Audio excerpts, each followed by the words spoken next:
Our Father, who art in heaven, hallowed be thy name. Thy kingdom come, thy will be done on earth as it is in heaven. Give us this day our daily bread, and forgive us our trespasses, as we forgive them that trespass against us. And lead us not into temptation, but deliver us from evil. For thine is the kingdom, the power, and the glory, forever and ever. Amen. May the grace of our Lord Jesus Christ and the fellowship of the Holy Ghost be with us all now and forevermore. Amen.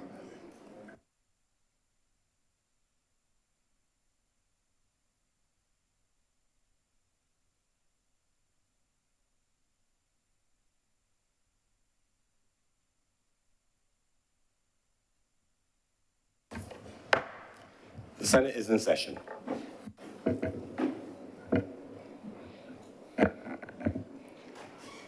Messages from Her Excellency, the President.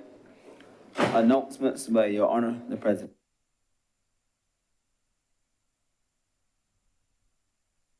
I have apologies for absence from Her Honor Senator Thompson, our Deputy President, who is away on business. Excuse as well from Senator Jerome Walcott, who is away on business. Senator Nurse and our chaplain will also be absent. An indication of lateness and arrival from Senator Tate.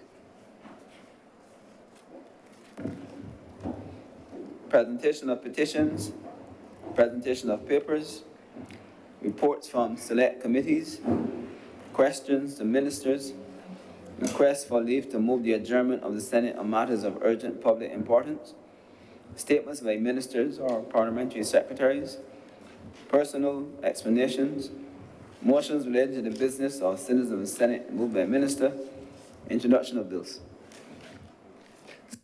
Under Cummings. Mr. President, I rise on this occasion to move the passing of a resolution in accordance with Section 5 of the Land Acquisition Act, Cap 228, the compulsory acquisition by the government of Barbados of parcels of land situate at Kensington New Road and at Beccles Land, New Orleans, in St. Michael for the public purpose of housing developments.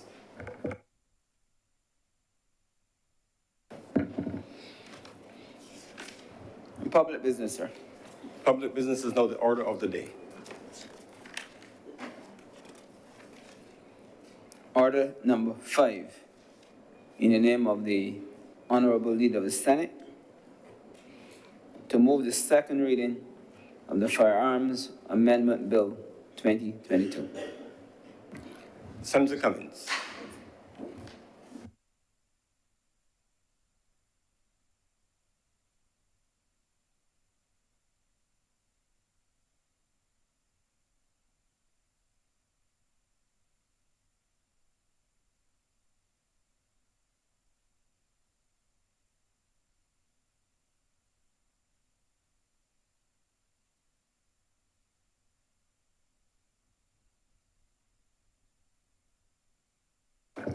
Mr. President, I rise on the matter of the proposed amendments to the Firearms Act of Barbados. I rise to introduce this bill.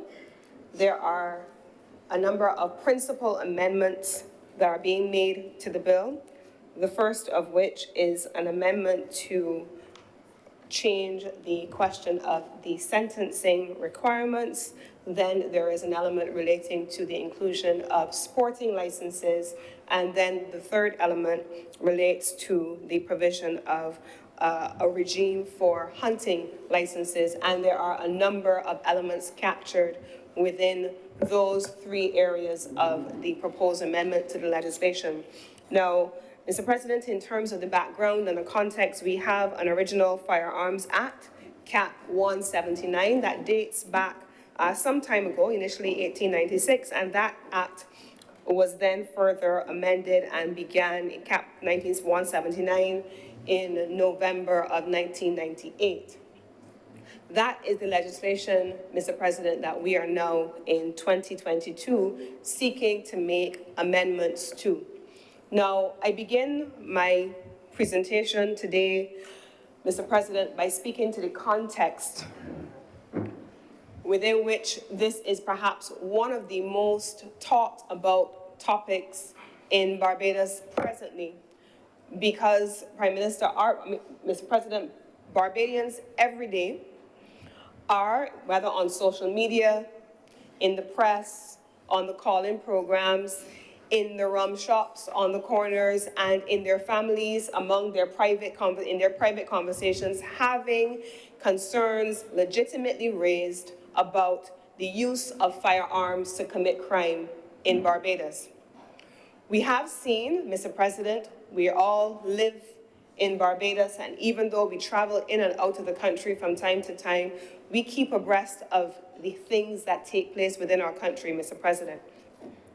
And what we have seen over the last few months, and certainly escalating over the last few weeks to some extent, is a slew of criminal activity taking place within a certain age group, affecting a certain number of our young males in principle, and affecting not just the families that are involved, both on the perpetrator's side, but the side of the victims as well, but then creating wide fear among Barbadians. And certainly, Mr. President, I was overseas on government business a few weeks ago, it's so long, Mr. President, and to my horror, saw on the news that in a public service vehicle, a person was then shot in near proximity to other people going about their daily business. Now, that then brought what we have been seeing to an entirely new level, because let us be honest about this. A lot of times, people in their private conversations sometimes think, oh, that doesn't affect me, or that's happening only among certain people, or that is one group having a beef with another group, or that's not something that is happening in my neighborhood. But that the single mother on her way to take her child to school and having to take a public service vehicle and being in that vehicle potentially and then feeling unsafe because a person brazenly brandishes a weapon in a public space, not in the dead of night under cover of darkness, but in broad daylight early in the morning, in the middle of a highly trafficked intersection, is something that, of course, we as a government understand would create anxiety among a population. Now, a few weeks ago, the Prime Minister of Barbados announced at the culmination of the Barbados Labour Party annual conference in Queen's Park that there were going to be some changes that she would make. And one of those changes that she said she was going to be making was the appointment of a Minister of State in the Office of the Attorney General. There was widespread speculation at the time about whether or not this was a good move, if this was a good thing to do, who was he to be doing what he was doing, Mr. President, and what impacts could this possibly have on what we were seeing as a nation across this country. And this is before that shooting that I mentioned earlier took place in Eagle Hall. Now, Mr. President, if we were to listen to the debate in the public space, and we were to listen to the debate that took place in the other place when the Attorney General introduced this bill, we are very clear, Mr. President, that legislation such as this comes at the very end of a process that begins elsewhere. A piece of legislation and the amendments associated with this legislation, Mr. President, treats simply to what the state will do after the fact. After you have shot somebody, after you have killed somebody, after you have threatened somebody, after you have brandished a weapon. But this government is very clear that the only intervention cannot be a matter of legislation, because when the legislation kicks in, and by the time the Barbados Police Service kick in, it is, in many instances, after the fact. Perpetrators by that time are already perpetrators. Victims by that time are already victims. Family members who are dealing either with the loss of a family member who is a perpetrator or a family member who is a victim, because families are shattered by these things. These things are all after the fact. And so a prime minister who makes a determination that while on the one hand the state has to show that it is not just serious, but it is extremely serious about dealing with the things that happen after the fact, the state has to also go into preventative mode. And preventative mode does not involve only the legislation. It does not involve only the Barbados Police Service that does have a community and a family relations role to play, but it involves a whole of government approach, and it involves the provision of social services. And it is on that basis that the Prime Minister announced the appointment of a Minister of State, not in any of the other agencies, but embedded in the Office of the Attorney General, to work with the causal factors that lead to crime before the fact.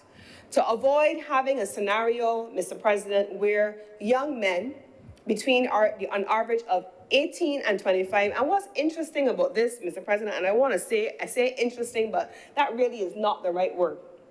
It's painful. Because I remember when my daughter was in secondary school. She's now 23 years old. When she was in secondary school, I remember at the time she was doing one of those SBA assignments for law.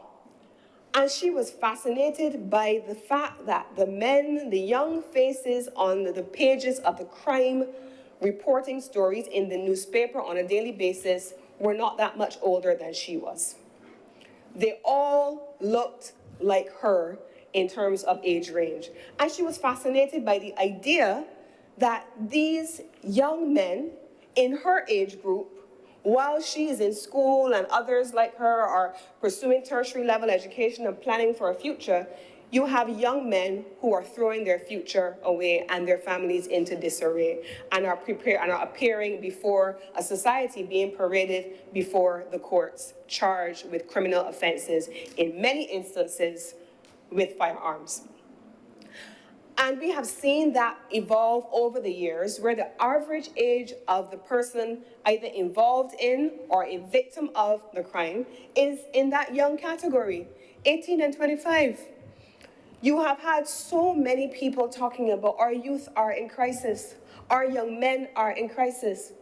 But yet when the Prime Minister, Mr. President, appoints someone to ensure that they are able to deal with the causal factors, then we are confused as to why we would do a thing like that and why we would place it within the Office of the Attorney General that deals with oftentimes what happens after the fact, when the law has to kick in, when the police have to kick in, when the penal system then is dealing with you and the judiciary is dealing with you to sentence you, to charge and sentence you for crimes which have been committed.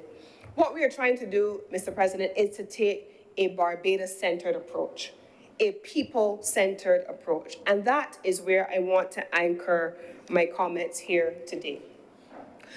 Mr. President, I happen to have spoken on more than one occasion about the challenges of our education system. I have not been shy about saying, Mr. President, on more than one occasion that I am not a supporter of what we currently have.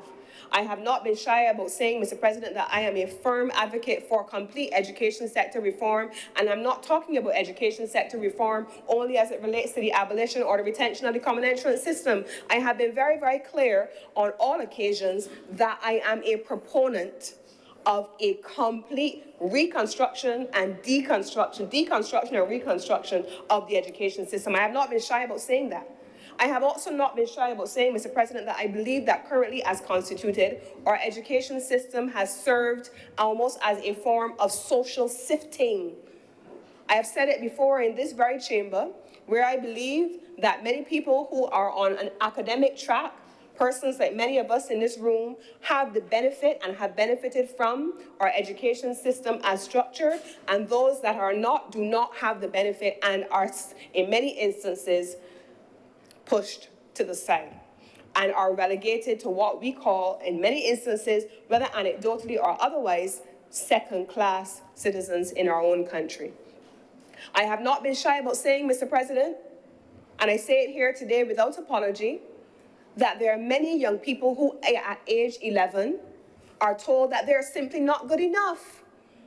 And many of those young people become 16-year-olds who feel discarded by a system, who feel as though they don't have an investment in a country that they feel has not served them well. Many of them become 18-year-olds who feel as though they have no investment in a country, and therefore these are the young people who feel that they have nothing to lose, Mr. President. These are the young people who are comfortable either taking a life or living a life that says either jail or dead, because we have allowed them from age 11, starting with our education system at the level of the state, to feel as though they do not have a stake in a community and in a country that should be embracing them. And so I make no apologies for saying, Mr. President, that a key plank of this government's approach to treating to the social issues that are creating an environment that enables young people to go down the wrong path is and must be complete education sector reform, and this government has been clear about that as well. So to say we're not doing anything is inaccurate, because that is a complaint. This is a component of that. There's a social sector component, Mr. President, where this administration also, and the Honorable Attorney General spoke about it in his presentation when he talks about the work being done at the community centers across the country, Mr. President, opening back up those community centers, ensuring that young people have safe spaces to go to and have activities in which to engage.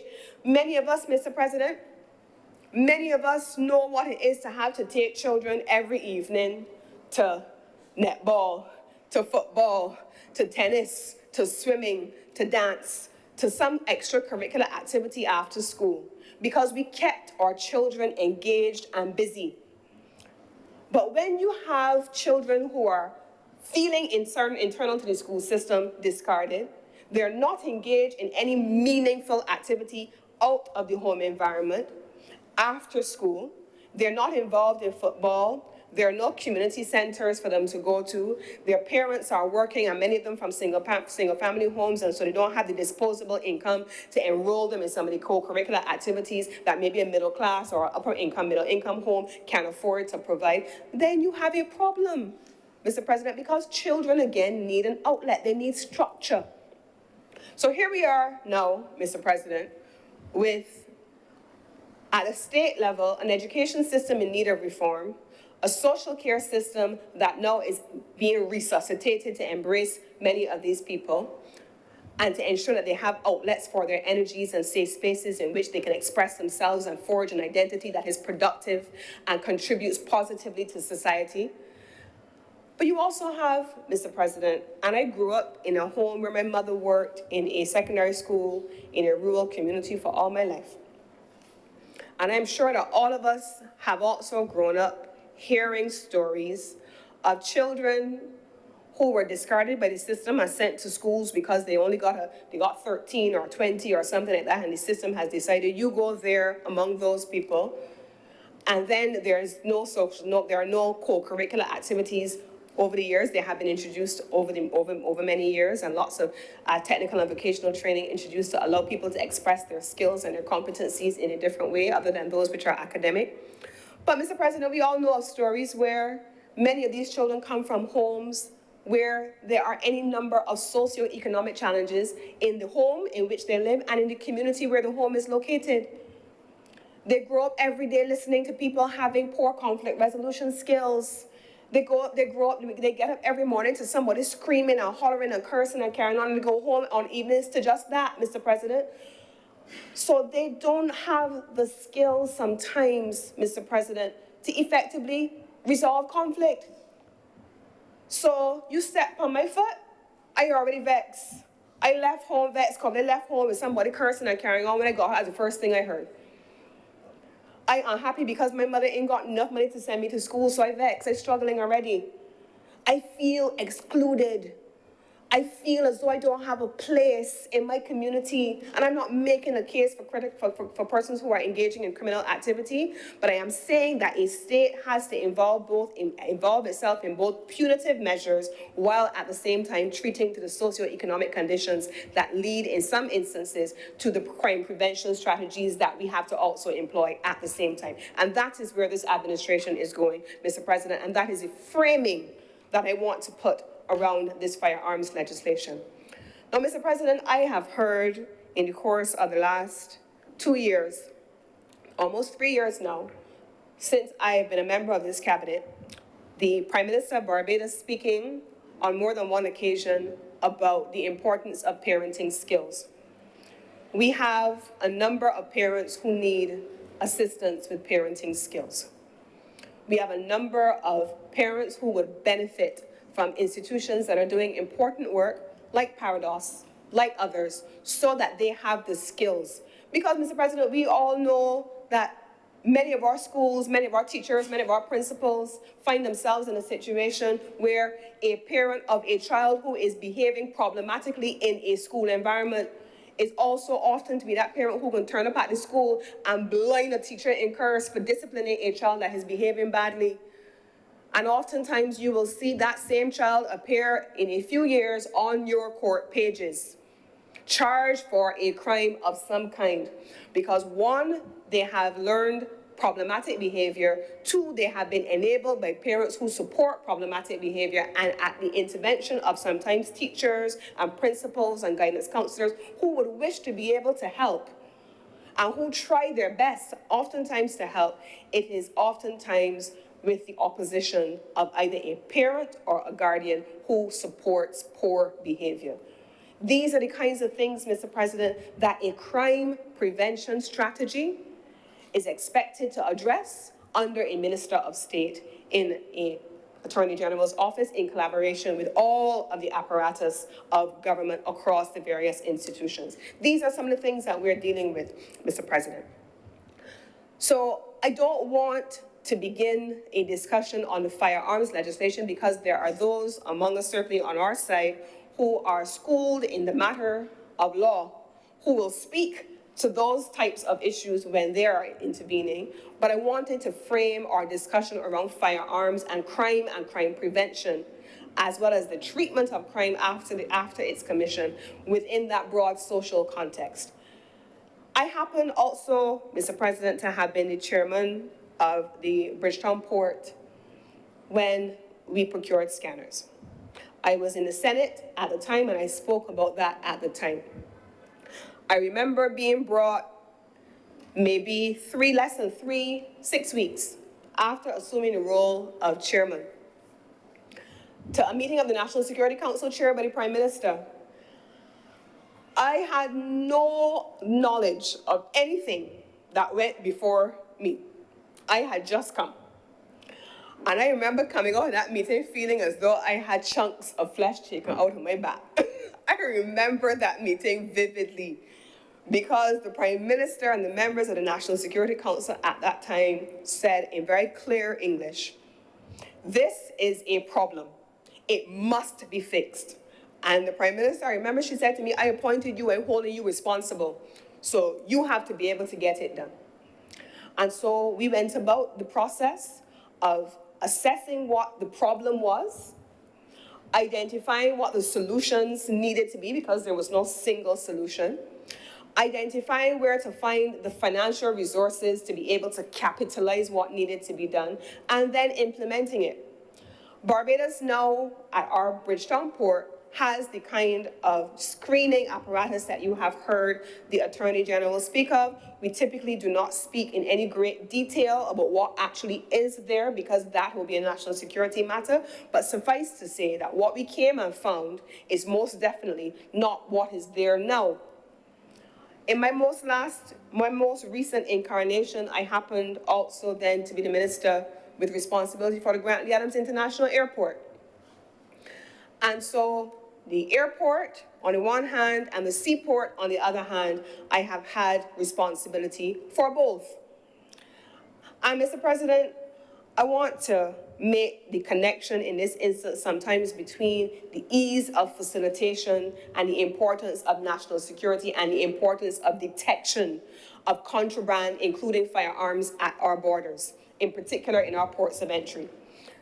The 2 ports of entry that I have been responsible for. Mr. President, on any given Thursday through Sunday afternoon, my phone would go ballistic. Every single week, my phone would go crazy. Somebody would be calling me, including some people who sit in this room, and they would be hollering for blue murder over how long it takes for bags to clear. And it was a nightmare. It really was.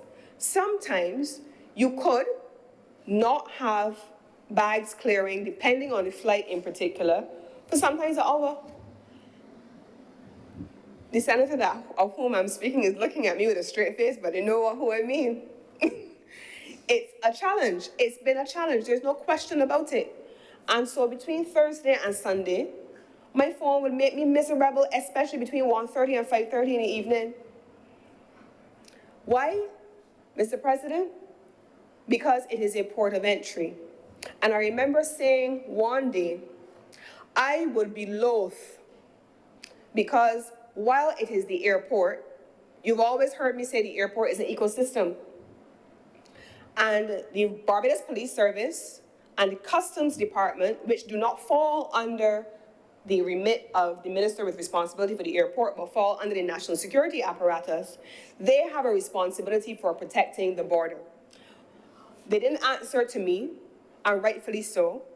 And on that basis, Mr. President, every single day, especially where they received intelligence from the partners with whom they collaborated regionally and internationally, the delays in facilitating the clearance of bags were directly linked to the importance of detecting contraband at the borders, being executed under the careful and the watchful eye of the Barbados Police Service, in particular in the lead with the drug squad, including with the dogs and the Customs Department. And there were not at times reasons for that to be so.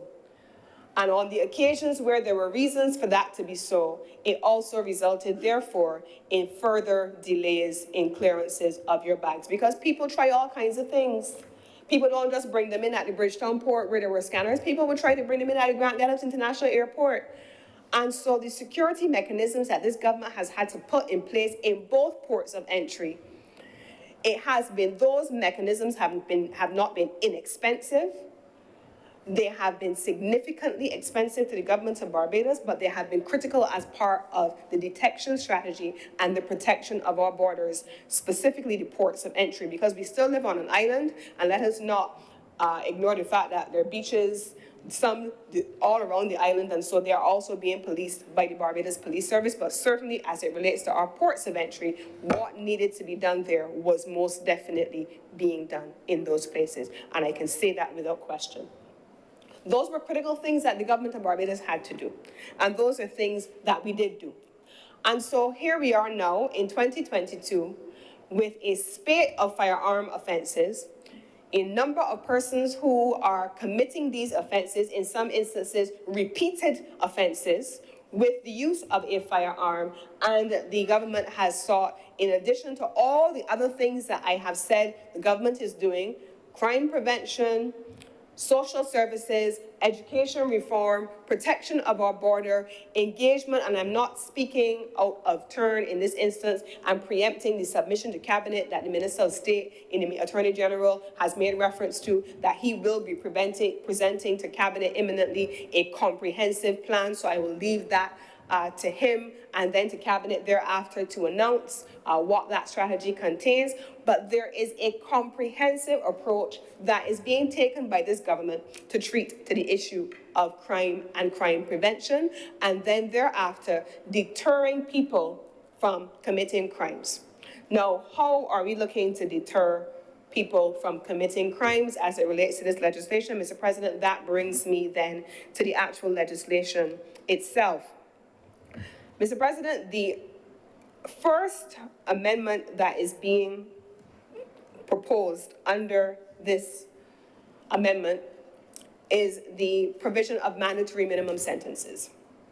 Now, one of the conversations that a lot of people have been having has been the question of what should be an appropriate sentence. And I'm always intrigued, as a non-lawyer myself, when I hear people in the public space commenting on the sentences being given by the judiciary.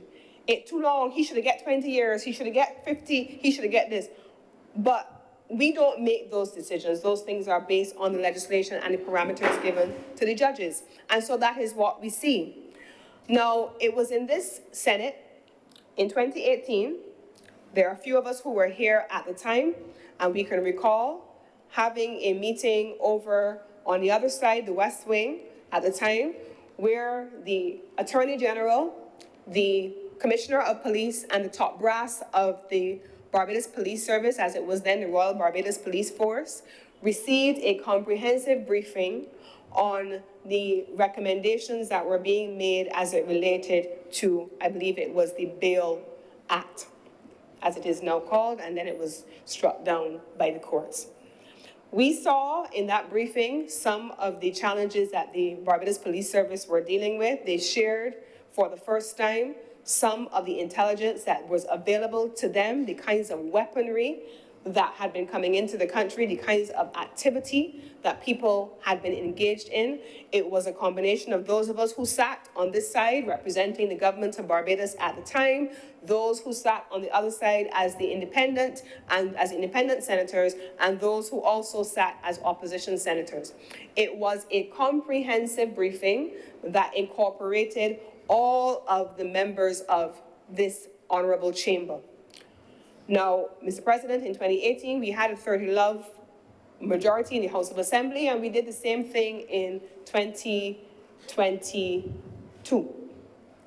But in 2018, we had an opposition leader, and we therefore had an opposition senator, and so all of the members of the other place, including the then leader of the opposition, benefited from a briefing, and here in the Senate, the senators appointed by the then leader of the opposition also benefited from that. We took then, as we do now, a whole of government approach, and we did a briefing, Mr. President. We also, on another occasion, had a piece of legislation relating to the mandatory imposition of the death penalty. And we also had a second session where, at the time, the Honorable Attorney General came and met with the members of this chamber to raise what the concerns were, or to hear what concerns were, and to raise the recommendations on behalf of the government. And at the time, what we were clear on in those pieces of legislation was that mandatory sentences, the mandatory nature of the sentence, which removed the discretion of the judge to make decisions within the confines of the legislation, but that were absolutely prescriptive, were not constitutional, and they had to be changed. And on that basis, Mr. President, we now have before us a mandatory minimum sentence proposal for amendment, which has been recommended by the Law Reform Commission of Barbados. And this particular body of work that is before you in the draft of the legislation is the work, and I would wish to credit the Law Reform Commission for having done this work and having taken a break from the other substantive body of significant work on which they are currently consulting, to be able to look at this piece of legislation given its critical importance to the people of Barbados. And so what you have here now is a piece of legislation that reflects that which has stood the test of time in other jurisdictions, which speaks to mandatory minimum sentences. So in this instance, a person, for example, who had a firearm in his possession or ammunition was liable to conviction on indictment of a fine of $100,000 or to imprisonment for a term of 20 years or both. What we have now in so doing, this amending act is repealing the previous alternative of a fine and then withdrawing the discussion to impose a custodial sentence of less than 7 years and 15 years for first and second or subsequent offenses as described, Mr. President. These are not measures that are unique in this case to Barbados. There are instances which are drawn based on what the Law Reform Commission has shared with us. In the United Kingdom, there is a Criminal Justice Act of 2003 where mandatory minimum sentences were imposed for 5 years for anyone convicted of the possession of prohibited weapons, including firearms. And so we have examples also from the UK and the Turks and Caicos Islands where these ordinances are included in their legislation. So we want to be able to ensure that we are engaging in this instance in deterrence. And I'm using that word for the first time. I've talked about prevention. I've talked about punishment. We've talked about what happens punitively after the fact. And in this instance, what we are trying to do with this legislation is to ensure that there is a deterrent for people. Mr. President, the idea that people feel that jail is almost like a university. They feel that going up to Dodds is almost like they have arrived. They have graduated. The courts are going to be lenient. We can get up on bail just now. We can go up on remand, and in 2 minutes, we can be back out. You have people who are on bail for 3 or 4 different offenses, and they're coming back out, and they're recommitting and they're recommitting. But there's no consequence. And so even when they finally are charged, Mr. President, the way in which the legislation at the time was drafted did not necessarily provide the kind of deterrent that this administration wants to ensure. And so on that basis, that is one of the elements that we are having here. I'm going to leave the attorneys in the chamber to speak to the specifics of those texts because I don't want to muddy the waters at all. But then I'm also going to go down to speak to the question further of deterrence, Mr. President, specifically as a social measure, because that is also one of the key things that this administration has been concerned about. Now, Mr. President, we have another element here in it as well, which relates to 2 components that were not previously there in the same way. We have a sporting firearm license and we have a hunting firearm license. Now, somebody may argue in some instances that if we're dealing with the issues of crime, why include these kinds of issues here now? Why not come back to it? Now, Mr. President, I don't have to in any way say to you how overburdened our legal system is in terms of legislative drafting. We have a limited number of persons who are responsible for legislative drafting. They are responsible for legislative drafting for the entire government. They are responsible for dealing with all of the urgent bills and pieces of legislation that will come from different places at different times. And sometimes it's urgent, sometimes it's massive pieces of legislation at different times. You have such an onerous responsibility being placed on the office of the Chief Parliamentary Counsel and that small team, Mr. President, that anytime you are attempting to treat to drafting of legislation, it is being proposed that we try to be as comprehensive with a single piece of legislation as we can at the same time. And so on that basis, it made sense for the sporting firearm license regime and the hunting firearm licensing regime, both of which have been raised by the respective federations, to be included in here. Now, for sporting firearm licensing, there are a number of persons who on an annual basis, we see footballers, we see track and fielders, we see the netballers who are traveling overseas all the time to compete regionally and internationally in sporting events. The same thing applies, Mr. President, to those persons who shoot for sport. And there are a number of associations and federations here, 3 of them in total, Mr. President, that provide the kind of training and competitive training for sport that is done on an international competitive level, and in some instances they have done quite well. And so the regime for sporting licenses is now included in here, Mr. President, and the same thing applies for hunting as well. Now, hunting is a different regime altogether, and the Barbados Police Service in particular has had some challenges navigating this. This is one of the areas that will be relevant in particular to those persons who are in the agriculture sector, who need to be able to ensure that they can responsibly take care of their crops from predators, not human predators in this instance, but from those predators that are taking, in some instances, 30% of every harvest from our farmers as a result of the challenges that they are facing. And so this regime attempts to responsibly treat to that. Now, Mr. President, there's only one other element in here that I want to make specific mention of, and it is an item that was raised by the Honorable Attorney General, specifically to a consequential amendment to the Juries Act.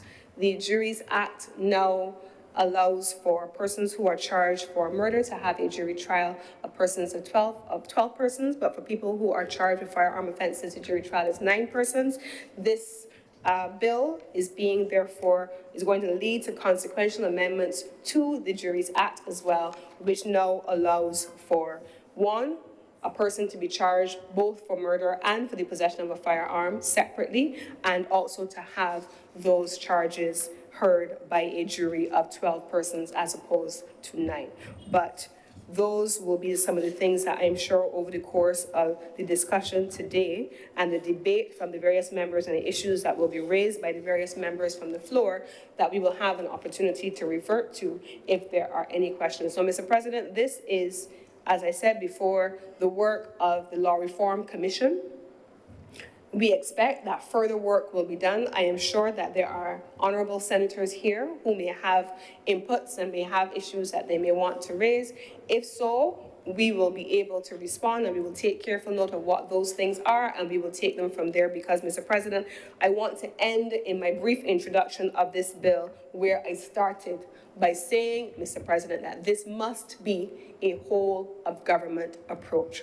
This must treat to our education reform efforts. It must treat to our social reform efforts.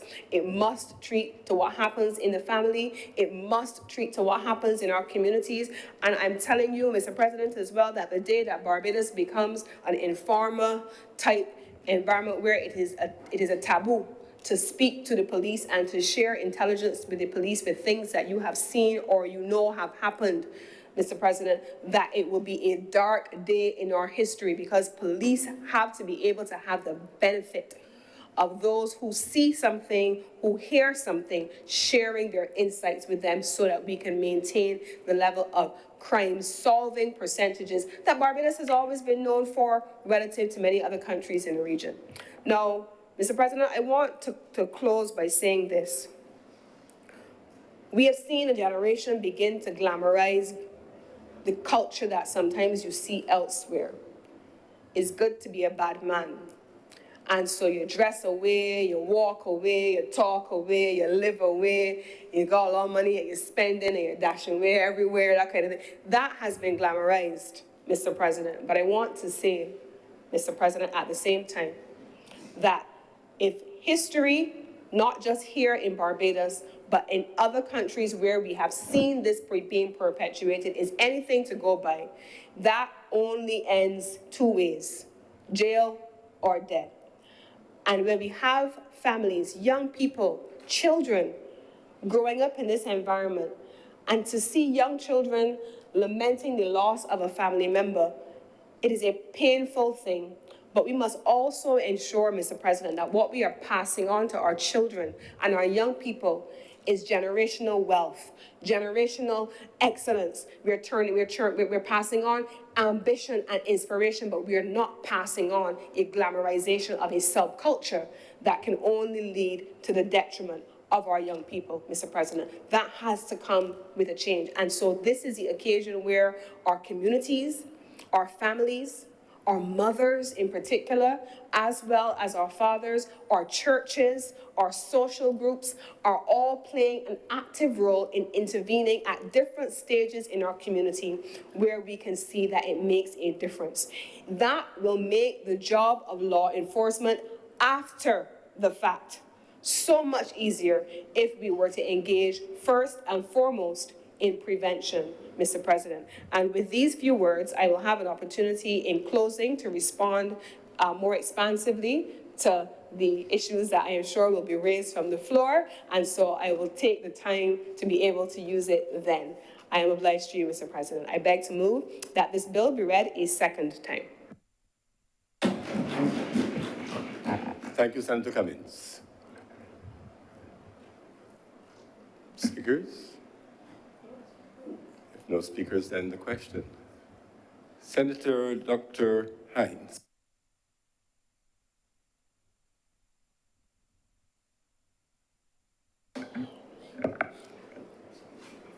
Good afternoon, and thank you, Mr. President, for acknowledging me. I'm a little surprised that nobody wants to speak on this really critical topic and piece of legislation.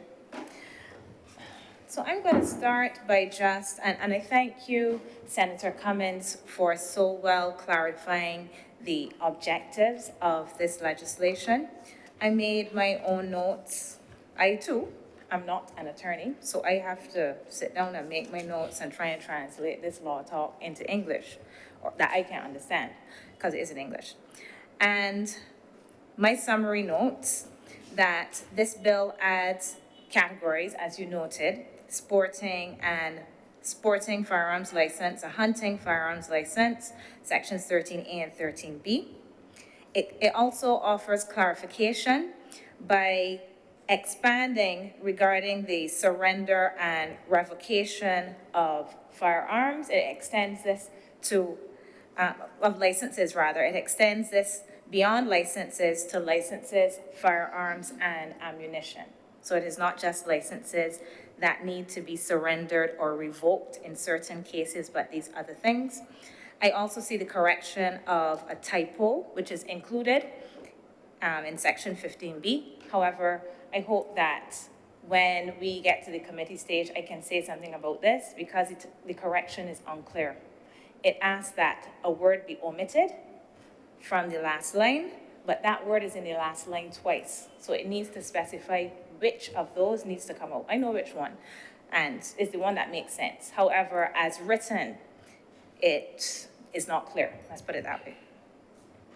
It deals with prosecution and punishment and sentencing, including both treating to mandatory sentencing, but also providing some flexibility so that a mandatory sentence does not necessarily have to apply. There are certain conditions if the person is under 18, if it is a first offense and it is not a violent offense, and there are other mitigating circumstances that the judge can consider at sentencing. So although we see these increases in sentences for a first offense from between 7 to 15 years to 10 to 20, and then for a second offense from between 15 to 25 years to 20 years to life, there are these provisions that allow for some flexibility depending on the circumstance. And I think that this is quite useful as well. Before proceeding, I want to state very clearly that this is a very scary circumstance in Barbados that we are all experiencing. To be seeing gun crime in this way, to hear of an elderly gentleman found dead in his home, shot, someone who just survived a stroke, that is scary. To hear of persons who are just going about their business on the morning, going to school, to work, whatever it is they need to do, they're shopping, and they experience a shooting in a public service vehicle. This is frightening. And it's not just this year. This is something that has been going on. There is a case that I've been reading, following in the newspaper, relating to a shooting that occurred in a shopping mall a few years ago in Sheraton Center. And there were members of the blind community that testified. That also is quite shocking and startling. There are persons who, they're just enjoying themselves in the mall. They're doing their shopping, they're in the food court, children are there going to watch a movie and then relax after. These things are very unsettling, in particular for a small place such as Barbados.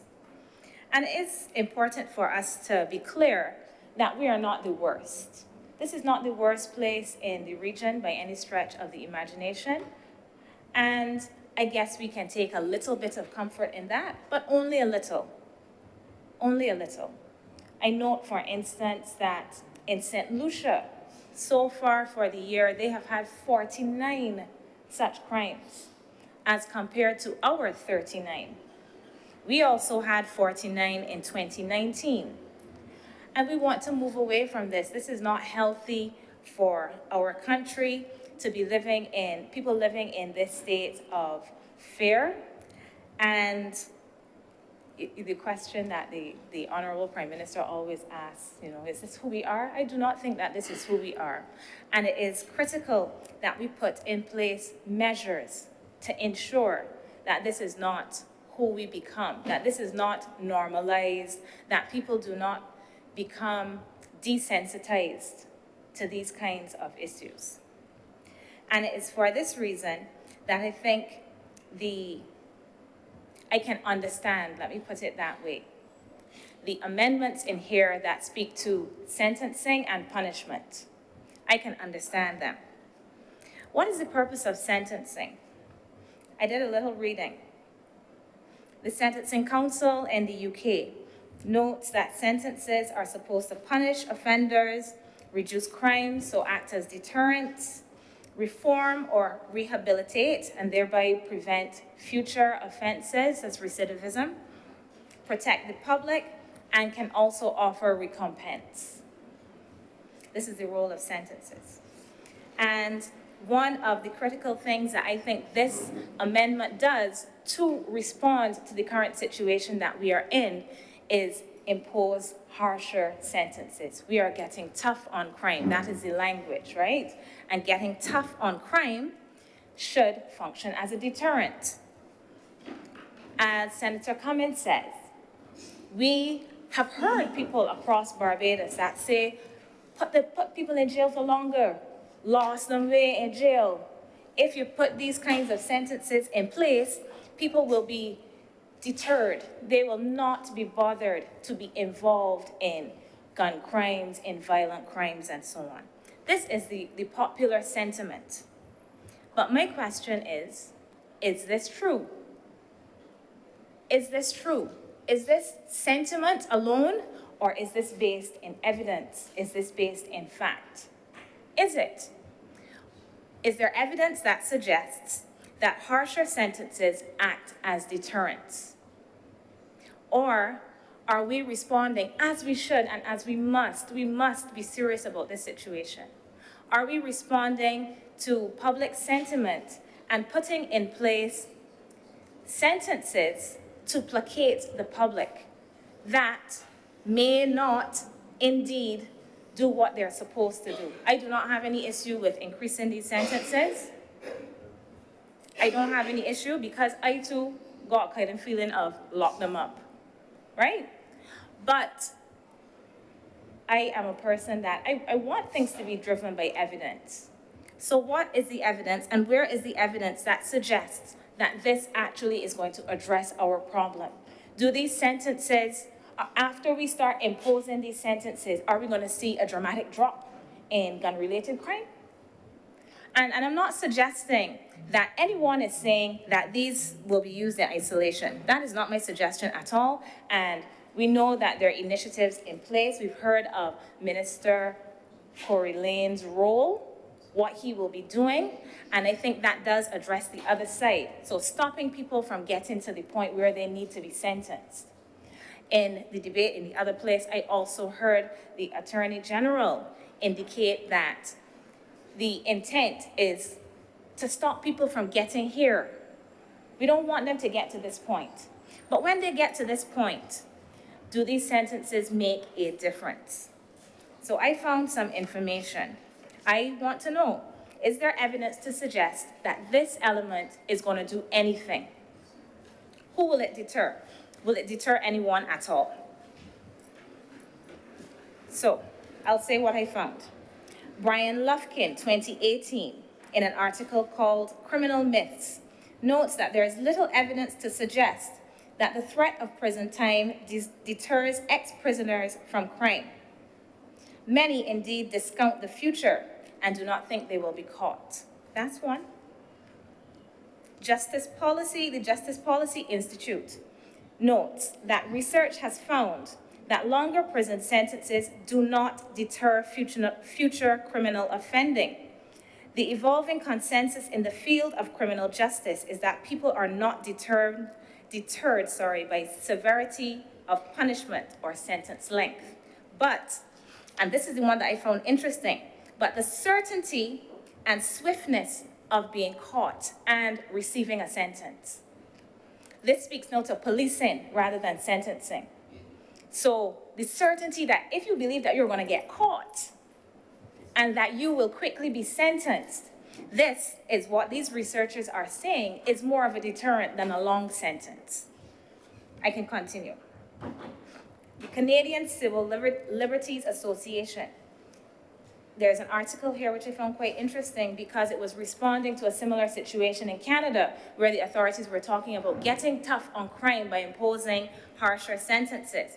And criminologists, sociologists, and lawyers wrote to say that decades of research from Canada and comparable jurisdictions such as the United States of America, the United Kingdom, and Australia has shown that longer prison sentences do not reduce crime. It goes on. There is some evidence, again, that the certainty of capture and sanction are what impact behavior. The certainty of capture and sanction, not the length of the sentence. Another one, the effects of imprisonment, specific deterrent and collateral effects. This is by Canadian scholars, once again from the University of Toronto. They note that recidivism rates of those sentenced by tough and lenient judges do not differ. In fact, those who are sentenced by tough judges are more likely to reoffend, So if it is that our aim is to put in place a deterrent, is this an effective deterrent? Is it an effective deterrent? It may be a deterrent, but will it be effective in us achieving the objective that we have set out for ourselves? Will it be effective? And these authors go on to cite other works that indicate similar findings across studies in different parts of the world, in different cities, across different types of populations. They have found consistently that longer sentences do not function as deterrents to offending or reoffending. And what I found interesting about this article is that they further note the collateral impacts of long prison sentences on the families of those imprisoned. In particular, one of the things we are concerned about, that the sons of men who are incarcerated for long periods of time are more likely to commit criminal offenses. And then they go on to talk about the mental health consequences on the families and so on. All of this I'm saying, yes, I know people are going to say, oh, I want to be soft on crime, I want to go and hug up the criminals, I am liberal, soft, this is oppositional kind of talk, and what have you. Okay, I can accept some of that, not the oppositional part, not even the soft part. I just want us to focus on what the evidence tells us about this. So while I do not oppose this legislation, I continue to question how effective this will be in dealing with the problem that we have. Does sentencing a 20-year-old to imprisonment until he is 40 lead to his rehabilitation? Will it stop this person from coming out when they're 40 and offending again? Will it? Because if it doesn't, we still have to do some more work beyond this legislation. Will sentencing that person until they are 40 lead to a safer society?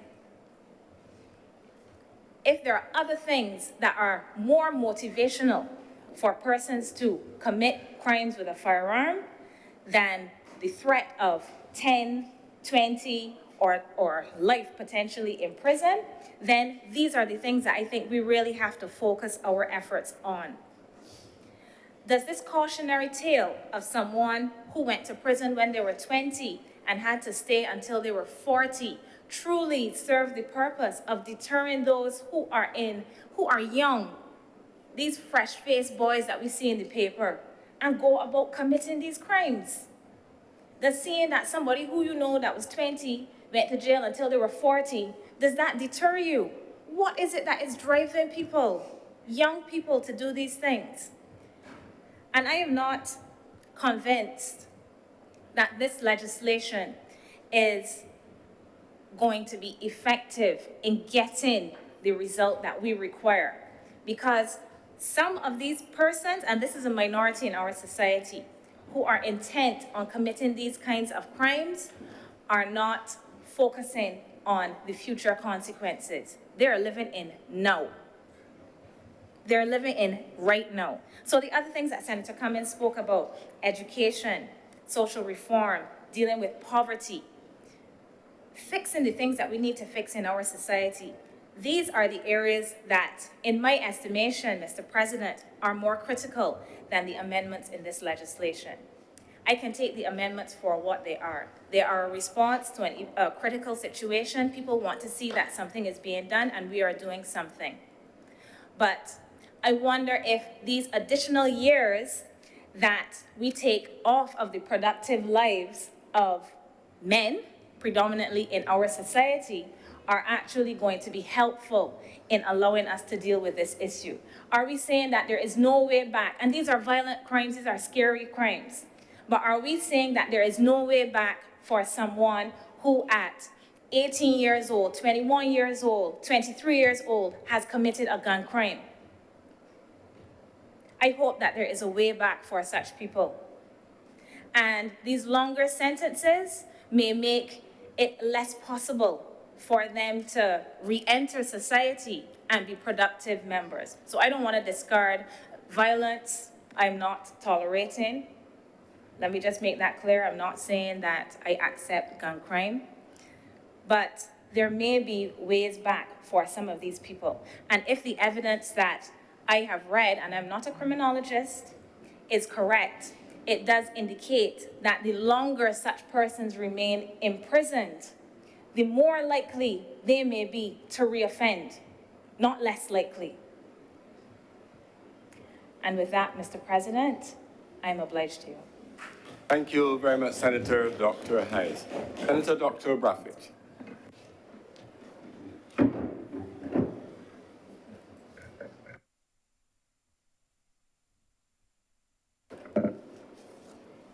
Good morning, fellow senators. Thank you, Mr. President, for the opportunity to say a few words on this important piece of legislation that has been presented to this honorable chamber today. I rise to support the legislation, which has been presented because I believe that it's important that we revise from time to time the legal framework which we use to bring about order and appropriate actions in our society to deal with changing circumstances. And as circumstances change, it's important that we modify, adjust our legislation to suit.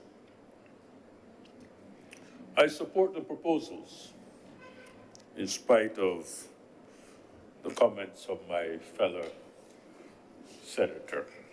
I support the proposals. In doing so, however, I am aware that the approval of this bill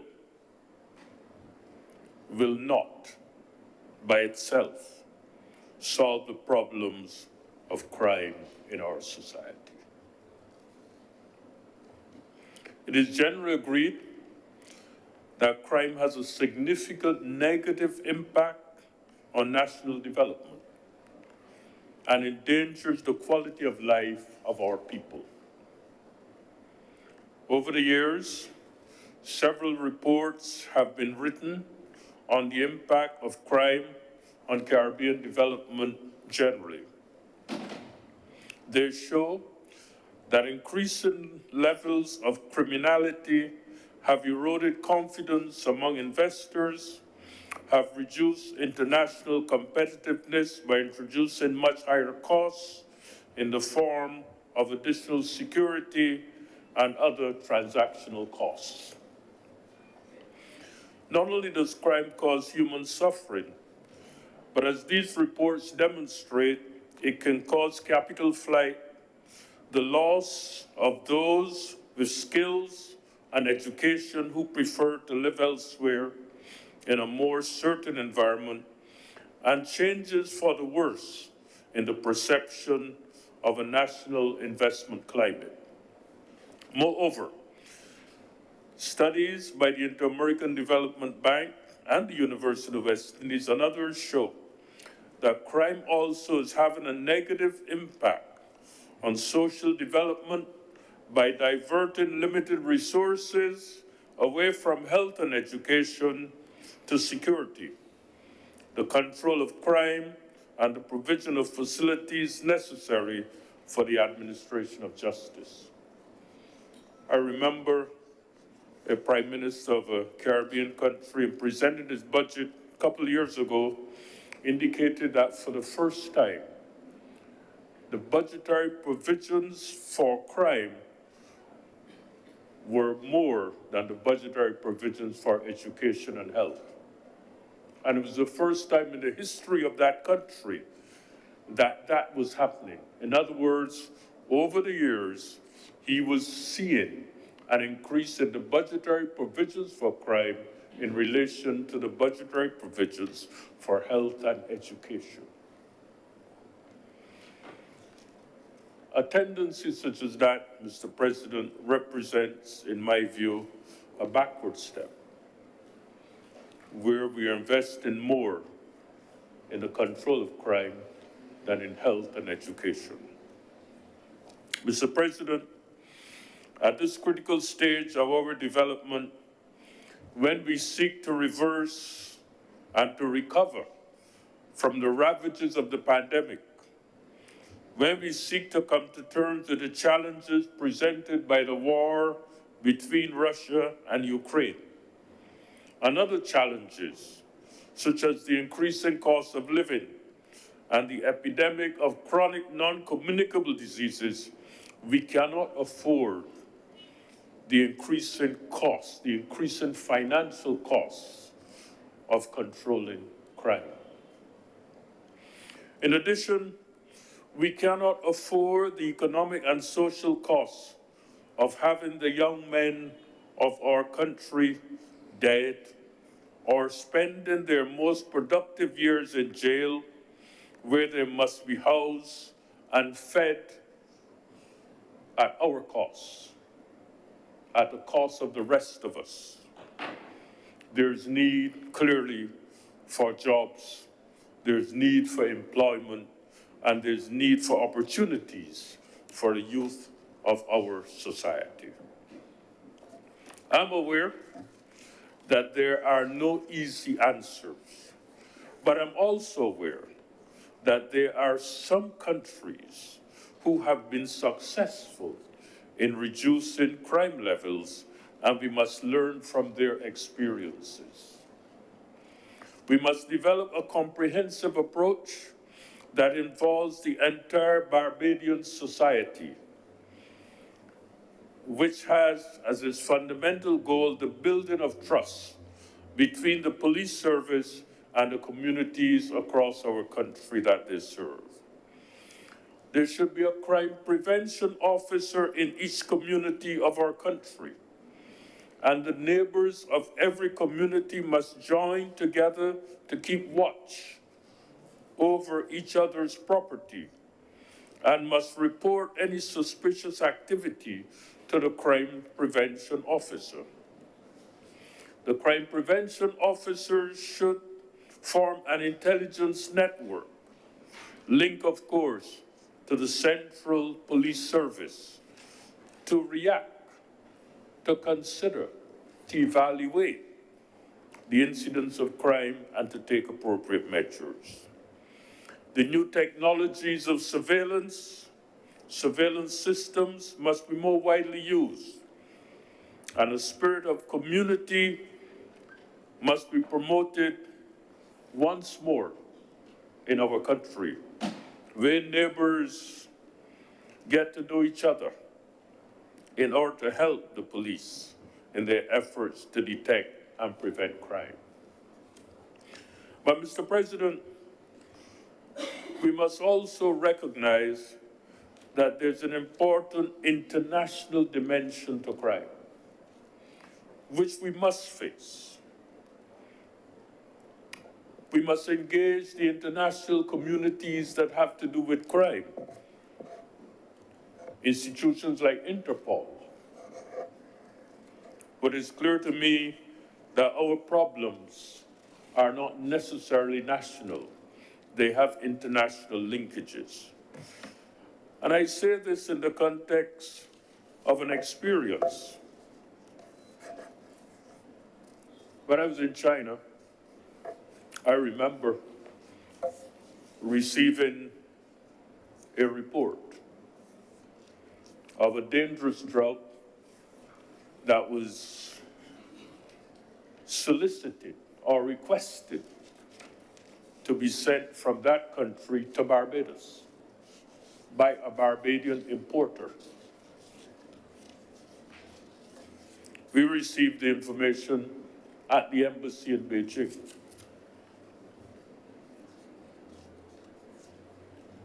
And I informed immediately our Ministry of Foreign Affairs. And I assume that appropriate action was taken. I say this to say that there's an international dimension to crime that we must be aware of. And therefore, our embassies and our consulates abroad are also part of the solution which we seek. We are not producers of guns, but we're susceptible to those who produce guns and seek to introduce them into our society.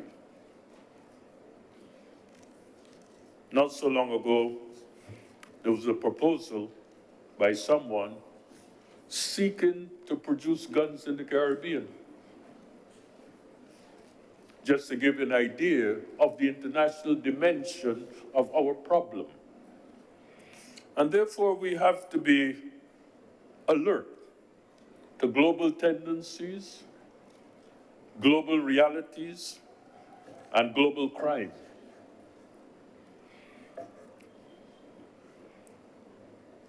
Global institutions that treat with crime are therefore important allies for us.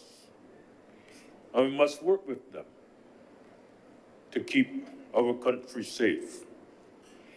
The regional dimension is also important, as we're fully aware that there are countries very close to us who are involved not only in the production of guns, but in the production of drugs. Therefore, awareness, vigilance, and the importance of international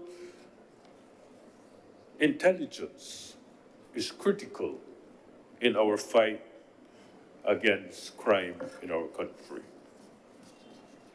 Mr. President, we are at a very important juncture where we must nip these problems in the bud today. Otherwise, they're going to come back to haunt us tomorrow. Mr. President, in order to make Barbados safe again, we must become our brother's keeper once again. Thank you.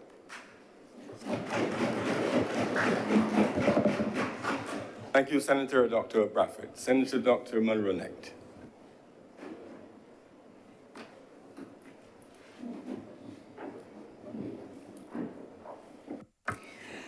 Thank you, Mr. President, for acknowledging me as I rise to give my full support to this bill. I believe that there is an acknowledgement that this bill is but one plank in the fight that the government is undertaking to address the issues that we are facing as a country in the context of the increase in gun violence. Mr. President, I think that the leader of government business has fully articulated that the intent is to have a whole of government approach that is buttressed not only in the context of the criminal justice approach to this issue, but that we will have an approach that brings to bear all of the other institutions that are going to be important in order to ensure that we address this in a holistic way. I want to add, Mr. President, that the government is also as well, even in the context of looking at the issue of the criminal justice system and policing, moving to ensure that we can have the Barbados Police Force fully equipped, fully manned, to ensure that they can take on this challenge. We would have heard, Mr. President, that the government will be moving to ensure in the short term that the vacancies within the police force are being addressed. We would have heard, Mr. President, that we will be adding 3 additional criminal courts to the 5 to ensure that there is the certainty and swiftness of justice that is needed. We would have also noted, Mr. President, that just this year, the Ministry of Youth, Sports and Community Development launched a program in which 47 inmates will be able to undertake vocational and as well other training in a variety of areas through the Samuel Jackman Prescott Polytechnic. So that there is an awareness, I believe, that while the amendments, and particularly the amendments that are intended to signal to those criminal elements who are operating with a lack of empathy, who are operating as if there are no consequences for their behavior, that this government and that this society will react swiftly. I think, Mr. President, that there is consensus that that is what the government is intended to do. I also want to join with the leader of government business, again, and her assertion that the government is intended to take a whole of government approach, and that the appointment of the Minister of State in the Attorney General's office is evidence that the government is also further aware of the need to make sure that we tighten how we ensure that our ministries collaborate in order to deliver solutions over the long term. Transformation, Mr. President, is just that, long term. And that we ought not to fix our eyes on short-term solutions to this problem, but that we recognize that attempting to fix this, attempting to address this issue is one that will happen over time. And that even as we use the long arm of the law, in some respects, to send a clear message that really the approach has to be more nuanced. It has to be more nuanced, Mr. President, because the issues are complex. November 1st, Mr. President, I attended the lighting ceremony that was held under the aegis of the Ministry of Youth, Sports and Community Development, not too far from here in Hero Square. And at that time, the minister with responsibility for that ministry, the Honorable Charles Griffith, said something that has remained with me. He said in the context of that lighting ceremony that we should, all of us that were listening to him there, should shed a light on our humanity. That for me was a very profound statement and perhaps lost in the context of the celebratory mood. But it stayed with me because in the Honorable Charles Griffiths reminding us, encouraging us, challenging us to shed our light on our humanity, he was reminding us that we are not only humans just in our physical body, but that our humanity speaks to how we treat to one another. Our humanity speaks to the extent that we remember that even though we are individuals, that we live in a society together, and it's the whole of what we do and how we treat to each other that speaks to the nature of our humanity. He was reminding us of the importance of being our brother's keepers and of us taking equal responsibility for the society that we have.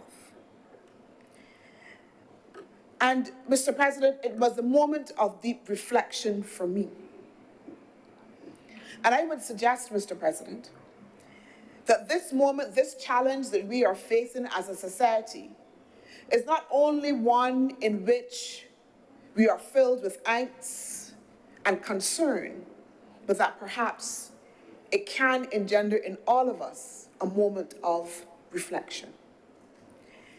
And in doing that reflection, Mr. President, I turned to the one place that for me holds the multiplicity of answers to a lot of the challenges that I face as an individual, and I believe that we all face as a society, and that's the Bible. And as I looked through and was reading and studying and this notion of our humanity and the fundamental things that make up this notion of our humanity, I came across Proverbs 22:6. And Proverbs 22:6 says, "Train up a child in the way that he shall go, and when he is old, he shall not depart from it." And as I contemplated that notion of shedding a light on our humanity in this verse, it made me realize, Mr. President, that as much as a society that we call on government to do what it must and to respond in the way that it must, that we must reflect on the extent to which each of us, as we have become so concerned just only with the things that are within the confines of our curtilage, the extent to which we have become consumed as individuals in self-optimizing, that we have become so desensitized to each other that we can use social media in ways that vilify, pull down, without any kind of reflection of what we say and what we put out will do to the other person.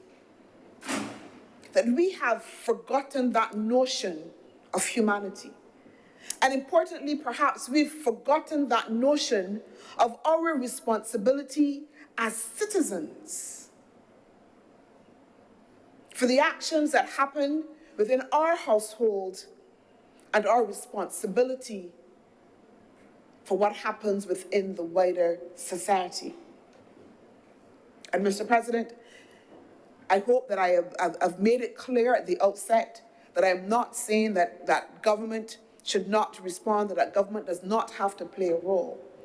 What I am saying, Mr. President, is that we also, in the context of us as individuals, must also reflect on that notion of train up a child. That we must ask ourselves as a society, what is it that we are doing within our households? Who are we producing when we could have young men? There's an absolute lack of care for anyone in public spaces, almost without fear, attempting to gun down, shoot, kill, maim. It almost makes us not recognize the Barbados that we live in. But these young men, because invariably they are young men, have not sprouted from the sky. They've not been dropped down here by a helicopter. These young men are products of our society. They are products of our households. They're products of our school system. These young men belong to us. They belong to mothers. They are brothers and uncles that are born within the context of our communities.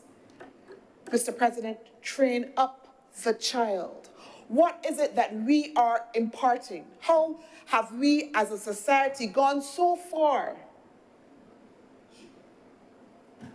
in terms of the values and mores that we are or should be imparting, that we are now producing this generation?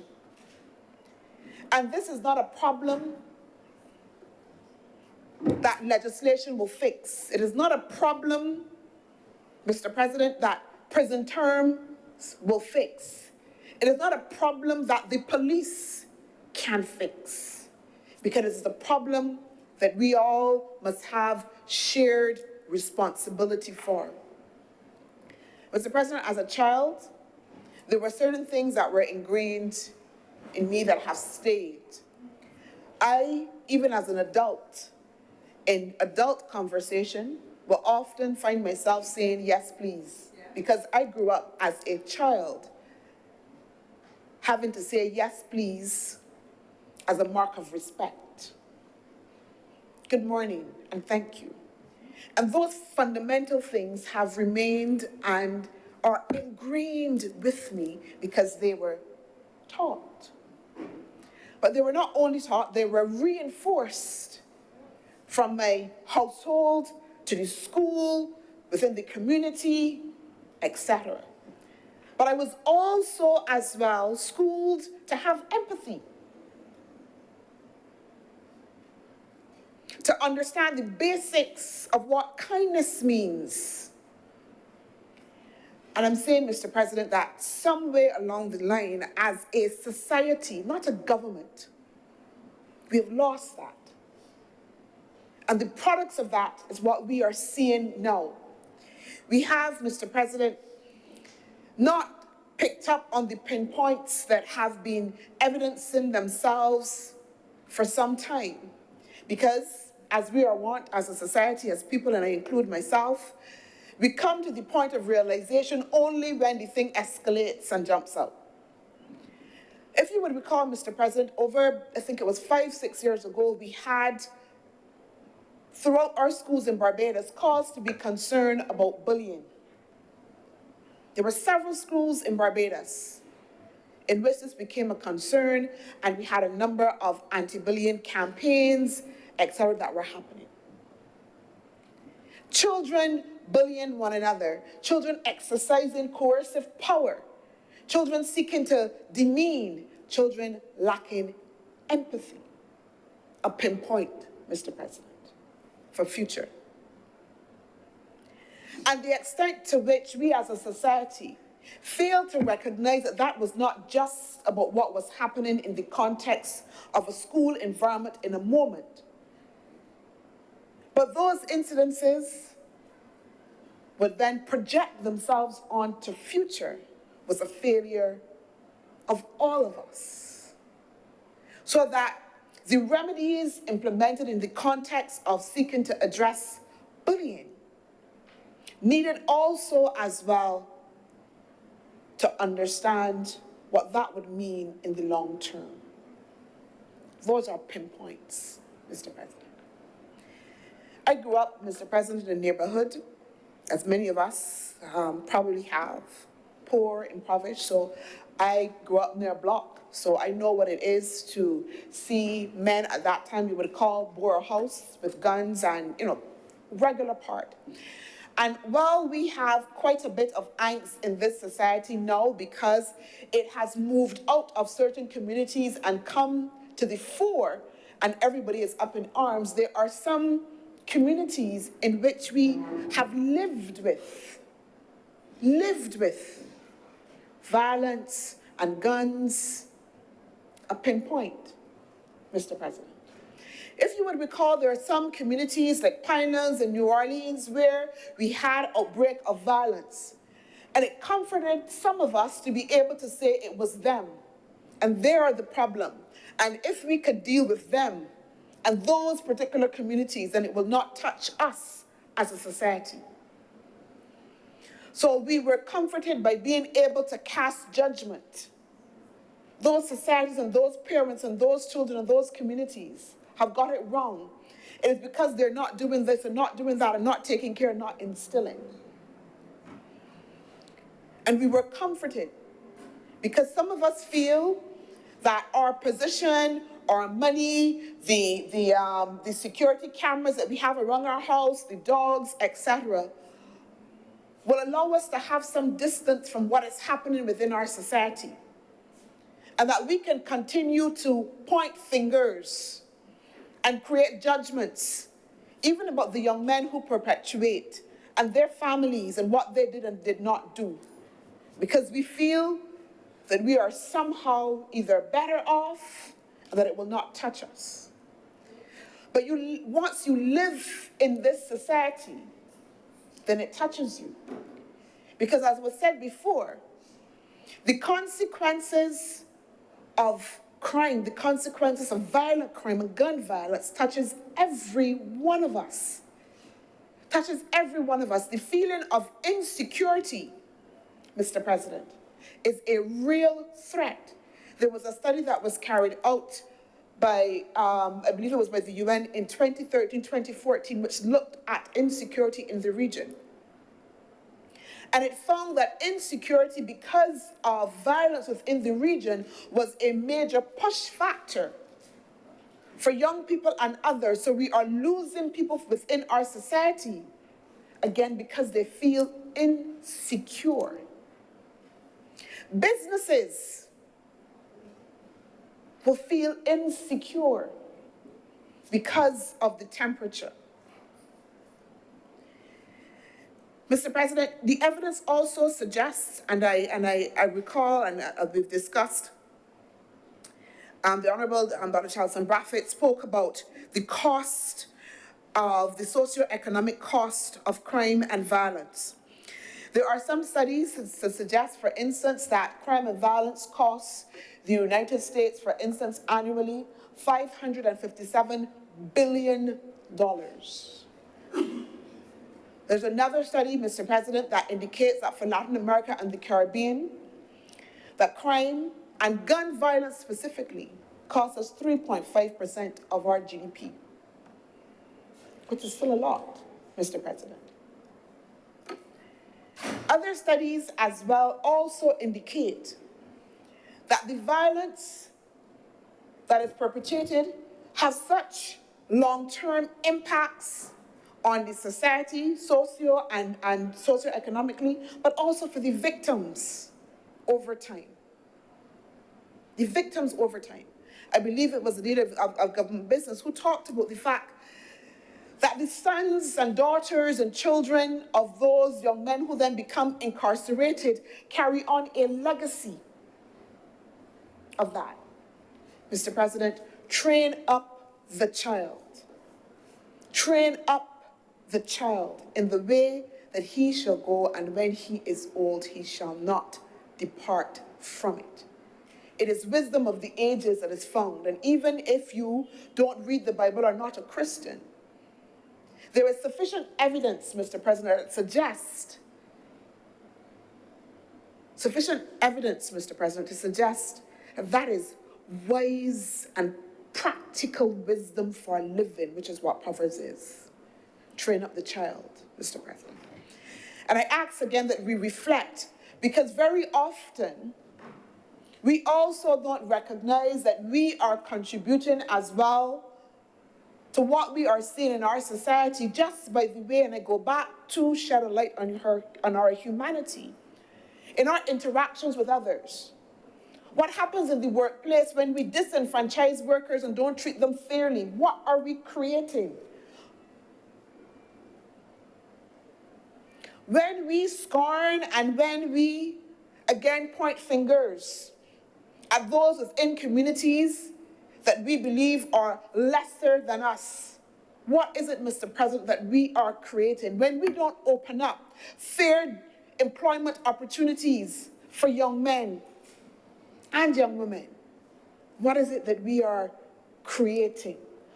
What is it that we are telling these communities and these people about themselves and the value that we as a society place on them?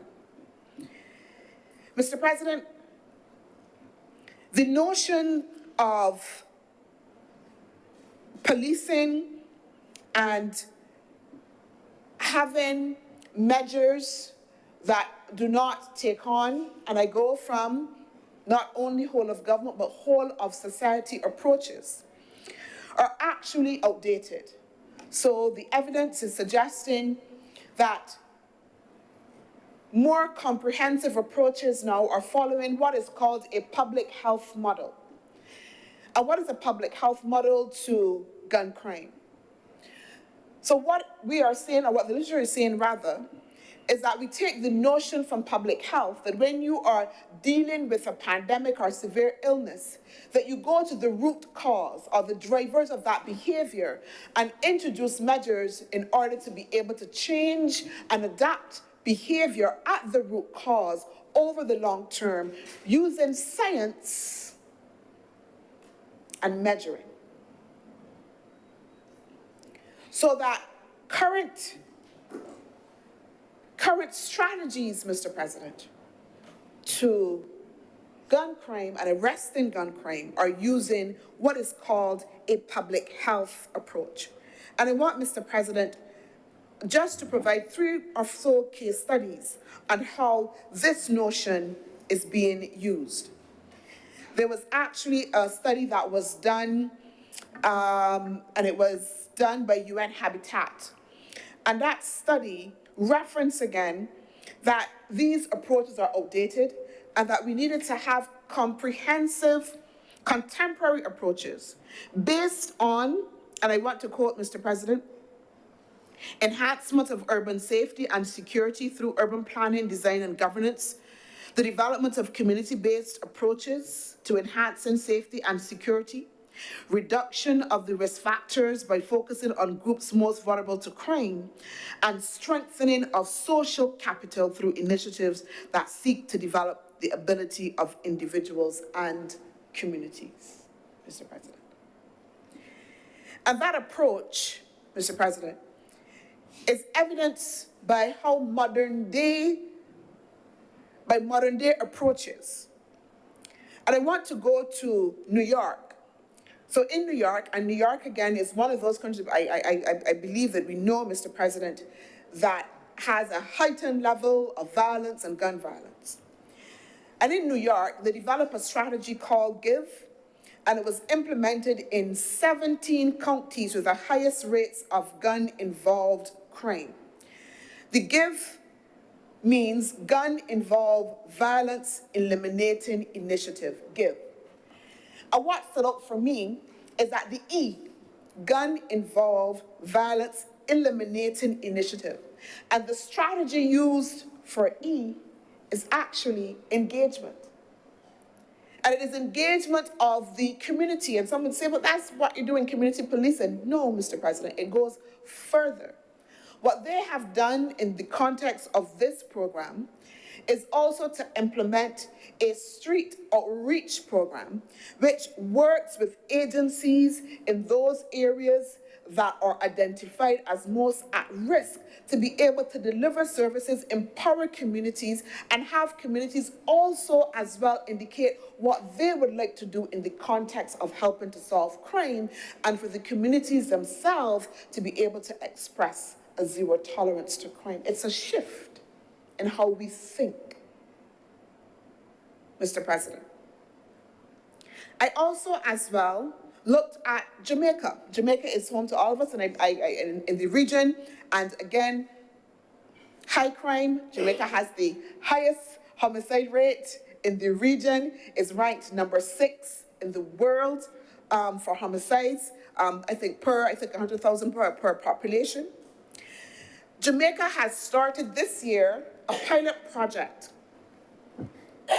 And that pilot project, Mr. President, is called Salient. And the project is intended to address the root causes, to reduce violence, not in prisons, Mr. President, not in prisons when they are found, but in schools, through reform measures intended to work on behavior modification programs. So we're addressing the root cause.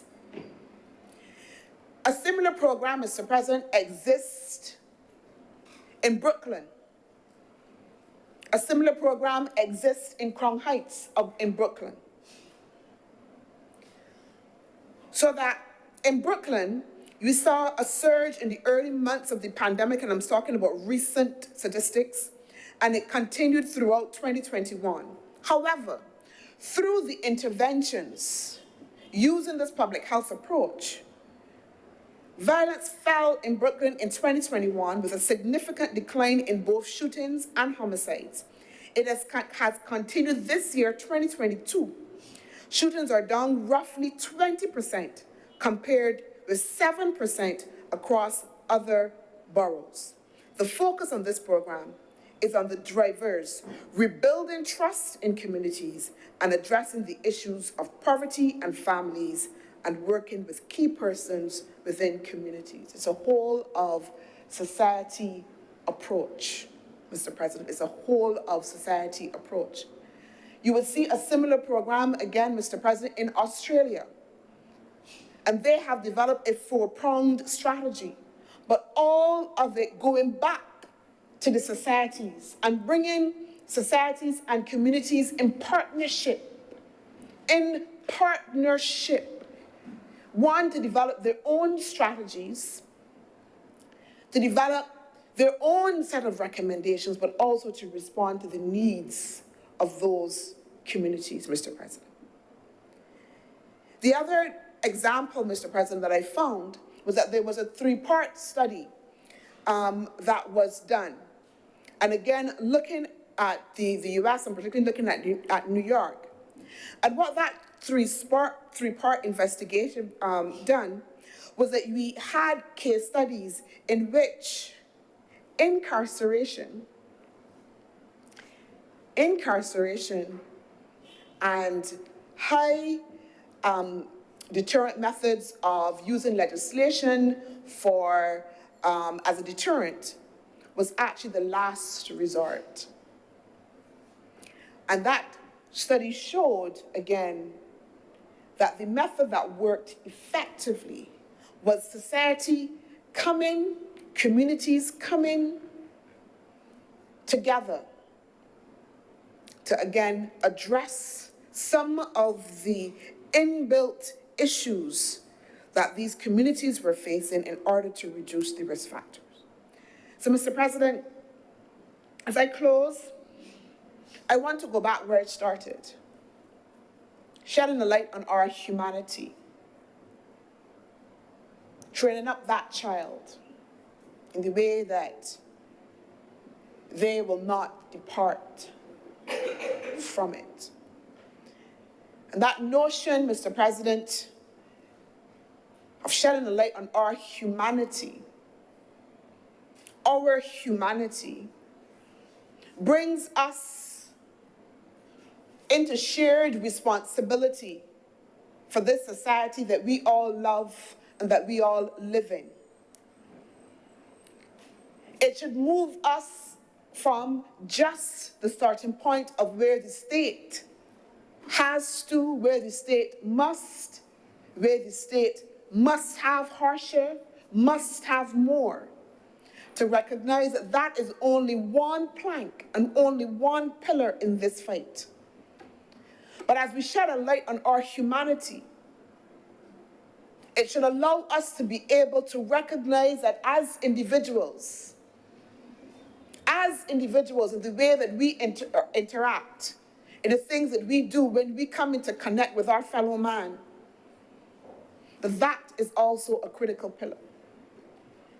And as we reflect on that notion of train up that child, our children, that we go back to basics and fundamentals, Mr. President, of who we are as a society,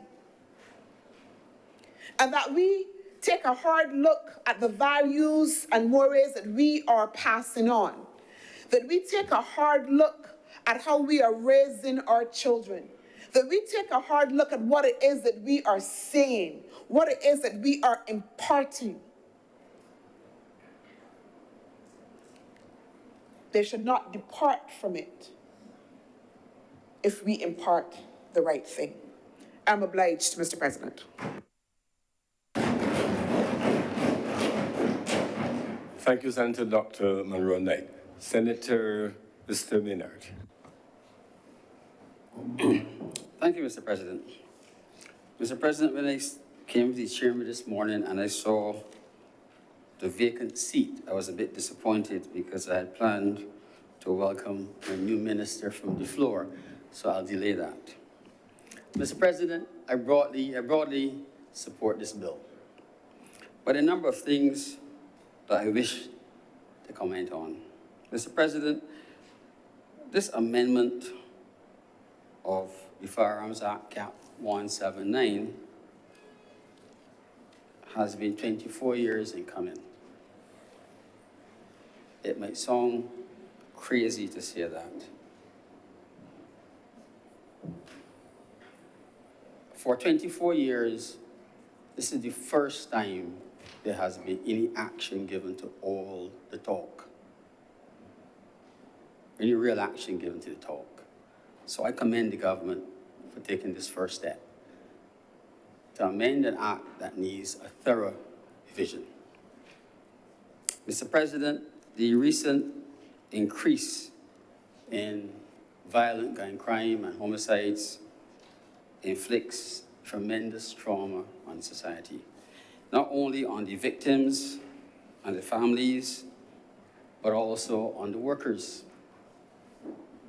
And we are not in a war zone, but there are times when I believe that we probably are. And I don't know if enough attention is truly being paid to those who are traumatized in the professional capacity. But I'll move on, Mr. President. Mr. President, I speak not as a social worker or as a lawyer or as a criminologist, but as a citizen. And I do not speak as an outsider looking in, but as an insider looking out. I never believed 35 years ago that I would have had a chance to stand here and speak on a firearms amendment. And I am glad that I didn't then. And time and maturity has brought temperance to my tongue. So I will be careful about what I say.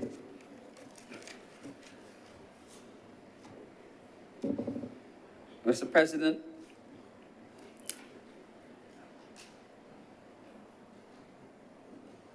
the act that existed prior to 1998 clearly was altered and amended for a reason, for many reasons. But there were flaws in some of the amendments and omissions. And we have a major part of this amendment dealing with licensing that in fact is a correction of one of the errors made when that act was repealed and replaced. There used to be licensing of firearms under two categories. One for what could be called personal protection, and the other one for sporting. And these licenses were differentiated on the basis of the fee. For the first one, you paid $75, and the second one, you paid $50. So all sporting licenses, whether it was for hunting or target shooting or whatever, you paid $50. So we have now a change back to the same policy with some differentiation. Now, I listened to, and it meant, therefore, that when the new act came into place, there was only one category of firearm in this country. There was no longer sporting or shooting. And that still exists today. And it will exist until this act is amended, passed, and proclaimed. Now, for the last 24 years, sport shooters in the country have faced severe problems because of the amendment. And it has caused lots of issues that this amendment will now resolve. But it is not retroactive. It draws a line, as far as I can tell, and I wish to be corrected if I'm wrong, it draws a line in the sand, and it says, going forward, this is what we will do. To my understanding, it doesn't apply to what exists today. It says, as of the day when it's proclaimed, this is what will happen. And I beg to be corrected genuinely if I am wrong. Mr. President, those who are responsible for enforcing the law have to follow the law. And it is unreasonable that if the law has changed, that those in charge of it should not follow it. Now, there was a challenge to what was being done, and it was heard in the Supreme Court, and an oral verdict was given on the side of the claimant. But to date, the court's decision has not been enforced. And I hope that this amendment will resolve that issue in a fair way. Sport shooting in this country, Mr. President, has had Barbadians representing the country at a high level, at the Commonwealth Games, at the CAC Games, and at the Olympics. And it's one of the areas that brings in some level of tourism revenue, and it's one of the organizations where there's not much dependence on the government for support. In fact, most of the shooting organizations are quite liquid. Now, I listened, Mr. President, during a break from my normal duties on Tuesdays to the Minister of Home Affairs and Information when he spoke on this amendment in the other place. And he spoke about the different categories of licensing and licenses to be issued. And there are three: personal protection, hunting, and sporting. I will speak a little bit about hunting license, Mr. President. Now, the Minister of Home Affairs and Information spoke about hunting and the necessary and important need to cull the African green monkey. It is truly a pest, and it has caused and continues to cause a large amount of agricultural damage. But we have also invaded its habitat, places where there are canes and bush and no houses. And the monkeys have to live someplace. And if they can find food in your backyard or in your field, they'll do it. But there's a need to cull the monkeys, but it has to be done safely, humanely, and within the law. But there's a bigger aspect to hunting, Mr. President. And what I'm going to say here today will anger some, but I speak freely. If you fly over Barbados, either with a drone or an aircraft, you will see bodies of water. Some are natural, and some are man-made. There are no less man-made bodies hunting swamps than there used to be. There used to be about 12. As a boy, I lived near one. And you awaken early in the morning to the sounds of shotguns being fired to shoot birds. So the volume of total number of swamps, shooting swamps, have diminished by over 50%. Now, shorebird shooting is a sport. But interestingly, we are one of the last places in the English-speaking Caribbean that still does shorebird shooting. These are migratory birds. They are endangered species, and the shooting of shorebirds has been banned in North America since 1918, over 100 years ago. But little Barbados continues to do it. 300 years of tradition. Tradition is important, but you have to change, Mr. President, because the world has changed. Now, the bodies that control shooting in these swamps have on their own done really good work by not waiting to be told what they can do and to shut them down. They've taken actions to reduce limits of what they can shoot, and they've set gentlemen's agreements of what will be shot each day in the swamp as a maximum.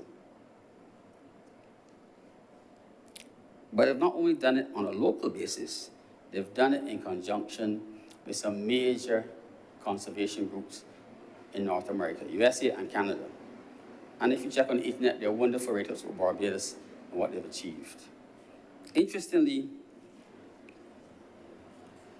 in all the swamps, tallies are kept about what is shot, how many, what species, and to provide a tremendous repository of information for conservation, because they tell about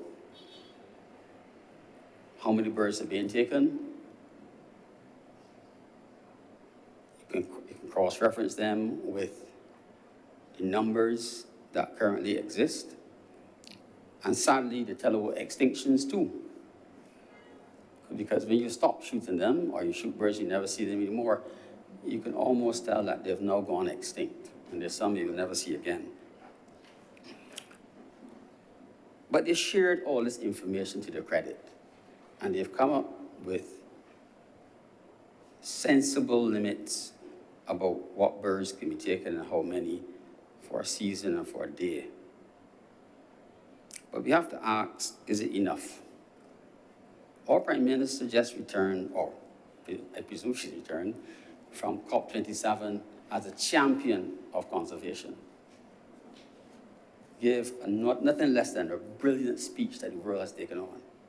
We cannot, on one hand, stand up and have our Prime Minister represent the world as a beacon of conservation and continue to do some of the things that we're doing without regulation. Yesterday, in the other place, Minister Ford gave an extensive discussion about conservation. It was so long and exciting that I delayed my work listening to him. I felt that an edited version should be played in all the schools. It was so good. If we will stand in our parliament and do that and speak on the international stage as we do, we have to walk the walk, not just talk the talk. Mr. President, I am not suggesting that we should in any way ban shooting in the swamps, because the swamps provide really, really important natural habitat. And the birds that are shot in the swamps come here usually because of the bad weather. And anybody with any common sense will not try to shoot birds in January because the birds have already migrated. You will shoot between July and November when they are migrating. And that's hurricane season. So when there is a bad hurricane season, there are more birds. So there needs to be some enforcement as to bag limits and make sure we don't exceed them. So they have to be set and agreed to in a sensible way and make sure we don't exceed them. I'm not suggesting that we stop it, because if the persons who invest in the swamps do not invest in the man-made swamps, they'll dry up. And the birds that come off course might not survive.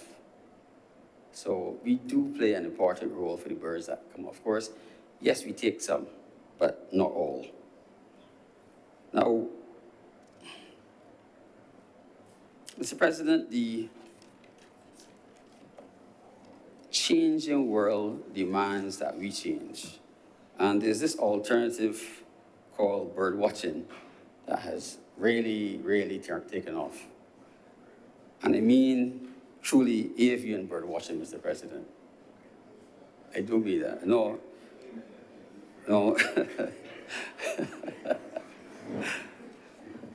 Avian watching, Mr. President. I saw the smiles.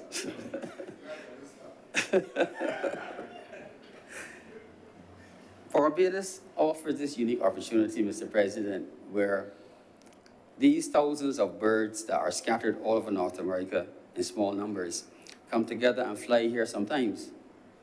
And it's a rare opportunity to see these rare birds that are endangered and in diminishing numbers in such numbers.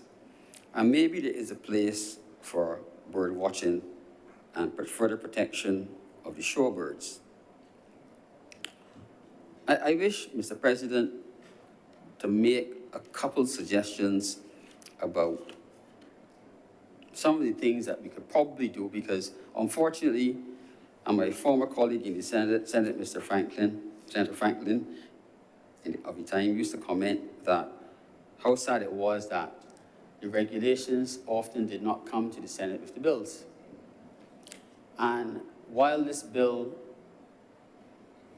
has a few good things in it, the real meat of the matter that has to be fleshed out is not here because there are no regulations. And a lot of the things that have to be addressed, Mr. President, have to be addressed in the regulations, which will not come back to the chamber. The decisions will be made on the regulations by the minister and those invited, and who knows what they will contain. But I would like to make a couple of suggestions. With regard to the shorebird shooting, Mr. President, I am aware that as a boy, I saw some people who used to be able to call birds in whistles with unbelievable accuracy. But a whistle only travels so far. In more recent times, people have been using loudspeakers that blast sound up into the atmosphere, and the birds cannot refuse it. Electronic calling. We need to ban it. It needs to be banned, Mr. President. If you're going to be a sportsman, be a sportsman. No electronic devices. And, Mr. President, one of the safest ways to regulate numbers is to restrict killing. Say, fine, you cannot have more than a certain amount of ammunition in a season. And I said I speak from the inside, so I know how some people feel, but I speak from the inside. If you only have X number of rounds, you cannot shoot 5X. And we also need to restrict the magazine capacity of the shotguns used. In other countries, in some places, you're allowed 2 rounds, a double-barrel shotgun. And there's no reason why persons should be shooting in a swamp, shooting endangered species with a magazine capacity that has 10 rounds. It should be outlawed. But that has to come in the regulations. And I hope some people are listening, Mr. President. But, Mr. President, there's some persons who, for a long time, participated in shorebird shooting and killed a lot of birds. And what is remarkable is that one of the most touching things is if you drive the Congo Road, you will see a swamp with a hut, but not a bird is shot in that swamp. It's a conservatory, it's a sanctuary. And that used to be a major killing field for birds. So it says People can change. And the hunts in Congo Road have done that. It is not impossible. Maybe it needs funding. Maybe there needs to be money provided to help to pump the water and keep the ponds in the right condition for the birds. And maybe if the Parliament can pass legislation to do a debt swap for environmental, and the savings go towards environmental work, this could be seen as something similar with the tourism aspect, Mr. President. Someone can flesh out the great details. Mr. President, on the matter of sport shooting though, I wish to say something. It's a quote from Abraham Lincoln that I'm sure came from the Bible. I can't quote where from the Bible. Somebody among us will tell us.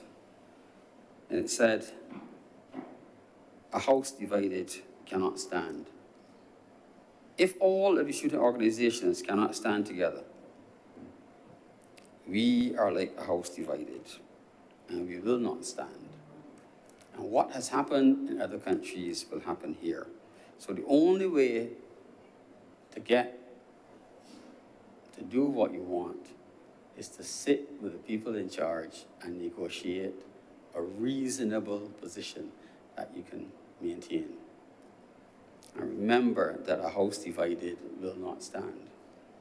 So you cannot have one set of people fighting for themselves and another set fighting for themselves. They all have to fight together. Now, generally, Mr. President, we focus on firearm crime. And there's not a lot of focus on ammunition. And we talk about the number of guns. But guns without ammunition are hammers. Yes, a gun without ammunition is just a hammer. You can beat nails with it.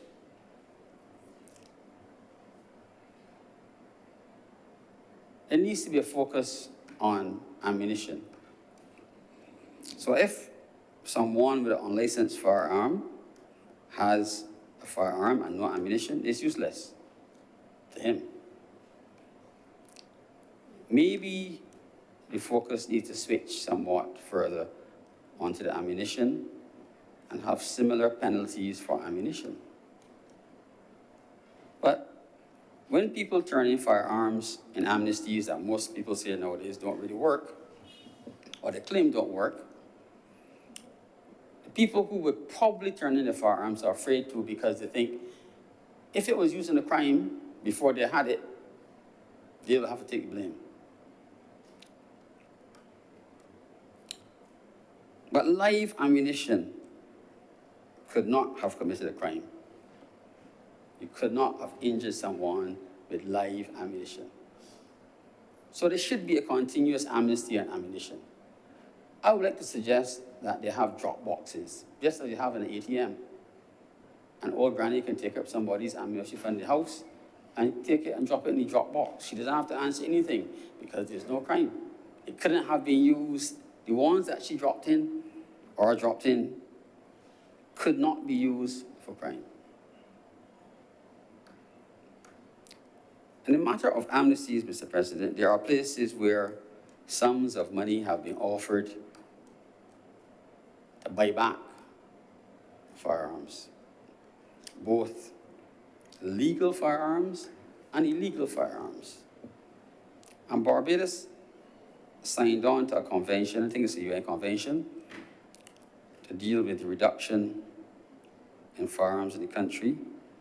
And the Barbados Police Service have been doing an excellent job with destruction. And it has prevented, and mind you, I don't have any evidence that there was leaching, but it is meant to prevent leaching from armories. I have no evidence that there is leaching.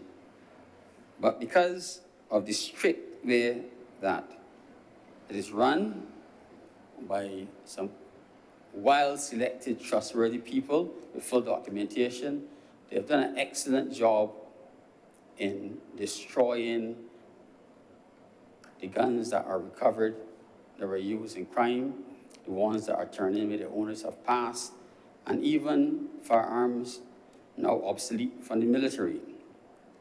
And they must be commended because it reduces the number of guns in the society and the possible numbers that can leach if such a thing happens. They have taken a similar approach to ammunition, but I would like to encourage them to have a constant, year-round, daily amnesty on turning in ammunition, because guns without ammunition, Mr. President, are hammers. I thank you, Mr. President. Thank you very much, Senator Mr. Lillard. Senator Paris. Thank you, Mr. President. I rise to support the bill before this honorable chamber. Within the last couple of months, our country has been experiencing a spate of gun-related crime, which, if not stopped or curbed, has the tendency to disrupt our peaceful way of life. Mr. President, this government intends to do whatever is possible under the laws of this country to disrupt such unwanted circumstances. Indeed, since we came to office in 2018, we have done many things, many of which have been well documented, and we will continue to do more. That's why we are here today having this debate. Mr. President, I would like to remind this chamber that as a government, we have given the premier law enforcement agency, the police, all that they have requested in order to get their job done. Mr. President, we have increased the number of judges to erase the backlog of criminal cases. We have increased the number of prosecutors in the Office of the Director of Public Prosecution. Mr. President, it is clear that this government listens to the people. We listened when we were in opposition, and we continue to listen as a government. We recognize that there are some omissions and areas that need to be dealt with. One such is the amendments to the Firearms Bill, which would allow us to address some of the omissions. And again, I say that is why we are here today. When I reflect on the number of telephone calls that I have been receiving in the past months with respect to gun crimes, the frustration and the fear expressed by citizens in this still peaceful country, I was really, and I am really moved. I am moved to see the tears of families who have lost their loved ones. Mr. President, as I read the amendments to this bill, I was moved as well. But I dare say I was moved in a really different way.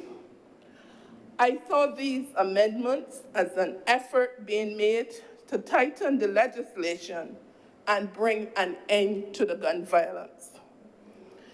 I am pleased that the framers of these amendments did their research and recognized that Barbados is not the only country that is experiencing difficulties with persons bent on disrupting civil obedience. Some of the jurisdictions like Turks and Caicos and the UK enact legislation similar to what we are doing today.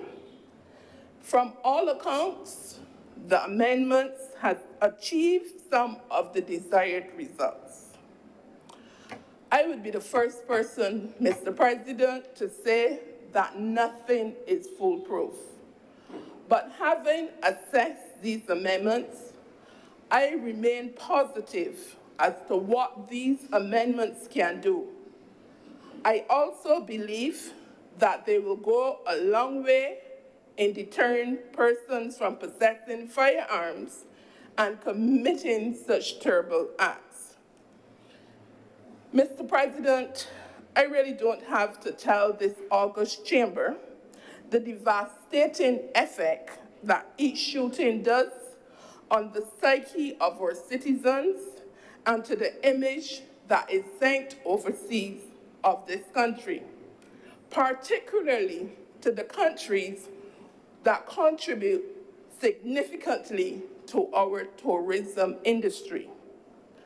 Mr. President, in these times, we simply cannot afford to allow anything or anyone to put us in a negative light and derail the progress of this nation.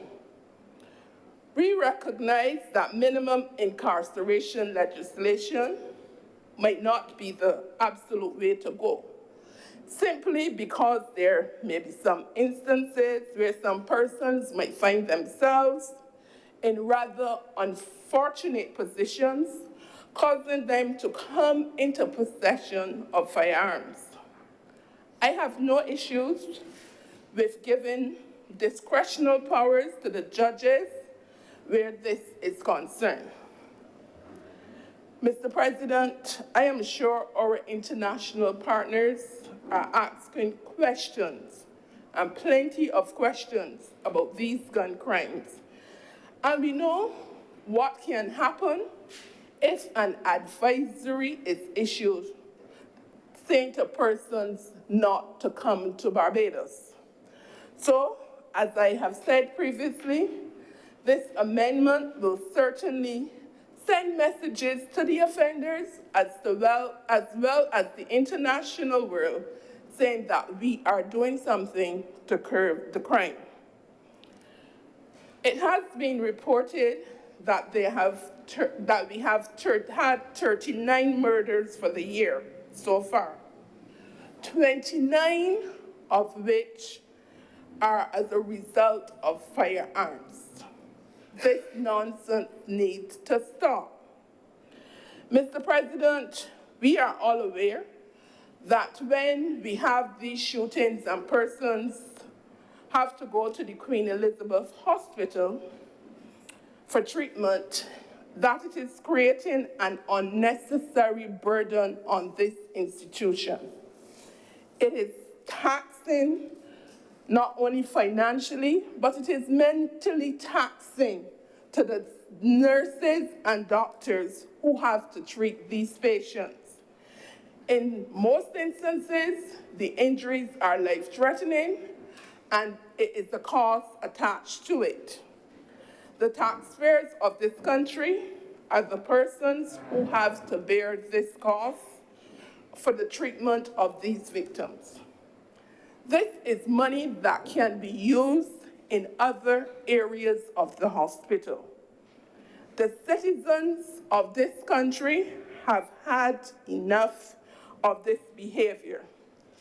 And I am appealing to the few persons, because I believe there are a few, they are in the minority, who are responsible for this behavior to stop it. I am saying enough is enough. Mr. President, I have confidence in the men and women of the Barbados Police Service that they will bring the present situation under control. We have had spikes before, and this is exactly what they did. I am calling on the churches, and I know Senator Rogers will join me in this call, and parents to get the children to attend church and Sunday school. As a young person growing up in my community, we look forward to going to church and attending Sunday school every Sunday, rain or sunshine. We were also involved in the church lads and church girls brigade. These activities kept us grounded and focused. I am also asking communities to work with the youth commissioners of the Ministry of Youth, Sports, and Community Empowerment in getting the young people from these communities involved in the programs being offered by this government. These programs are designed to keep them engaged while at the same time encouraging them to have a positive outlook on life. I'm also appealing to every citizen because it is affecting all of us.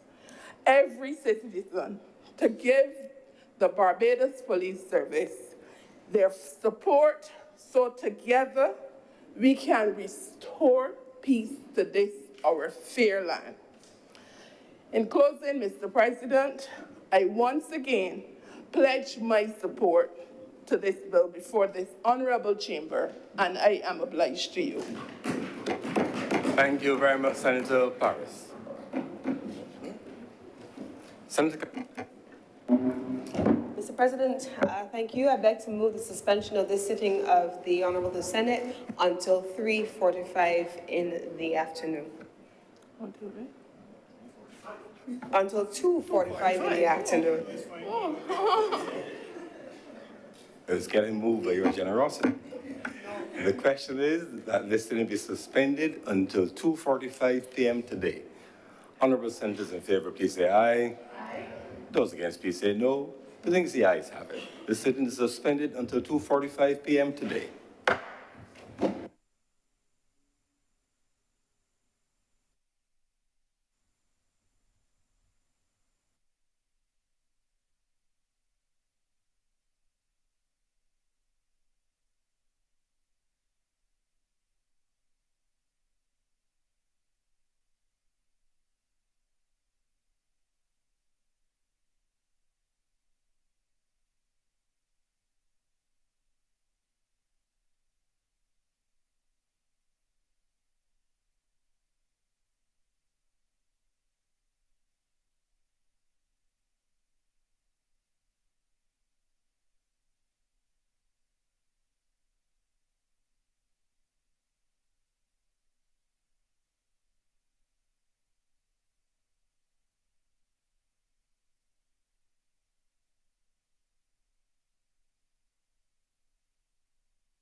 Mr. President, thank you for recognizing me, although I think I'm in the unenviable position of following lunch and having to compete with a particularly good meal of oxtail.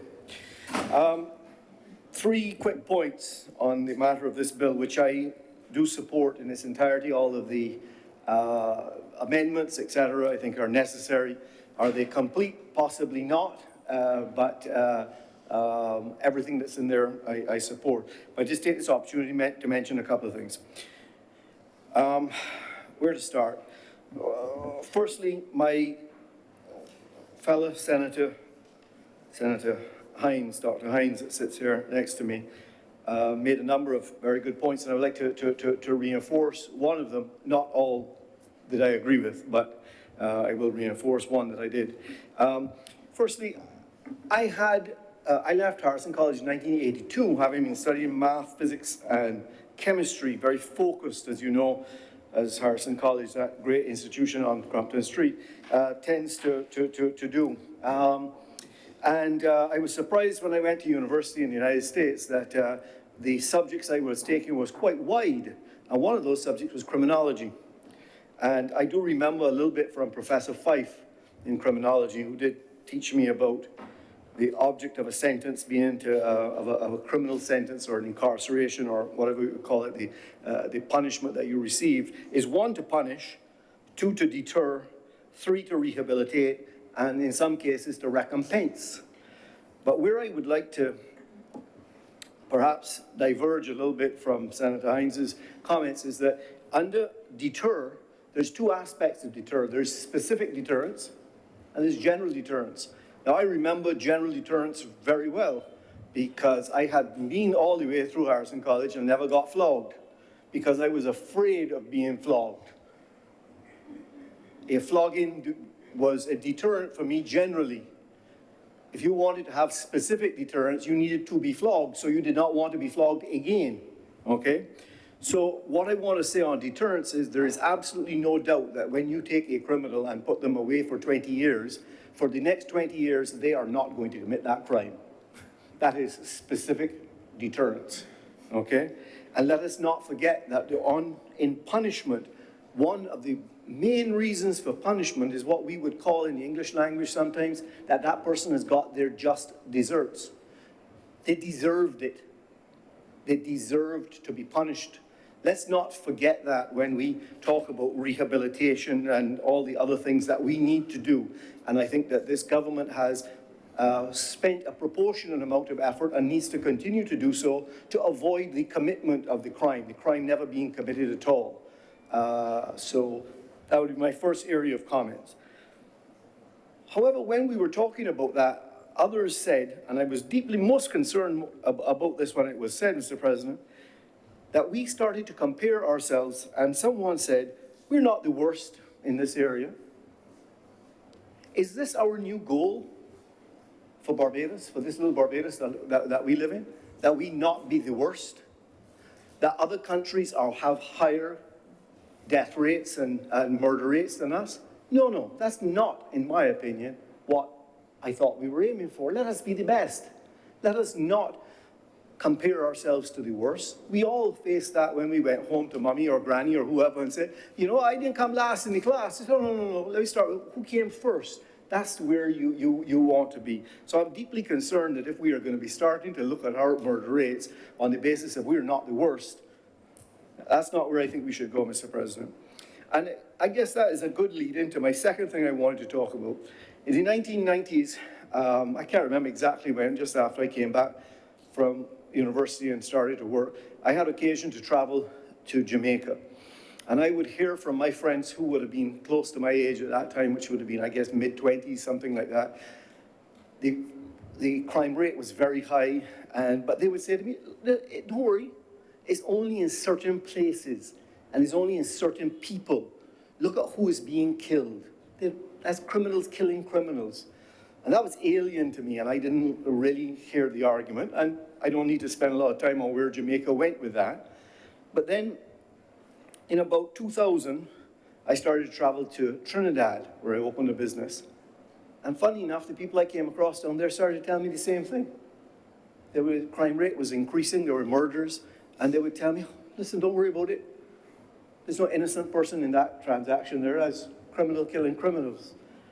And I would listen to it, and I would thought to myself, well, that's strange. I mean, that's what they say to each other. That's how they make themselves feel good, but it's wrong. Unfortunately, I've started to hear that in Barbados.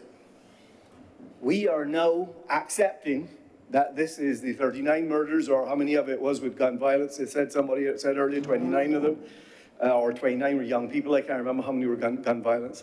We're starting to hear people now find this same justification that I heard in the 90s, and that I heard in the 2000s, where they start to say, well, okay, it's criminal killing criminal, it's just one less criminal. That cannot be what we aspire for, Mr. President, I do not think. So my third and last, because you know, as I say, I don't talk long. The third thing I would say is then from a business point of view, I want to make sure that everyone is very, very clear on this. Within the tourism industry, these statistics are getting out there. And you may think that you can talk it around. It's only amongst these people, or it's only within the criminal element, and it's only in certain places. That's not it. When someone reads the newspaper internationally and they see the kind of crime rates they have here, they make decisions about where to spend their money. And I am seeing it in a big way within our tourism sector. The image of Barbados is being tarnished at a time when our Prime Minister has a huge footprint on the international scene and has an opportunity really to focus great things on Barbados. At the same time, when you have great focus on Barbados and everyone wanted to know what's going on here, if in fact what's on the headline in your newspaper regularly is to do with this criminal activity, we have a problem. So I finally finish on the point where I wanted to agree with my Senator, Dr. Hines, and I want to perhaps elaborate a little bit on it, is that it's one thing to have a sentence of punishment and deterrence and rehabilitate and recompense, but fundamentally, if you do not have a direct association between the crime committed and the punishment that is meted out, we have a problem. And the speed at which our justice system works, we need to get to it for both sides. It is unfair to ask a guy for 10 years to wait for his case to be heard. It's unfair to him, and it serves us not well at all to deter anyone and to change behaviors. We can't do that. So I hope that we will spend equal time trying to stop people from committing crimes, for having the right environment, that they don't feel that that's the option for them to be at, to punish and deter in the right way. And what this legislation or this amendment is doing is increasing that punishment, which I agree with, but also to spend the time and effort that is necessary to bring justice fairly and swiftly. And with those few comments, Mr. President, I'm obliged to you. Thank you. Thank you very much, Senator Malalow. And the speakers, Senator Kevin Boyce. Thank you, Mr. President. Sir, I join to rise in this debate and to be clear in my support, my unequivocal support for the government in what it is seeking to do. We would have heard various contributors speak to the purpose. And to my mind, those who detract and say that it is draconian, perhaps consideration as to where it's coming from will help shine some context in relation to where we're seeking to go. Mr. President, the sections which are being considered are Section 3, Section 7, Section 29. The previous, or the existing act, as it is yet to be amended, sir, contemplates that for these sections, there's a specified penalty. Section 3, which says if you have a firearm without a license, carries a penalty. Section 7, which deals with selling of a firearm without a license, it carries a penalty. And Section 29, which speaks to the penalty for using a firearm to commit an indictable offense. Currently, sir, the penalties as stipulated under the law range from 7 to 15 years. 7 to 15 years for the first offense, sir. For indictable offense, the current range is from 10 to 20 years, sir. So persons who may seek to say that this is some form of draconian message perhaps need to look at what was there and realize that we are simply moving, or some will say we are significantly moving, sir, from a period of 7 to 15 years to a period of now 10 to 20 years. That's going to be the new penalty. So it started off, if you're selling without a license, if you're in possession of a firearm without a license, and if you use a firearm for an indictable offense, that the existing penalty is 7 years to 15 years. That penalty now moves from 10 years to 20 years, sir. For a second offense of possession of a firearm without a license, selling a firearm without a license, or using a firearm for an indictable offense, it moves from the current penalty of 15 to 25 years to a penalty of 20 to life. Now, sir, considerations have also been built in to allow a discretion with regard to the sentencing, and that is what you call the exceptional circumstances provision, sir. Considerations with regard to the age of the individual, sir. Considerations as to whether there are any priors. And of course, considerations as the fact that public safety and order was not impacted.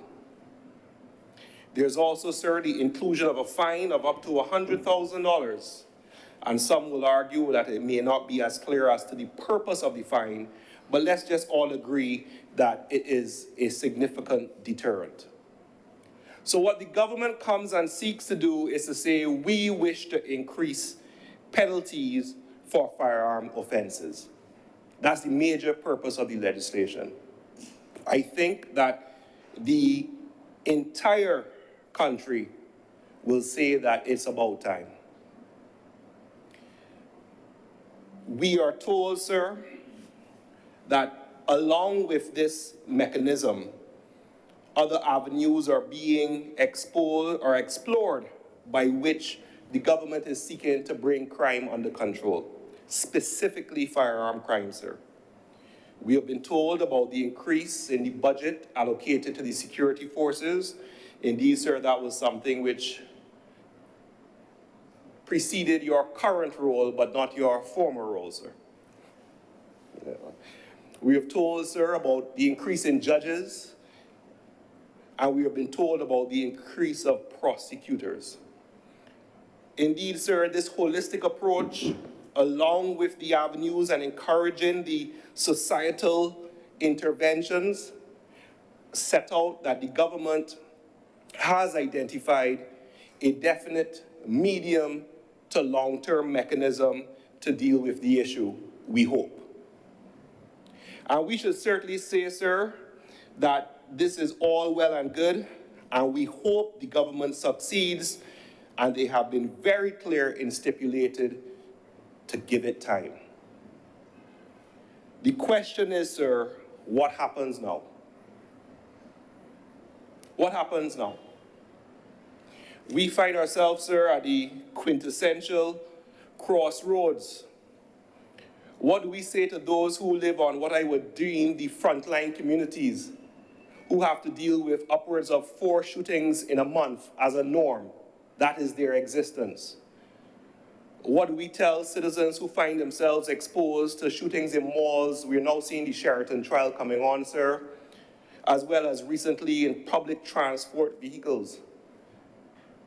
The shooting that was taking place in relation to a school, thank God it was after hours, sir. What do we tell persons in the communities as we find ourselves at this quintessential crossroads? We have to support the government in the efforts to wrestle this thing to the ground. At the end of the day, sir, we are all impacted.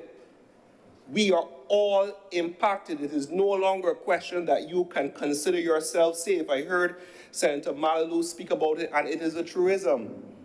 There will come a time when we see this statement that is only so and so killing so and so, that will change, and the effects are detrimental to us all.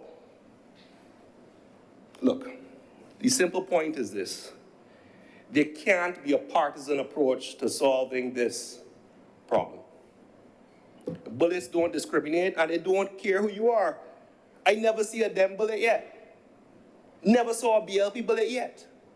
And the fact of it that we have to stop this who did what, and what is the result of what was done in the past, or who could do better now, and bring ourselves together to find a solution.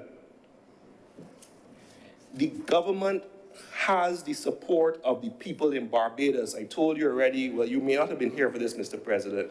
I speak for the silent, judgmental majority, sir. And we need to mobilize as a collective in this country to stop the scourge of gun violence. We did it for COVID, sir. They had Operation Seek and Save, correct?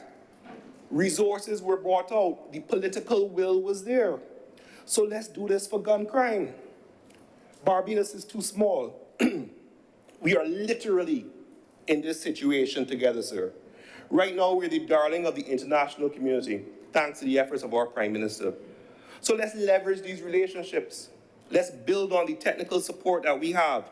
We have CARICOM impacts, we have RSS, we have Interpol, we have the US, we have the UK, we have even China. Let's beat this thing back and find the political and community will to get it done. I support this legislation, Mr. President. Thank you. Thank you very much, Senator Boyce. Senator Reverend Dr. Rogers. Thank you very much, Mr. President. I rise also to support this amendment, and I'm speaking because I believe it would be expected of me to say something on it, given my position. I think it is timely, given what has been happening in our society. And at the outset, I wish to commend the government and the Barbados Police Service for the work they've done. In the most recent bust we've had in our country, 37 guns and over 700 rounds of ammunition. If those things had gotten on the streets in the hands of people who tend to do lawless things, the results could be detrimental to us all, as most of the senators have mentioned here. But in reflecting upon this particular bill, I was thinking of the words of Cicero, the great Roman senator and statesman, who once said, "We are slaves of the law in order to be free." But he also said, "Laws are dumb in the midst of arms." Laws are dumb in the midst of arms. And I've said that to say that as brilliant as this amendment may be, as brilliant as the legislation that we pass in this house, this chamber may be, there needs to be something more. And it is not something that can be brought about by legislation, but it has to be brought about by a desire for change and transformation in the minds of our people. Coincidentally, today, sir, in the church, we are observing this feast of St. Margaret, of Queen of Scotland. I believe my friend Senator Boyce will be celebrating this feast day at some point in time. And she reigned in the 11th century, and I'm just highlighting her because of what she did in her time and what she was passionate about, and I believe it speaks to some of the things that we must pay attention to here. Margaret, during her reign, was a deeply devout Christian and very spiritual person. And one of the revolutionary things she sought to bring about in the church of her time was to ensure that no one is denied, that all people are valued as human beings, no matter what the clergy thought about their lives or how worthless they may have appeared to have been. She believed that the sacrament should have been available to all people. she was also passionate about the social construct of her realm. And so she was instrumental in building schools and orphanages and hospitals just to care for her people. But one of the things about Margaret is that she was a mother of 8. And yes, she would have had her servants and so on, but she took charge of her household to make sure that her children were instructed in the Christian faith. She personally did that. And I want to point out these things because I believe that the problem that we're facing in our society is a problem of leadership at several levels. And I'll begin at the most basic of levels, which is the family, the home. The violence that we're currently experiencing in our society, all of those people who have carried out those acts belong to families somewhere in our society. There were the children who were crying on the first day of school as they were taken to school, as little boys and little girls, snotty-nosed and teary-eyed because they were scared. And somewhere in their development, someone took their eye off them.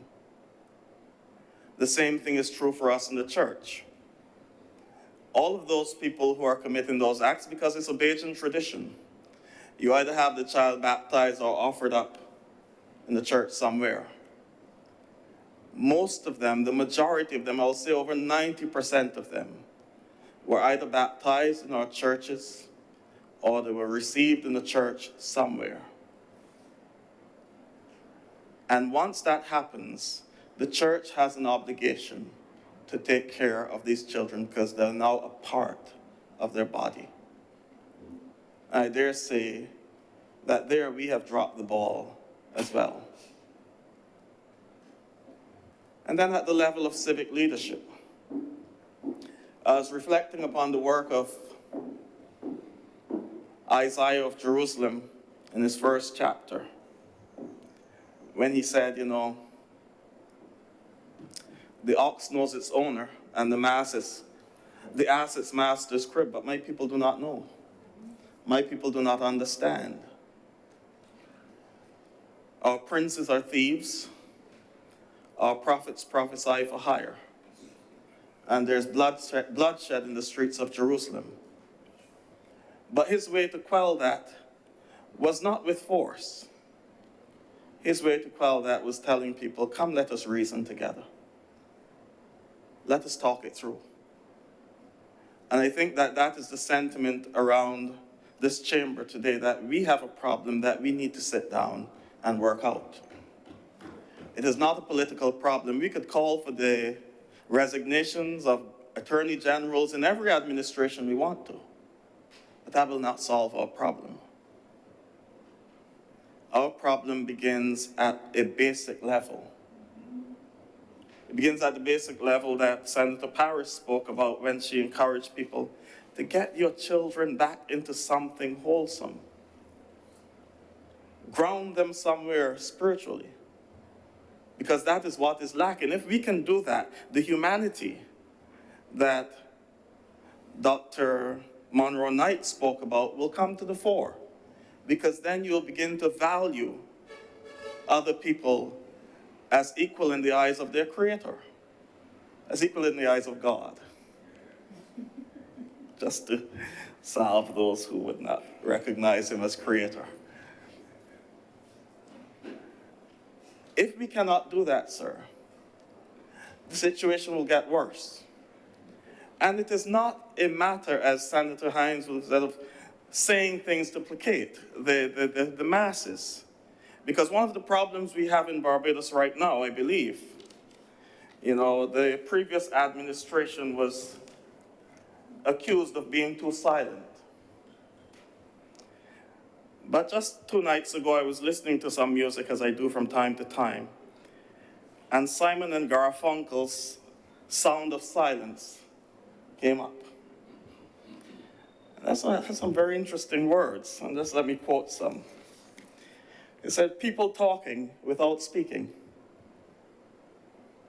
people hearing without listening, people writing songs that voices never shared, and no one dared disturb the sound of silence. There seems to be a sound of silence in this community. There's a lot of chatter. But when we hear a former commissioner saying, we're not hearing enough, we're not hearing enough, there's too much silence in this community. When we hear a leader of the private sector saying, we're not hearing enough, but people are talking, but without speaking, there's a sound of silence. And I dare say, Simon Garfunkel warned, fools, said I, you do not know. Silence like a cancer grows. And if we cannot confront this thing as the people of Barbados, if everything has to be political, if everything has to be protecting my turf politically, in a few months' time, not a few months, a few weeks' time, I won't be here, unfortunately. Not that I would have gone. Richie Spice is coming to Barbados. And listening to my music a few nights ago, sir, I came across a song by Richie Spice, Earth a Run Red. Be careful the way you walk and where you talk. Watch out for the vampire them that sneak up in the dark. Watch out for the big-time thief who thinks that him smart. Bring in the crack and the guns to mash up the youth them heart. Earth a run red. And I cannot help but think that that is what is happening to us. I cannot help but think that that is what is happening in this country. And so these punitive portions of the legislation that have been added here, I commend the government. But because of the sound of silence, because of the appearance that everything is not as clear as you think it is, because people are talking without speaking, there will seemingly be, and there is seemingly, a level of cynicism in this society where no one really trusts any information. That's the reality. And the boys on the block, we educate them. I've said it before. If you want to keep your people under subjection, do not educate them. You cannot educate the people and treat them as fools. So it's only the other day, I was passing some guys and I heard a limerick. I hadn't done limericks since school, sir. I had forgotten what they were. I asked the man, what was it? He said, this is a limerick. It's a limerick about what? And he began to quote it to me. It said, rather educated. I don't know what it was about, but it was a limerick. He was saying about the state of this society. And it went something like this, if I can recall it well. I run the risk of not getting it right.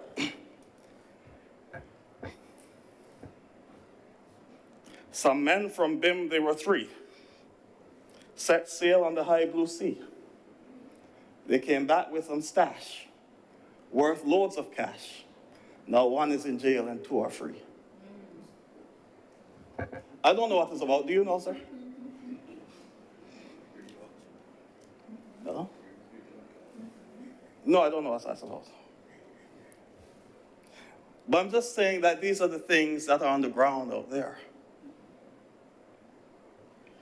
And there's a sound of silence. But as Simon and Garfunkel said, silence like a cancer grows. Hear my words, and I can teach you. Take my hand, and it might reach you. But my words like silent raindrops fell and echoed in the wells of silence. Will words fall into the wells of silence in this country and we do not understand what is taking place on our streets? Those young boys and young girls are our children. And you know, before, when a little boy got into trouble, the poor mom or grandmom would be down by the court crying. He was a good boy. He never do nobody nothing. Well, it's changed a bit now. He's a good boy. He'll be here all the time, and you'll see him. He's quiet. He don't get into nothing, but he had his ways. And once he had his ways, you know. But that is the reality. But it requires an all-inclusive approach. The church, the religious institutions, the families, and at the level of leadership at the highest level must be involved in wrestling this beast. This legislation is good, but this is not it. Laws are dumb in the midst of arms. Once people have arms in their guns in their hands, they feel empowered. And you can set all the legislation you want. If I feel I need to take out a man, I'll take him out. That is the general thing on the ground. And we have to get serious about finding those shadows who are putting these guns in our children's hands. Because these little boys don't really import no barrels, and I don't even think that they have the money to pay for a barrel. But somebody bringing these things and putting them into their hands and learn from the rest of the region. I said it before in this chamber. I was very worried. One of my first speeches in here dealt with the fact that I was worried that our campaigns, our election campaigns, are not about issues anymore. It's about who has the power of spend. And once our campaigns become about who has the power of spend, there will come a time when you will not have enough to buy votes and you'll have to start eliminating them. Don't think it cannot happen to us, just like what you heard.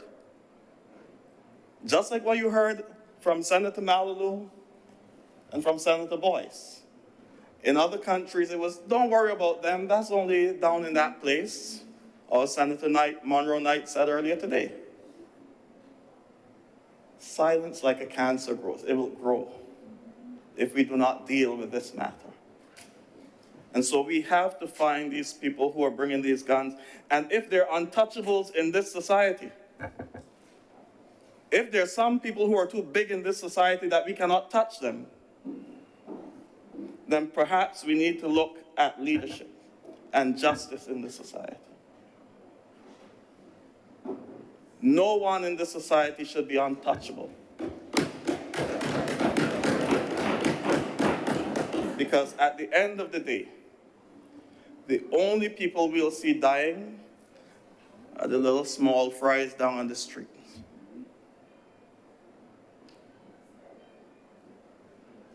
I mentioned some time before, in Jamaica, there's something called a wet. Have you ever heard of it, sir? A wet is a spliff that has been soaked in embalming fluid. And this is what the kingpins are giving to little boys. Because when you smoke that, it knocks everything out of your brain. You go and commit the crime and you cannot remember anything. You cannot tell anybody anything that happened. We don't want to see that happening here. It's called what? Molly's. Here already. And for those who are au fait with what is taking place on the ground, who keep their ears close to the ground,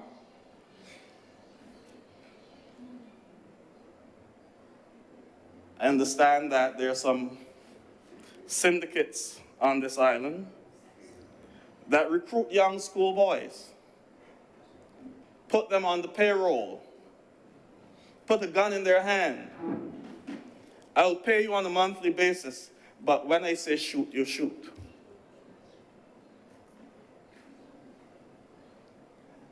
all of this is taking place at a community level. And somebody knows what is happening somewhere. These boys go home, they eat. They live in a house with a mother, grandmother, aunts, everybody. But if people are seen to be benefiting from what is taking place, we have a problem. And so I'm calling on us all, Mr. President. Not anyone any more than myself, because I am culpable as well.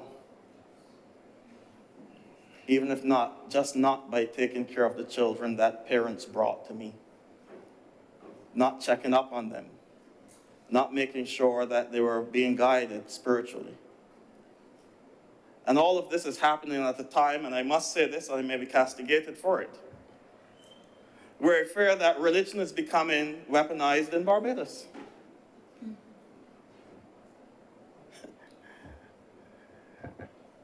Particularly amongst us Christians. A faith that is supposed to embrace and uplift. A faith that is supposed to tell people, no matter where you are in life, you can be brought back.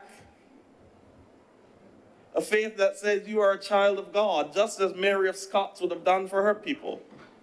When the clergy was seeking to discriminate and tell people they cannot come for communion, Mary said no. And it seems as though there's a certain section of Christianity in Barbados that is only caught up with condemning.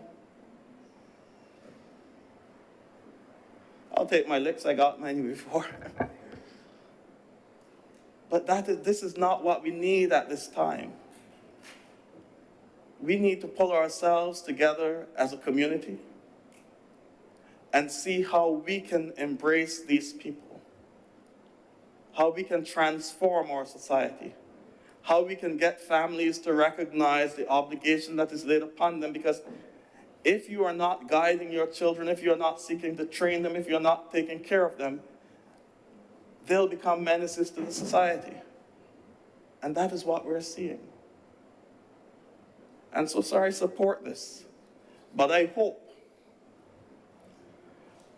that the only people who go to prison for this are not just the little chickens down at the bottom. If we're going to implement legislation like this, we need to see some big boys. We need to find some shadows who are bringing the guns into this country. Or all we'll be doing is just dealing with it at the lower level while the bandit factory continues to produce. And so, sir, I commend the government for bringing this legislation, but I also implore the leaders within our society, both civil and spiritual, to recognize that this is a fight that has to be undertaken by all. And this legislation alone will not win the fight, for laws are dumb in the midst of arms. Thank you very much, Mr. President.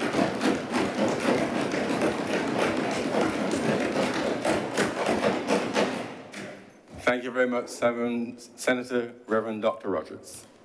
Senator Robert Solo. Thank you, Mr. President.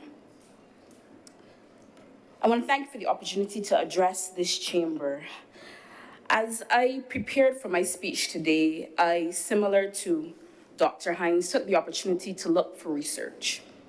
As a former teacher of mine, I hope she feels empowered to the fact that I attempted to look at some research before I got together with this speech. And similarly, as I discovered in university, most of the time you can find research that goes both ways. It goes for and it goes against. I listened as she spoke about the research with regard to, crime and deterrence. Similarly, I found some research by Daniel Kessler and Stephen Levitt speaking about using enhancements to distinguish between deterrence and incapacitation. And they spoke about the factor of the research they were looking at was about a sentence lengthening process that was about willful homicide, forcible rape, aggressive assault with a firearm, and the sentences surrounding those particular crimes were lengthened. And as they looked at the research, within 3 years, those crimes covered by that extension of law reduced by 8%. 7 years after the laws changed, the crimes, according to their research, went down by 20%. So as I indicated, there is research both ways. I can only hope that this amendment serves as a sufficient deterrence and that that research holds true. It is my prayer. But after I looked at the research and realized that they went both ways, I pulled back to where I tend to go to. I tend to look at who we are as Barbadians, because I am not a doctor, lawyer, a priest, a businessman, or any of those things. I do consider myself the average Barbadian. And hence, I wanted to speak to other Barbadians about crime in this country. How do we talk to it? How do we treat about it? And I found in every conversation, it boils down to responsibility. We always talk about who is responsible for how the situation has come to where it is. There were those you would engage with, and the responsibility in their opinion rests solidly with the AG. And as you heard them talk, you somehow felt that he must find himself a vat of radioactive acid and merge a crime-fighting superhero to match his distinctive winning smile, forgetting that his remit is really, in most cases, limited to policy and legislation. Some, during the course of our conversation, spoke about the police, who have a responsibility for catching criminals, to be sure, but who are limited in number, who are not all-knowing, nor all-seeing. And we all know many a thing in this country goes unheard and unseen in the dark corners. Some, of course, would blame the parents, because by God and law, they have the responsibility for these seeds, the responsibility to guide, to correct, forgetting that in most cases, children don't spend most of their waking hours at home with their parents past a certain age. Others will blame the schools, some the churches. But I thought I had come up with a radical answer.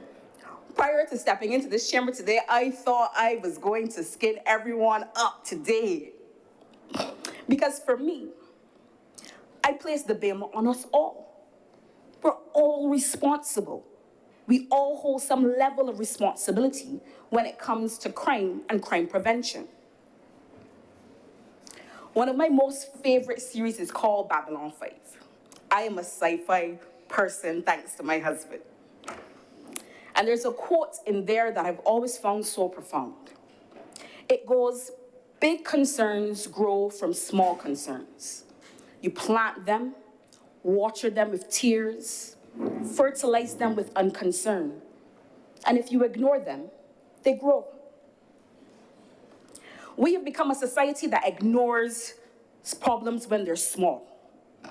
We ignore the factors that lead small, troubled children, some of them, into becoming large, violent adults.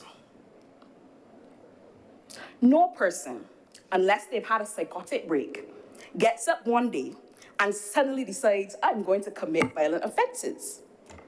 They don't suddenly decide, I'm going to be a drug kingpin. I mean, this isn't Breaking Bad. We can't suddenly decide we're going to have a meth lab in our garage. So the truth is faced, and must be faced, that criminals are cultivated. My goodly center knows a lot about cultivation. You know that there are lots of factors that go into it. Each small action left unchecked, each bad influence left to fester, Each talent or skill ignored cultivates that small troubled child into that large violent adult. Now, I believe in a healthy dose of reality. It's one of the reasons, Mr. President, I like my stories. Today, I want to tell you one that is true. And I will not call the person's name. I won't even say the parish. But it's a cautionary tale that I see repeated quite often in this country. I know a mother who has spent the last month of her life bawling, crying her eyes out, calling every single family friend or family member possible. And she has spent that time going over her son's life in her head. To be clear, her son is not dead. Let me say that, allay any fears up front. He's very much alive the last time I checked. He, however, now finds himself in jail on a number of firearm offenses. Not one or two, a number of firearm offenses. And as she cries, she starts to tell stories about his life. And at the end of each story, I can't help but thinking to myself, everyone sucks in this situation. At each and every story. She talks about when he was small and she and the father couldn't agree and they broke up. And he wanted to take the child because he was better able to raise him. And listening to her mother and her grandmother, she said, no, that is going to look bad on my family. I'm going to keep him. So she moved him into an overcrowded house where everyone lived, her brothers, her sisters, their children, and kept him away from his father. In that situation, to me, everyone sucked because nobody cared about his well-being. It was about what everybody else saw and thought. She talks about when he was 5 and started to run errands for her brother. You see, her brother's a criminal living in the same household. Everyone knew he sold drugs. Everyone knew he had a firearm in the house. And we know how Bajan women love their sons. So the grandmother and the great-grandmother were absolutely assured no one was going to remove that man. That was their boy. She didn't stop him from sending the boy hereforth and therefore to do things for him. So even though everyone knew he was a bad influence, knew he was grooming this child with no shame, no one did anything. Forgive me, but everyone sucks. While he was in school and disrupting the class, not doing the work, the teacher approached her, explained to her the problem that was happening. But in her head, all she knew was, this is my son and you're persecuting him. So she told off the teacher. And the teacher decided, well, I'm not giving no more effort to this child. So he took a permanent seat by the door. Again, everyone sucked. And so there was no one correcting his behavior, no one attempting to help him. And when he left secondary school with no job, still living in her house, she had now moved into a place of her own. She noticed all the little issues. She noticed the heavy gold chains, pockets always full of money. No job, pockets always full of money. And in the back of her mind, she knew what was happening, but the bills were getting paid. Her son was with her. Even when she came across the gun in the house, shut her eyes, put it back, walked away. So when the shots would ring out across the pasture, and she would look out to find him barreling towards the house, sliding in and shutting the front door. In her mind, all she could think of is, there is some mother somewhere probably crying over her child's body. But her child was here, so she put that away and moved on. In all of her stories, all I could think is the fact that no man is an island. We do not exist by ourselves. We are influenced by those we meet along the journey called life, in small ways and in large ones. At various times during a person's life, there are inflection points. There are points at which if you meet me on the road and you steer me left or right, you can make a huge difference in my life and the life of those who I interact with. We can each influence people positively. But we've stopped doing that.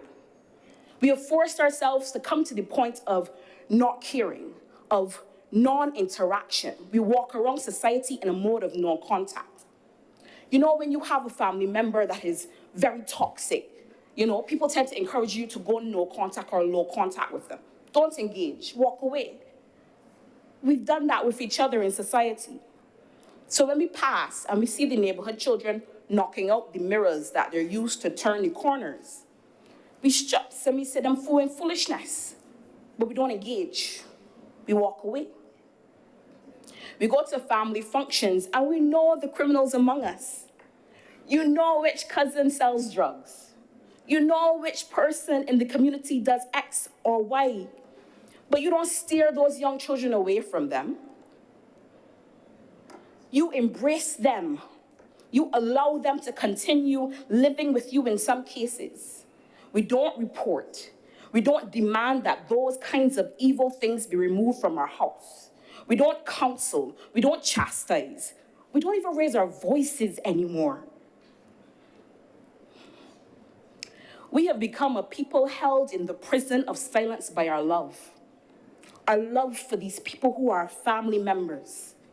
But we've forgotten about our responsibilities to society, to community, goodness, even to other family members. Every gun floating around this country is another opportunity for another member of your family to be laying dead in the street. We don't think about it that way. We love to say, similar to what was said earlier, if you're not involved in a crime, you can't get shot in Barbados. And similar to the goodly senator, as I thought about it, I said to myself, well, I didn't know stray bullets knew accents. I didn't know that they knew about political parties.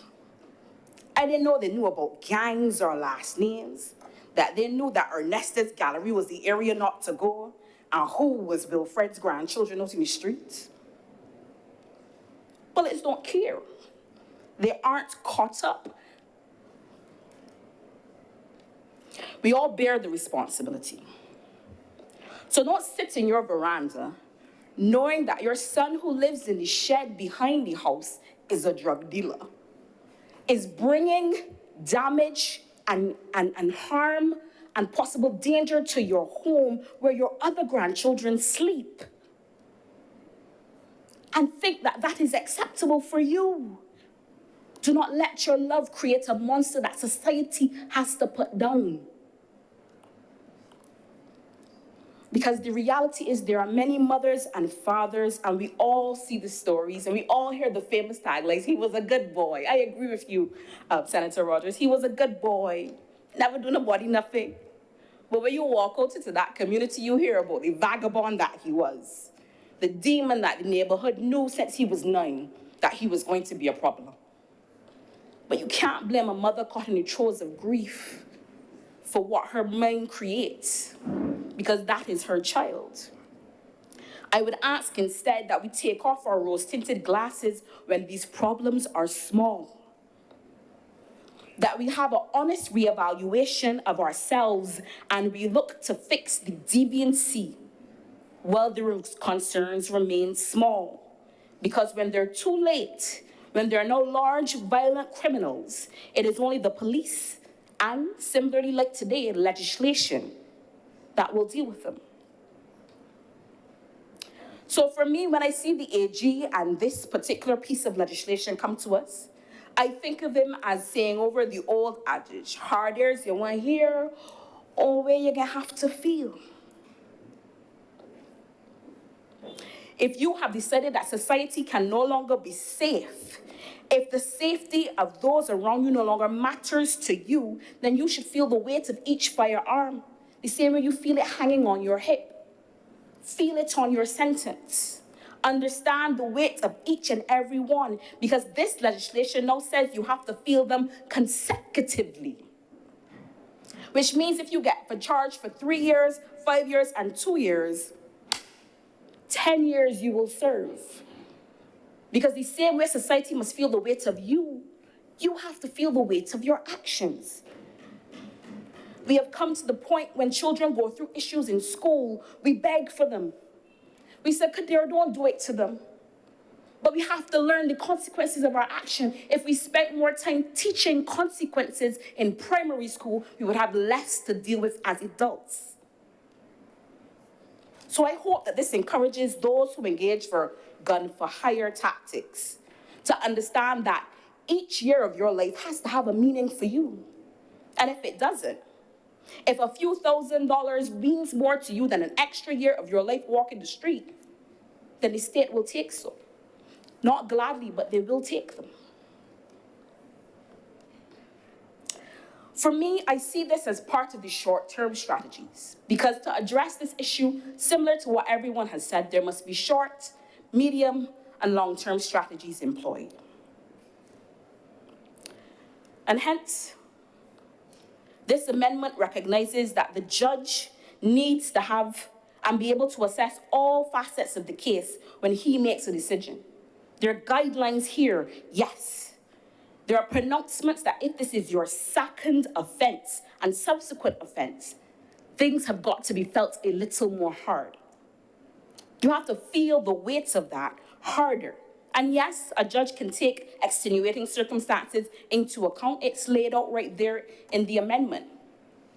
But it means that you're going to have to fight a little bit harder after that first offense to convince a judge that any extenuating circumstances could possibly be relevant.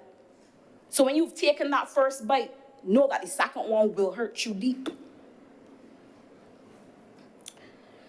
For me, one of the strategies I want us to utilize beyond this piece of legislation is to provide more safe spaces for the reporting of crimes. See, I spent earlier in this presentation talking about encouraging persons to report, but they have to have safe spaces to be able to do that reporting. Because it is hard to ask Ernesta to report on the activity that she sees Miss Millicent's son doing when she has to sit next to Miss Millicent in church on Sunday. This is her community. So when she reports on this person, she feels the weight if that community suddenly knows that she has done this. They need to be able to trust that the police will do what they need to do, but I have done what I should do as a citizen. Anonymous, safe reporting spaces. I also want more training for the police. And yes, more training in terms of better firearms use is great. De-arming and de-escalation tactics, yes. But I want them trained in soft skills. Let me say that again, soft skills. I want them trained in emotional intelligence. I want when someone comes to make a report, whether it's for rape or any other crime, they're able to respond with compassion and understanding. Too many times you hear about people making reports to police, and it is either laughter or a face that tells you, move from in front of me because I am not interested in your small chat. And that is not to say that that is every policeman.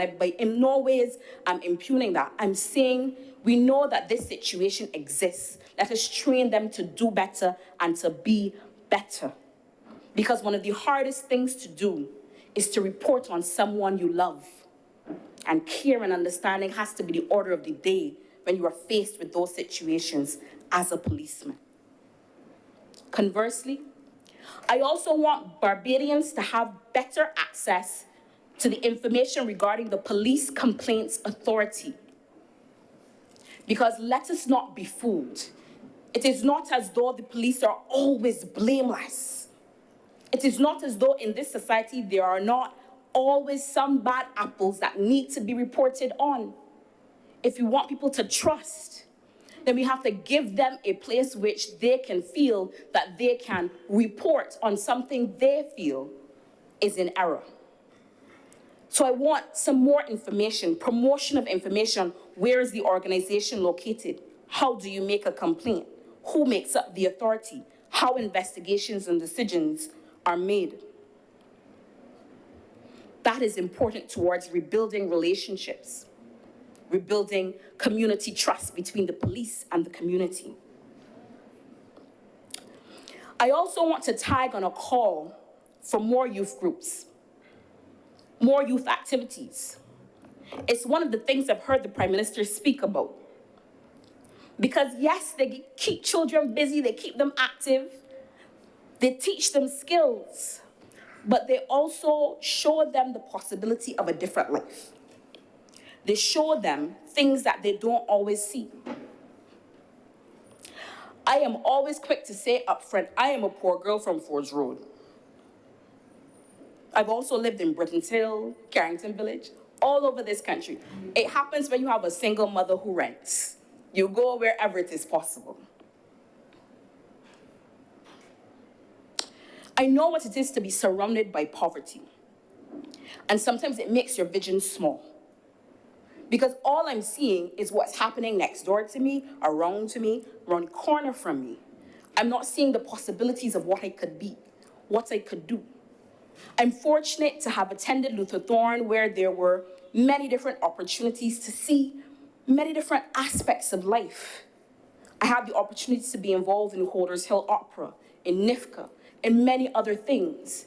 So it allows me to see the way people live in a different light, to talk to those people, to understand the level of effort you had to put in to get where you wanted to be.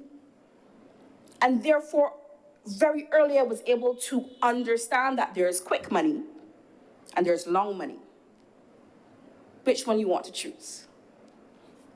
And I feel that children are not getting as much opportunity to be able to be exposed to other ways of life. You cannot ask me to reach for the stars when I don't even see past the cloud line. So we need to do more of that, more extracurricular activities, more opportunities for children to reach out, to stretch out. Because if you don't give me heroes,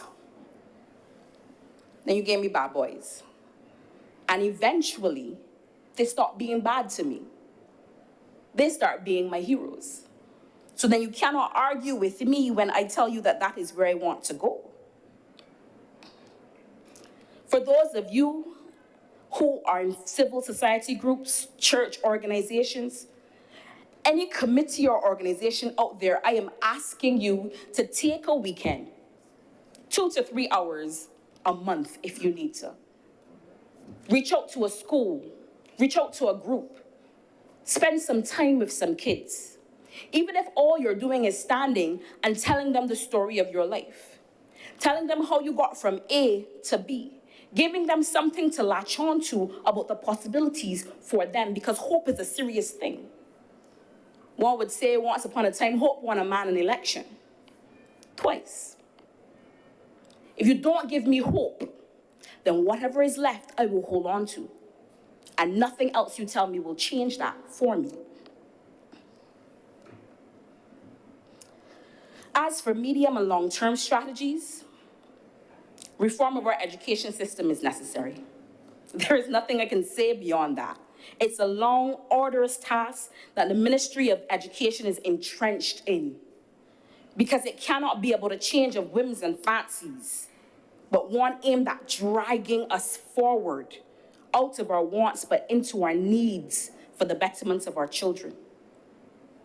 The reform of the social services I've spoken to in my first speech in this place, and I am eager to see it happen.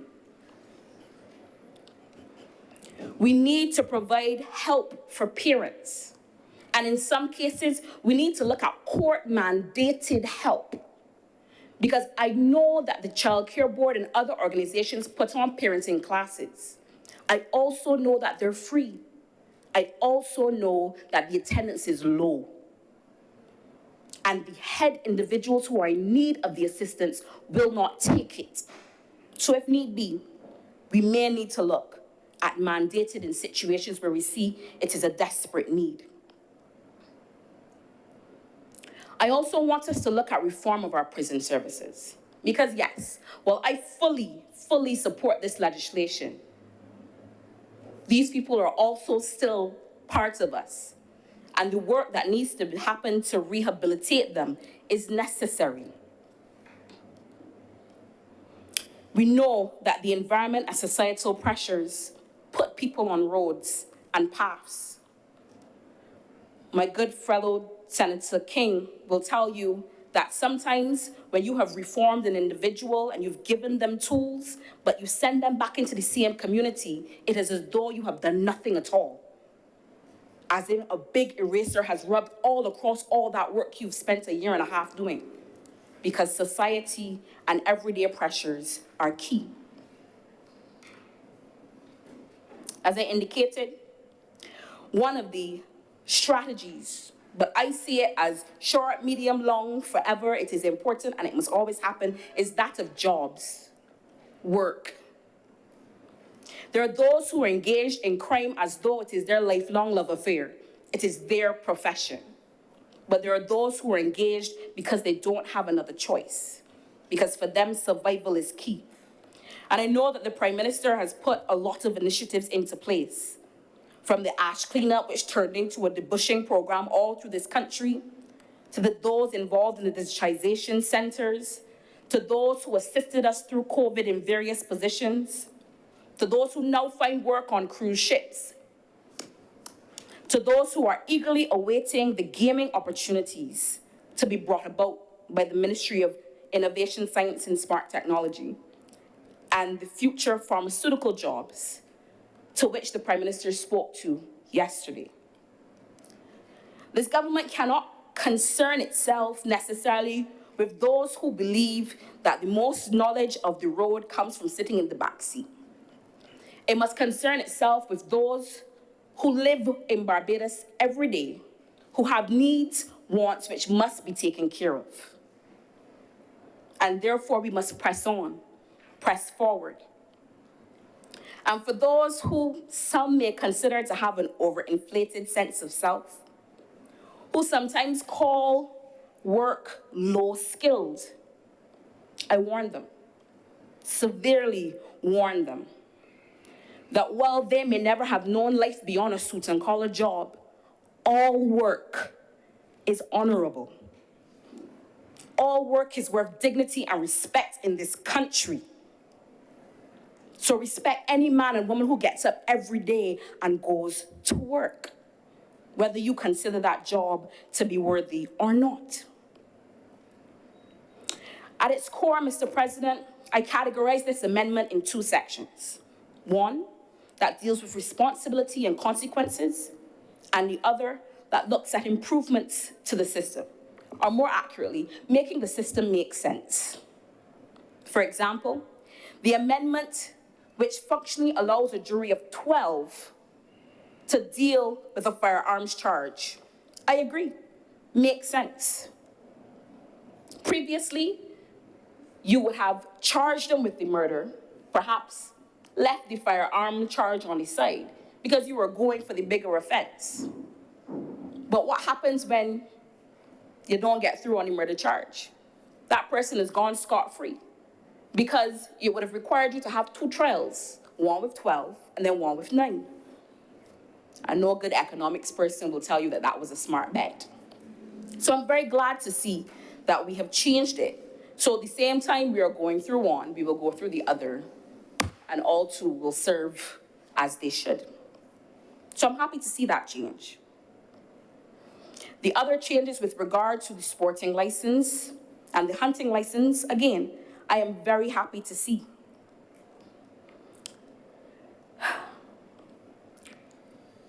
In whole, there is no doubt that the country has a whole of country problem, which is crime, and needs a whole of country approach. The police have their jobs to do. The framework is there. The judges have their jobs to do. The Sentencing Act now has teeth, and they must play their part. But we as a society must play our part. We must stand up for the collective safety and sanctity of this village we call home. This is not a banana republic. The government and the people who sit in the other house and here, the other place, sorry, and here, can only put legislation in place. But we must all work at making the situation itself better.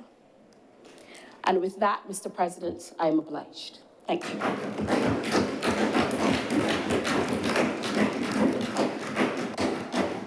Thank you very much, Senator Roberts-Odo. Any other speakers? Senator Anveli Boyce. We committed at this stage. Sorry? We committed at this stage before Senator Boyce speaks. Sure. Clerk.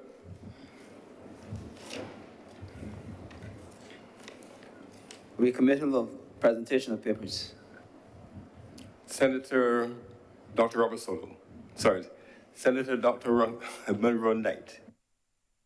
Mr. President, I'm commanded to lay the following documents. Conservation Funding Agreement dated as of September 20th, 2022, among the Government of Barbados, the Nature Conservancy, Barbados Environmental Sustainable Fund, Inc., and Barbados Blue Conservation Trust, and Conservation and Sustainability Commitments Agreement dated as of September 20th, 2022, between the Government of Barbados and the Nature Conservancy. Recommittal, sir, of motions relating to the business or sittings of the Senate, moved by Minister. Senator Dr. Monroe Knight. Mr. President, I beg to give notice of the resolution that Parliament accept the Barbados National, We're on to motions related to business of Parliament. This election of John Rogers. Mr. President, I beg that we elect Senator Dr. John Rogers to be the Deputy President of this sitting.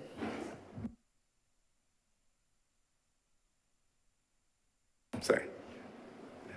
The question is that Reverend Dr. John Roberts act as Deputy President of the Senate for the remainder of the sitting. Honorable senators in favor, please say aye. Aye. Those against, please say no. The things the ayes have it. Senator Dr. Rogers, please take your place. And thank you for agreeing to serve.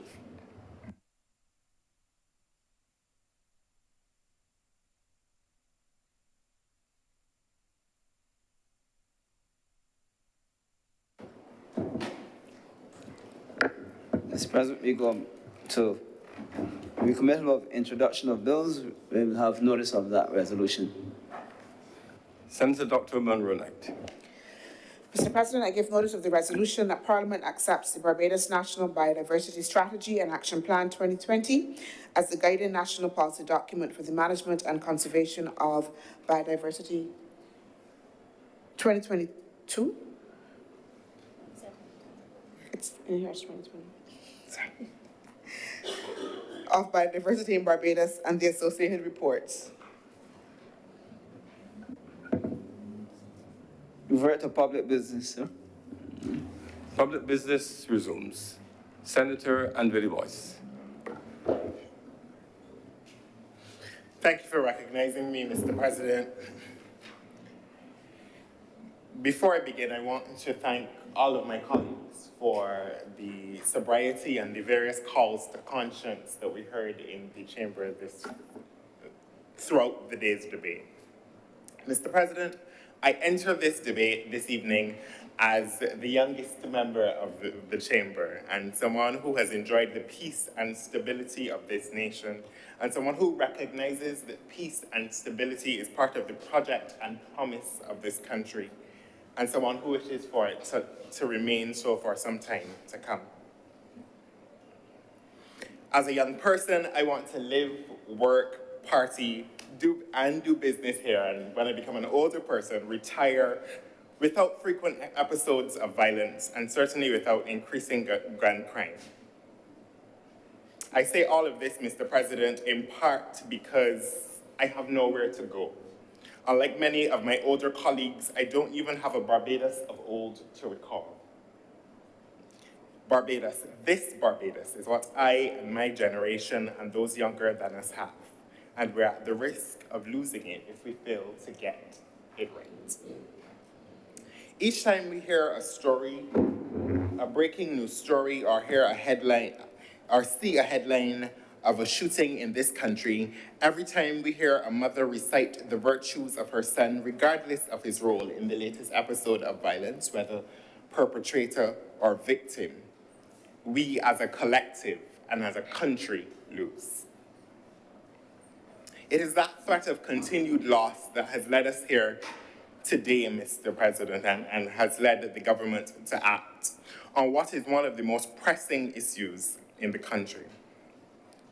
As the UN Office on Drugs and Crime tells us, the problems associated with criminality and firearms are of such a complex nature that curtailing them requires tailored interventions involving corresponding criminal justice responses, prevention, investigation, and prosecution of crimes. Sir, in the main, it is the criminal justice response that has brought us here today. The amendments before the House are aimed, as we have heard, at creating a sentence that would deter the commission of firearm offenses. There are a number of objectives to sentencing, as we have also heard, as imposed by the courts. And one of them is deterrence. And to go further, there are two aspects of deterrence: deterrence of the offender and of the likely offender. In each case, Mr. President, the government is indicating that the commission of these crimes is abhorrent and intolerable, and we can no longer tolerate a compromise to the peace and promise of this country, Barbados. And that in the opinion of the government, the time has come for those who engage in the type of violence to take notice, Mr. President, that we are seeking to increase the penalties available to the court in relation to sentencing. Make no mistake, Mr. President, there is no delight in this exercise. We do not come here this evening happily. At least I don't, and I don't believe that any of my colleagues on either side of the chamber do either. I do not believe that the government rejoices when it proposes that an individual who is found guilty of a firearm offense under the Act for the first time may be sentenced to no less than 10 years and no more than 20 years. As members of this place, as Barbadians, we all wish things could go differently. But there's a responsibility to keep Barbados safe, and that is a responsibility that this government will not shirk. Similarly, where the law provides for a judge to sentence a person who is found guilty of a second or subsequent firearm offense to a minimum of 20 years in jail or up to life imprisonment, or where the amendment also makes provision for an individual guilty of more than one firearm offense from the same event or a series of events to serve consecutive prison terms rather than concurrent sentences. There is no rejoicing, Mr. President, perhaps only comfort in the possibility of this country maintaining relative peace and good order. These amendments represent stiffer penalties for those who breach the law because we must deter those who have convinced themselves that breaching the law, that terrorizing neighborhoods, that making mourners of mothers is the only way. We cannot cede this country to the criminal element. Sir, while we are treating to this issue today legislatively, and more specifically with amendments to the relevant acts, I am encouraged by the commitment of the government to take a comprehensive and multi-pronged approach to this effort. In this preventative effort, the government has done important work in keeping us safe, and I think that work ought to be commended, although it is work that must continue.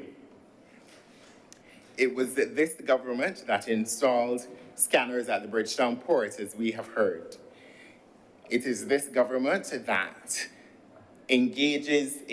regularly engages in courses to increase the capacity of our security officials to keep firearms, which we are concerned about, out of the country.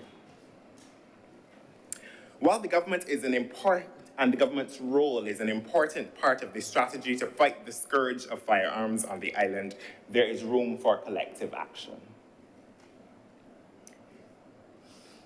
If the interventions, if the fight, pardon the pun, to combat crime is to be successful, it will require deliberate positive action from all of us. We have heard the Prime Minister and the Minister of State in the Attorney General's office make a call for Barbadians of goodwill to contribute. We need you, your country needs you, my generation needs you. For too long, Mr. President, we have only concerned ourselves with deviance and violence in this country if it impacts us or the people that we love. But if we don't all take a personal stake in creating a safer Barbados, our walls will never be high enough, our island will never be large enough, our events will never be secure enough to keep us safe. When we each take a stand and become invested in this Barbadian project, a few things will happen. Our education system will prevent children from falling through its cracks. Schools will not make delinquents of our children for pant sizes and hairstyles and shoe colors, and we will not be so easily inclined to deny access to education, even and especially when our children show evidence of wayward behavior.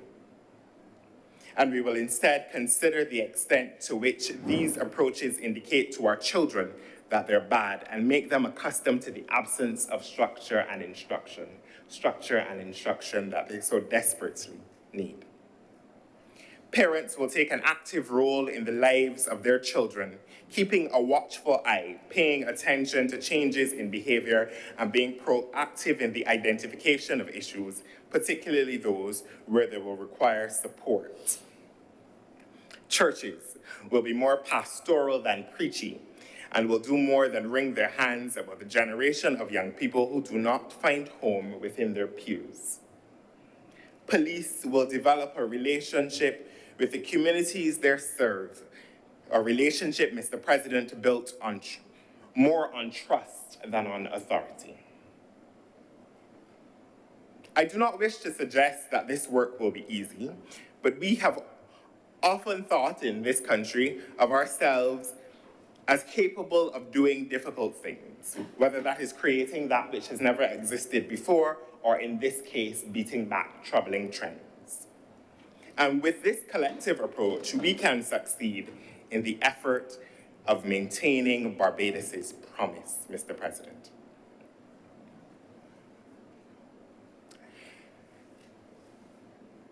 The idea of taking a public health approach, which one of my colleague senators spoke about this morning,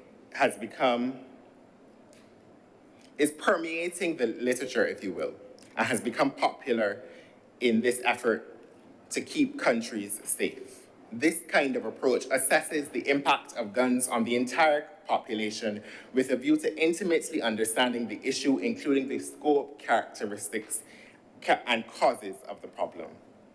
Second, it requires a shift towards primary prevention, which focuses on preventing problems before they have occurred. Mr. President, the appointment of the Minister of State in the Attorney General's office with responsibility for crime prevention is critical to that effort, specifically crafting those efforts aimed at rooting out antisocial behavior. Long before any gun is procured or fired, long before any life is threatened or lost.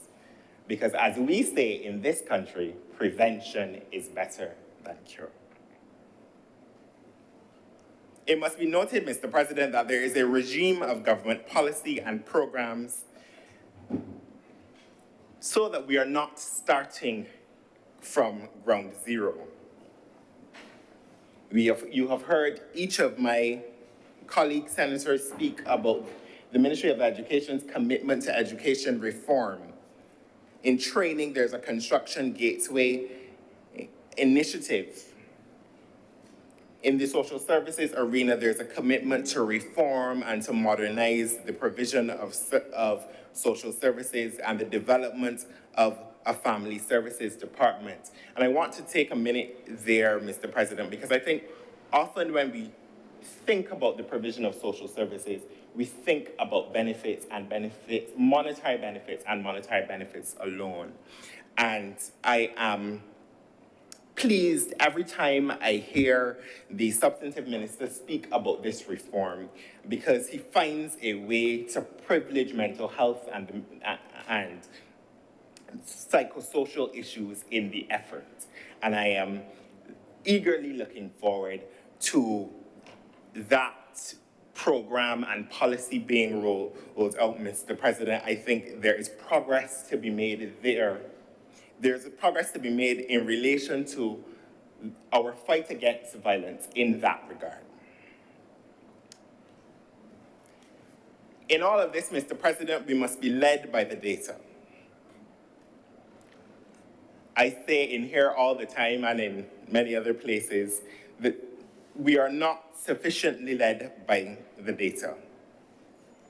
And it is a public health approach will privilege data in the way that is necessary, looking at the possible risk factors that might increase or decrease the incidence of gun crime and gun problems, working across ministries, departments, and agencies, mobilizing resources and developing programs with a view to cauterizing the risks. Permit me, Mr. President, to offer a caution as the government engages in the process of developing programs and policies, though. And it is this: any preventative measure beyond the law used as part of the overall project to keep this country safe cannot be heavy-handed. Although, if we are honest with ourselves, that is where our cultural impulses may lead us. We should be careful not to make deviants of our adolescents and young adults, make sure that the programs that we develop offer structure and guidance and increased opportunities and new experiences, but also make sure that kindness and care undergird it all. Each time we come here, Mr. President, we hope that that which we do here will make a difference and have a positive impact. But the results of a program undergirded by kindness and care can hopefully stave off the use of the very amendments we consider today. We can only hope. Sir, there are no easy answers. There is no single thing. The contours of the public discourse often suggest that there is a single thing that if the government was attuned enough, attentive enough, it would find in the themes of our society, and our problems relative to violence and gun violence in particular would be no more. There is no one thing. It is not just fatherlessness or single-parent households. It is not just the influence of dancehall music and culture. There are no easy answers, but we must ask tough questions. Does corporal punishment work? Do parents have enough support in the rearing of their children? To what extent is the aggression seen in children the absence of conflict resolution tools and techniques, and what are we prepared to do about it? Have we given young people the ability to imagine so that they see beyond the opacity of anything that currently challenges them, and more critically see that a life of crime is not the answer? Those are the questions, and many, many more. And the only way we can find answers is through proximity to the people and communities impacted most. So I encourage us all to engage, to listen, not to problematize, to be prepared to be surprised at the sources of and solutions of this problem. It is an effort Mr. President, it is a collective effort that must be defined by the Barbadian spirit. A spirit that looks at the difficult thing and says, we can fix it, all of us together. I support these amendments and the broader thrust of the government to keep our island safe. Barbados cannot afford for the social decay born of violence to take root. We cannot be a people anxious about our ability to make it through the day. We cannot lose too sizable a percentage of my generation to guns. We cannot compromise on the project and promise of this country. The stakes are too high, the costs are too much. Mr. President, I'm obliged to you. Thank you very much, Senator Andre Du Bois. If there are no more speakers, Senator Herod.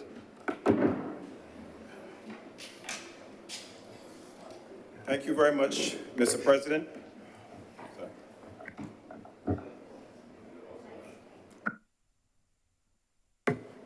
Thank you very much, Mr. President. I rise to join my colleagues in terms of supporting this bill today that we are focusing on in terms of firearms and the restriction of activities related to firearm crimes. Mr. President, the modern evolution of crime in Barbados is perhaps aligned to the development of technology all across the world. A world of increased globalization, enhanced cultural infusion, and of course, a world that is now entrenched with fiscal and financial constraints that we've never seen in the modern take of our history. Mr. President, speaking of the history, and even speaking to those who have been here longer than I have been here and seen far more than I have seen, I could only imagine in the 60s, the 70s, and the 80s, the days of Duke Chet Elisher and Georgie Porgy. I could only imagine that back then, any situation where honorable members were in this chamber speaking about constant gun crimes would have appeared to be an abnormality, perverting the very natural expectations of right-thinking Barbadians. It would have been out of place to be discussing that back then.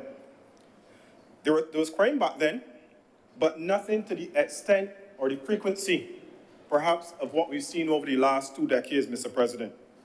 Even when, Mr. President, if you permit me, when we check the statistics from the World Bank, the empirical evidence tells us that when we look at the rate of crimes under the categorization of intentional homicides, it tells a story back in 1994 of a Barbados that had a statistic per 100,000 of 7.5. 1994, the latter part of 7.5. And then in 1995, under the stewardship of the late former Prime Minister Owen Arthur, that statistic dropped to 6.39. And it remains over the last 40 years to be the lowest statistic with respect to intentional crime under the leadership of the Barbados Labour Party and the former Prime Minister. But while the data is useful, we know that this crime and this discussion about crime is more about, it's more than just numbers, you know? It is about people. It is about their intentions. It is about their motivations. It is about the influences in society and the influencers in society as well. And it brings me to why we're here today, Mr. President, because we have to do all within our means collectively and individually, within this honorable chamber, within the community, within any other forum that we participate, to respond to the proliferation of what has been described as a vagabond culture that threatens to derail the socio-economic prosperity that we currently have, and, more importantly, the ones that our children and grandchildren and the young persons of the future will have as well. Like many of my colleagues, I support the bill because tougher measures are needed now. Tougher measures are needed now. Otherwise, the days of comparative analysis where we look to the north and talk about Jamaica and Haiti, and we look to the south and talk about Trinidad and Tobago and Latin American countries, those comparative analyses will be deemed irrelevant in terms of relative stability of a country, and we don't want to get to that point. I recognize and I support the efforts of the government, and I recognize and I support the comments from the general public. And in so doing, I also agree that while today we speak and subsequently vote on the consequence of this issue, that equal emphasis must be placed on the pragmatic interventions that are made to arrest these situations before they occur. In summary, we must deal with the cause and the effect simultaneously. We do not have any other choice in the matter. Now, the government is very aware of the dynamics of the crime, and this is why in November last year, sir, or as of November last year, we no longer have a Royal Barbados Police Force. We have a police service. Out of the recognition, sir, that a carrot and stick approach, as is internationally known, is a more long-term and sustainable intervention for combating crime, not only in Barbados, but in many other countries. I speak of a stick because I say with pellucid clarity that there ought to be no tolerance whatsoever in terms of having persons continue to think or continue to act in a way that disregards the lives of other persons in Barbados. No tolerance. But I also say in terms of the character that it entails the admittance of connectivity between crime and other aspects in society. One that identifies with a doctrine of positive reinforcement. A similar example is happening right now in Jamaica, where they have the gun amnesty from the 5th of this month until this Saturday, I believe, is when the closing date is. And only last week, Thursday, Mr. President, the Acting Commissioner of Police went on television in terms of the press conference that he had, and he appealed to all in society. He appealed to the private sector, government entities. He appealed even to the church, NGOs, individuals, and households. And this appeal tells me that the police understand that the origin of this issue is multifaceted, and therefore the approach has to be multidisciplinary, drawing on the skill sets and experience of those who desire to make a change, and equally as important, drawing on the skill sets and desires of those who have the capacity to make a change as well. If we, in this honorable chamber, Mr. President, admit, as I believe, that this is a multidisciplinary situation, multidisciplinary approach that we need to have, then I say without any means of apology that it sits high up there on the agenda along the more popular terms that we use: youth mainstreaming, climate change mainstreaming, gender mainstreaming. And if I may make an aside to gender mainstreaming, let me just say that gender mainstreaming does not mean putting more women or putting more men in any specific job or any specific aspect of society. It means removing each and all barriers to consideration and participation and placing inputs in all aspects. In the natural spirit of things, we will see definitely in the short term one specific aspect being more prominent in terms of their acceptance and participation. I understand that. But gender mainstreaming means removing all barriers, not putting numbers and plugging persons for numbers for optics. It means leveling the playing field. It means, therefore, that we look at all of the possibilities of joint programming across the NGOs, across the government, and across the private sector, so that we can have an identification, a limitation, and eventually a termination of those very activities before they're allowed to aggravate society. I heard some admittance earlier, on my way back to the House, of culpability in terms of the forums that Senator Rogers will participate in regularly.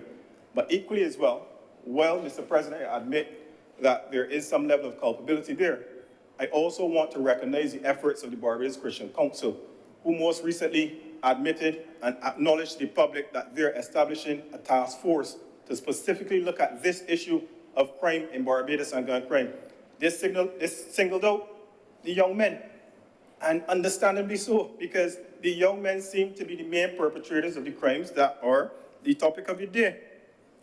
I would only ask that the Barbados Christian Council, though, after their analysis, after their strategies, after their work plans and implementation plans to combat it, that they do it in a participatory manner alongside the social services and the established security services, because we are all in this together. And we really want them to feel a sense of embrace. And we also want the police service to know that the Barbados Christian Council and other organizations are in this fight with them as well. As it was acknowledged earlier, Mr. President, we have a new minister who has been tasked to focus on developing a strategy to combat this prevailing situation. And I have the fullest of confidence that we will see something comprehensive. And while that comprehensive document or doctrine or framework has not been completed, I have some ideas as well in terms of crime prevention mainstreaming. In a similar manner, sir, to how the Met Office can look at different parameters, relative humidity, cloud cover, all the other different things that they look up. I'm not a scientist to that extent, so pardon me if I call the words a bit skewed.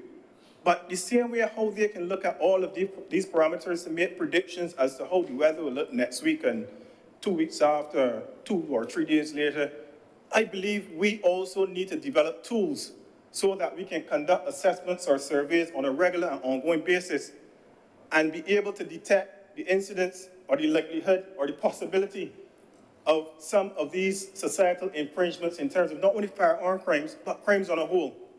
And it doesn't mean, Mr. President, that we're doing this to categorize persons as criminals or likely criminals. It means that we would be looking to identify risks and the risks of being exposed to or influenced by criminal activity in the environment as well. And of course, if we're doing any of those surveys, the relevant permissions will be given well in advance, even for persons that are minors. But Mr. President, I also want to speak to the issue of housing. And I want to recognize from the side of this government the upcoming housing census announced last week by Minister Sutherland. It presents for us an important data set for analyzing population density and allows the relevant authorities to superimpose some of the criminal content in terms of the data over the population density and allow them to identify correlations and relationships between the continuation of crime and also the population density. But Mr. President, while this is useful, the Ministry of Housing's role goes far beyond facilitating the mapping of crime. The Ministry of Housing plays a role that is key to advancing a sense of individual pride and value, where low self-esteem may linger, and instilling a measure of hope where hopelessness exists. Two unfortunate situations for criminal elements to exploit, and they do exploit it. They know that people naturally like space for the most part. And the best way to repel these criminal temptations is basically to advance those needs before they're exploited. And in all fairness, as a government, any person would know that any government around the world, even the richest governments, are always trying to satisfy unlimited needs with limited resources. But the grim reality is that there are persons in this country that are desperately in need of space. Let it be no denial of the fact that people value property and space, and they should value it because property and space carry significant value as an asset. In fact, if I'm allowed to pull from some statistics again,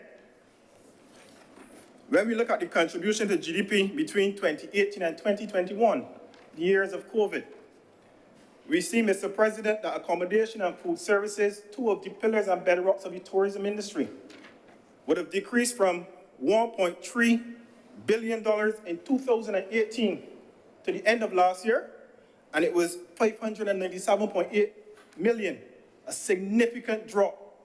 However, when we look at the bedrock of space that I'm talking about, real estate, 2018, $936.5 million. 2019, $1.08 billion. 2019, the peak of the COVID. 2020, $1.1 billion. And at the end of last year, $1.182 billion again. So while we had the peak of COVID, persons were investing heavily still in real estate. And I want to say that not necessarily to focus on GDP, but to really get back to the fact that people value space. The long and short is that we recognize the value of property and the usefulness of space at home, Mr. President, as part of a natural deterrent for our young men who, without many other options, would seek the comfort in some other open area or not so open areas that may promote or seek to promote unlawful activities. Space is important. And while I would not wish to disabuse the perception of those who think that crime permeates much easier on a block, I would not want to bring focus on the fact, or I would want to bring focus on the fact that guns are not manufactured on the block, ammunition is not manufactured on the blocks, and not all outdoor congregations of young men or young people or people on a whole are intended to commit crime. In fact, it is possible, Mr. President, for crimes to be planned and committed in the heights and terraces. In fact, it is possible for crimes to be committed and planned on yachts.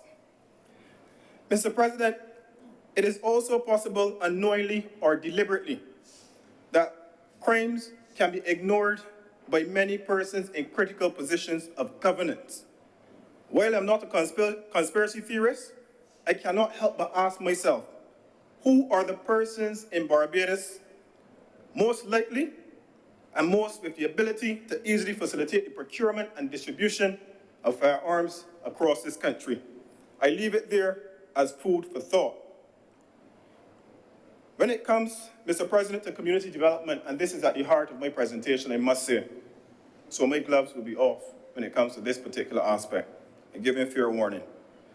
Community development is a critical tool for bridging that generational gap of poverty, and who feels it knows it, I would say that. Mr. President, you know where I live, and I remember years ago I came to you as a man, you could call me a young man, but years ago I came to you when you were the MP for my area, and I told you, sir, I needed support for this small DJ competition that I wanted in the community. And without hesitation, the resources were provided for me to facilitate that in Sears Court. And such was the success that it became the longest running annual DJ competition in Barbados at the time, running for 6 years. Constant support, sir. And for that, I really want to thank you. But Mr. President, it has not, he deserves it, he deserves it.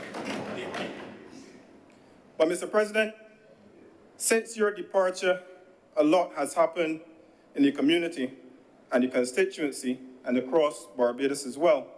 And I don't want to say that it is because of your departure that it has happened, but it just happens to be coincidental.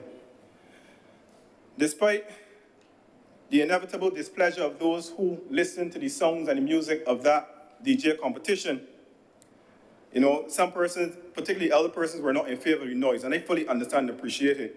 The vast majority of persons who were there from the Fair Valley and the Silver Sands area, Gibbons, Bournes Land, Crossy Road, they had a sense of community togetherness. We never had an issue, of guns and people firing off shots and all this stuff that you hear at other events, because and we never had proper security, I would admit to it. But persons had a sense of commitment to the community event and a sense of purpose relative to other persons there at the event as well. I remember saying to you, sir, one year as well, at one of the events on the block, that I have a vision for the community. And I recall you saying to me, sir, that is it. Very good. You can't have a plan without a vision. I know the exact location as well. One of these days, I can probably put a placard and remind persons of where he started this vision. And for those kind words again, sir, thank you. Because the intention of seeing this vision for that community and the constituency as a whole, and Barbados as a whole, is far from over. It brings me, therefore, to join with the police service in their appeal to all persons and all entities across Barbados to join the effort at winning back our communities. Our political leader has said from time to time in many different forms, one-on-one blow, let's kill the old cow. A collective call to arms in our fight against crime and a recognition that it has to be a sustained effort. It won't happen overnight. But while I am optimistic, I am also practical. And experience permits me not to ignore another saying about another cow. Take a cow to the water, but you can't force it to drink. And with that analogy, I want to appeal, similar to the member for the city as he spoke on the radio recently, to all of those persons in positions of influence and positions of power. I want them, basically, when they're faced with persons from the communities on the front lines that present to them ideas to take the community forward, when they present to them some risks that they identify, please embrace them. please be receptive to them. They may not be 100% correct, but at least if you're receptive, they have a sense that, you're willing to actually take on some of the things that they're talking about. Mr. President, I appeal to them to recognize the dynamics that makes each community different. The uniqueness of Prairie Valley, of Silver Sands, of Hopewell, of Coverley, and Pilgrim Road and Parish Land is quite different from the look and feel and culture of Strathclyde or Sunquet cul-de-sac in Atlantic Shores. So when I say no, as I said last year, and the year before, and the year before then, that we need a community center in Sears Court as a matter of urgency to advance the skill set, not only of the children, but of the parents. I speak from the perspective of a person who has taken note of some of the most serious gun crimes in my area.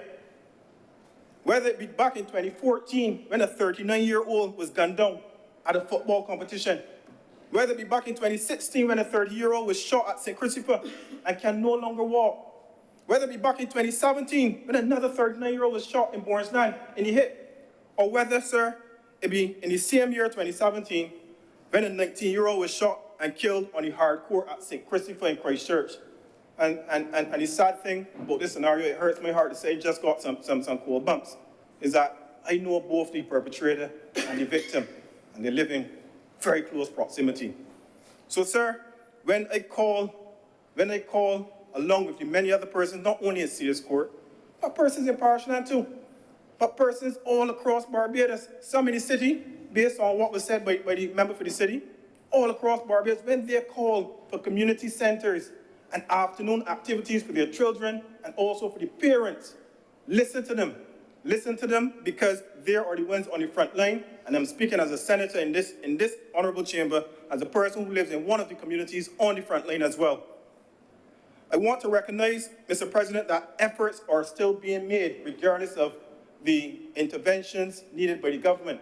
And I wish to recognize a gentleman who gave me permission to call his name, I only call his last name, Mr. Yard, and this is the Prairie Valley, and he uses the Prairie Valley Pavilion on many Sundays to teach the youngsters life skills right after church.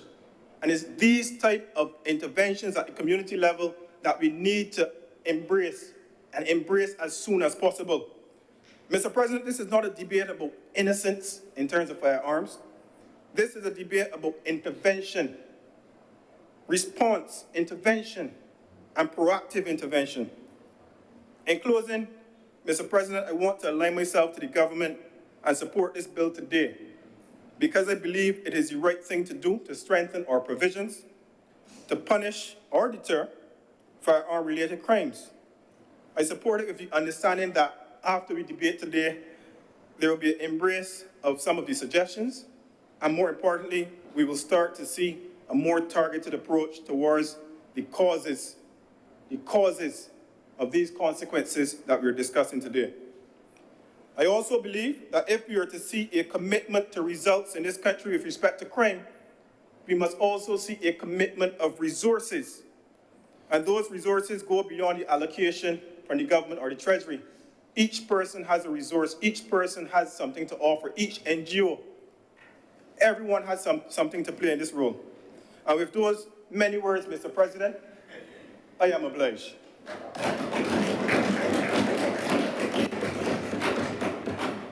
Thank you very much, Senator Herbert. If they aren't, Senator Nichols. Mr. President, I'm grateful for the opportunity to lend my voice in the debate, and I see that you have an acting deputy president next to you who has told other honorable senators on the last occasion that I once openly battled with him on a couple of occasions. So he would tell you, sir, that I am not accustomed to closing the innings because I would have been out a long time. This debate is one in which almost everyone has spoken, and really you can gather that there is a broad consensus that something has to be done, at least at the legislative level, to address what many people believe is a criminal justice system that has gone too soft on gun crime. the sentences, minimum sentences have been, mandatory minimum sentences have been struck down by our courts. And one must begin by congratulating the Law Reform Commission, those seamless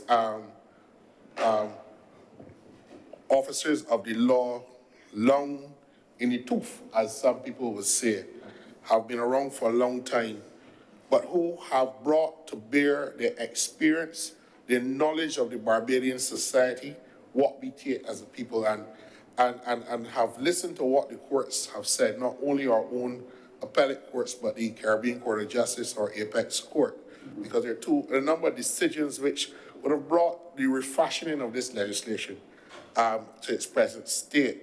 And I want to hail them because the bill, to my mind, meets both the legislative test and the legislative aim that Parliament must pass laws for the peace, order, and governance of society. And at the same time, we do not disproportionately encroach on the rights of people, that there must be a connection between the legislative aim and what the constitutional requirements in terms of affording people basic human rights to dignity and securing the security of persons, and all of these things that are important constitutional principles are met. I know there has been some disquiet, Mr. President, as to why is the government bringing another piece of legislation seemingly to address the surge of crime in Barbados in a year when the Bill Amendment Act was struck down by the court. And therefore the government is only doing this as a means of political window dressing, knowing that these things cannot stand the test of past muster in the court.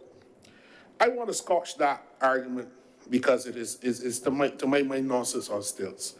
And I want to address it from the perspective that the legislature must do its job. The legislature cannot anticipate what a court is going to do.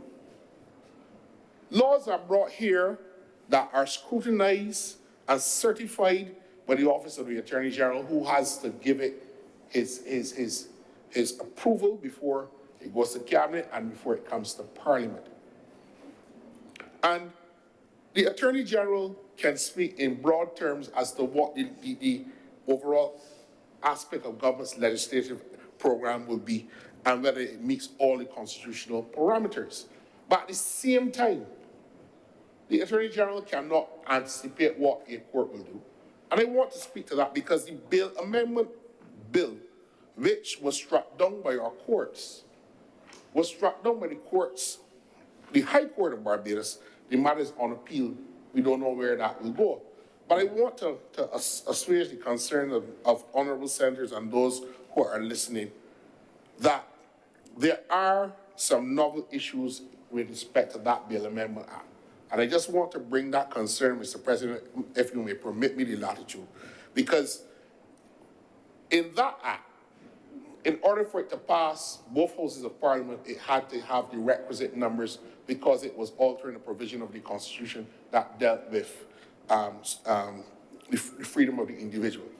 Taking away the right of that person charged with a gun crime to apply for bail. So that in the view of the government, the only requirement to alter the Constitution is settled in Section 49. It was passed in both houses with a 2/3 majority.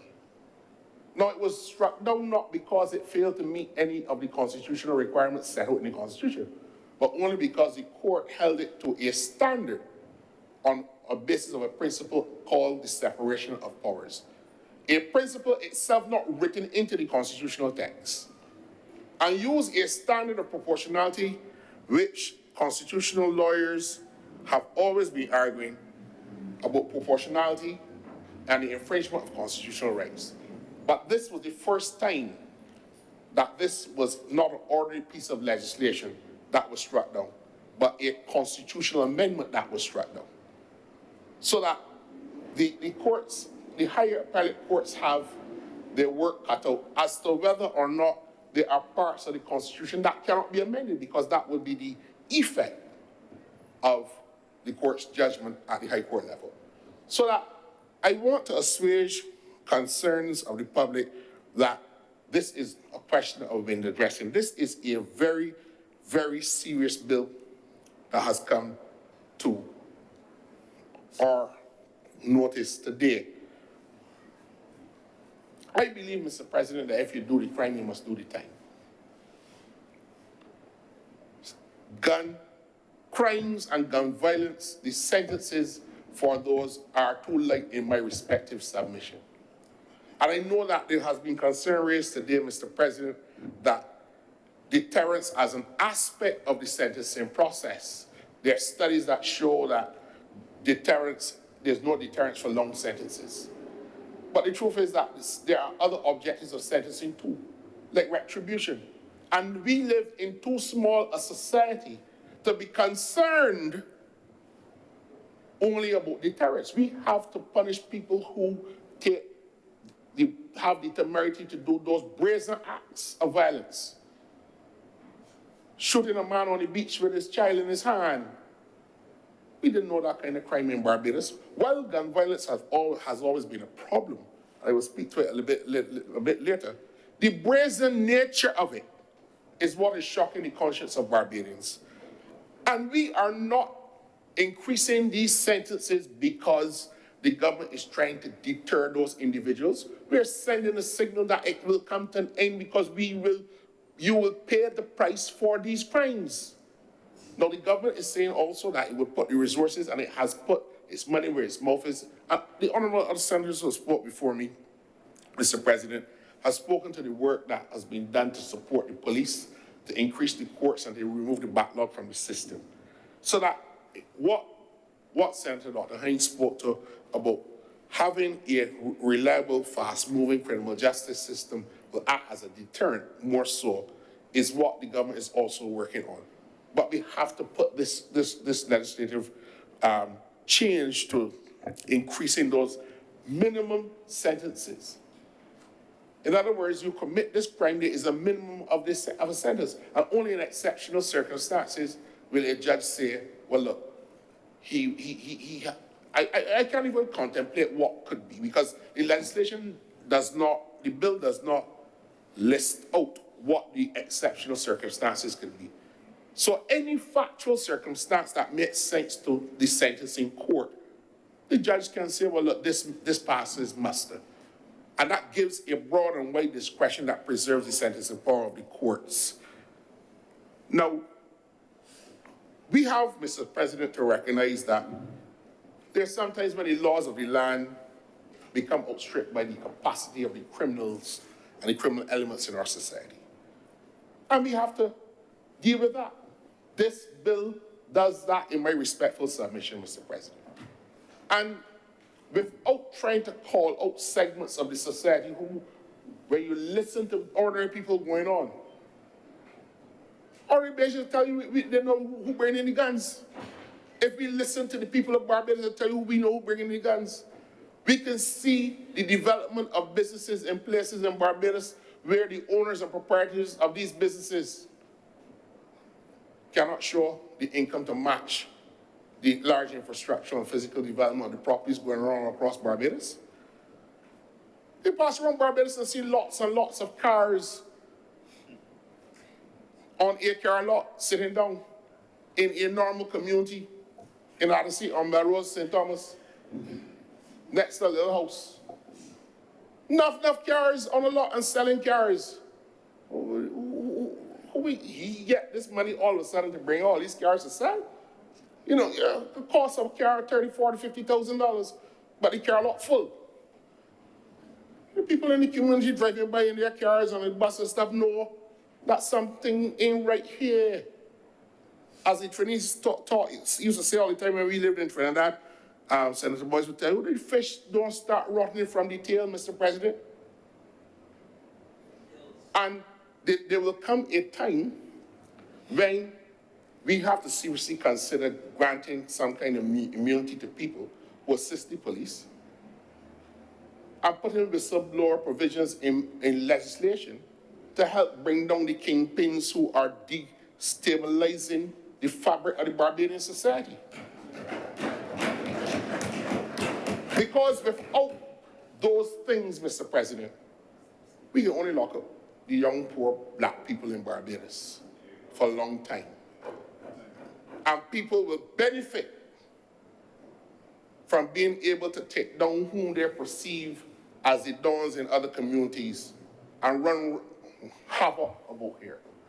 And when, you know, it is really sad. But I do believe that we have to look at it seriously, Mr. President, because if we only get who are going, when we look at it, and Senator Lorenzo spoke about it just now, crimes are not only on the blocks. In fact, the crimes aren't even conceived on those so-called blocks, if you really dive down deep into Barbadian society. For those of us who have canvassed and walked the communities in the length and breadth of Barbados, you know that those blocks are places of recreation. Fellow might smoke a piece of weed on the block, drink some brandy, cuss, men might be gambling. They might even fight some fowls or dogs down in the back of the bush. That's mostly what happens. But the violent crime is not planned on those blocks. When you see those big wooden things that the electrical wires are brought in on an abandoned fellow sitting down on those things under a tree, that's not where the big shooting and thing is being planned.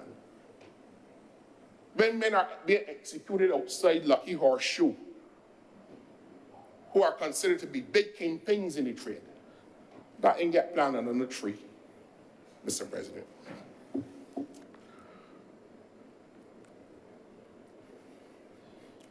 Mr. President, I want to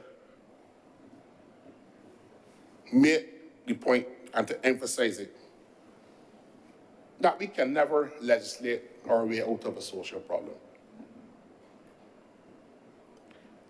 This is too pervasive and too endemic a social problem. And violent crime is a major problem and has been so within the Caribbean for a long time. And don't let us be fooled that all of a sudden now gun violence is this thing shaking the Barbadian fabric. It cools down sometimes and it shifts, but it has always been present. When my last year at school, Mr. President, was in 1993, 29 years ago. And Spice and Company had a song that said, "Too many guns in this town, too many guns passing around. Every day I open the paper, all I read about is murder. It is plain to see it is a shooting spree." The mighty Gabby addressed that in the same year in 1993. He had a song called "Arm the Police, Pow Pow, the gun violence will cease." And a few yards away from where I live in that same year, 3 men who the police alleged were terrorizing Barbados, Brumbright brothers. Senator Rogers will know them early days when it had effect on campus when the Brumbright brothers turned up. Men trembling and running, going home. People, campus clear out. Like if it was a nuclear bomb. Senator Rogers, Reverend Dr. Rogers, was not always a theological scholar. He would confess to you, Mr. President, he was a man who did his degree in sciences at that time. Not saying that he was a wild boy, he was always a very decent, upstanding young leader of the university community, and we are very proud of him. But 1993 was a time in Barbados when we were confronted with this issue about guns for the first time, open random shooting. You know what I mean? And I remember Senator John King coming back to the Calypso Arena and penning a song, "How Many More." Woke up early this morning to the song of crying, another mother shedding her tears. So that this has always been part of the society that we have had to circumnavigate. But the problem is that we have been shutting our eyes and condoning that violence itself is a natural corollary to modernization and development. Because as we develop, as we become more sophisticated, as we have more access to technology, it is not, Mr. President, the fellas from down the gap looking through a window at a videotape, watching a Western and cowboy shoot them anymore. Children can access the violence on these smartphones and devices. The video games that they play, all about killing and eliminating. Another Calypsonian who's a friend of mine, Mr. President, spoke about these are the fruits of the Hollywood tree. And the Calypsonians, Mr. President, the point I'm making, have long told us this is a problem that the society faces. But we have always felt that if it is a group of fellas shooting up one another, we put some guns in the police hands, the strong arm, the law will deal with this here, and we will get it on, our Barbara's too small. But times have changed, Mr. President. The nature of the engagement of the criminal element has also changed. You know, it's only recently we outfit police to patrol the beaches in things other than the standard police wear. We're behind the times. We're behind the times. So that this relationship between modernization and crime, we've seen the rapid intensification of violence and lawlessness, and also in white-collar corruption too. And don't believe, Mr. President, that the white-collar corruption that goes on in the Caribbean societies is not being viewed by everybody in the society. As long as 40 years ago, another Calypsonian, and Mr. President, I am sorry if I am overindulging in it, because when I was listening to this song about 2 weeks ago, it opened up my mind to a number of things that the Calypsonians were telling us for many, many years. But I'm talking about this relationship between crime and modernization and development. And that it has always been moving, almost in step. And we have always been looking at it, but saying, look, man, well, the fellas can do something a little different. It is not the old days anymore. But it has outstripped our capacity to respond. And that is why it's shocking and pricking the conscience of the society right now. But as long as about 40 years ago, the sage from St. Philip the East, the most honorable station on Wilshire, penned a song called We Must Rebuild. And in that song, he first signaled, and this was the 1980s, that there is this connection. And the song began as I look around my country, I see progress. Sometimes I can't believe my eyes in the north, south, east, and west, infrastructure on the rise. And he went on to praise everybody. He said, look, there's a decline in morality affecting this sweet country. It is not like it used to be. Integration and foreign infiltration are what we blame for the corruption. We can have the biggest bank and the fastest highway, but what if the people get it worse every day? Tell me. Keep in the early 1980s, Mr. President, you could go and listen to that song on YouTube, and you will wonder if he was speaking about today. But, Mr. President, this decline in morality that is affecting the sweet country has continued. There was a time when you were in first form at a secondary school, you had to join cadet scouts or guides, had to play a sport, had to participate in activities, you had to run for your house. You had to be engaged. There had a time when you used to see children going to church on mornings and to Sunday school on evenings. We didn't like it, but it was time to get out the house and have fun.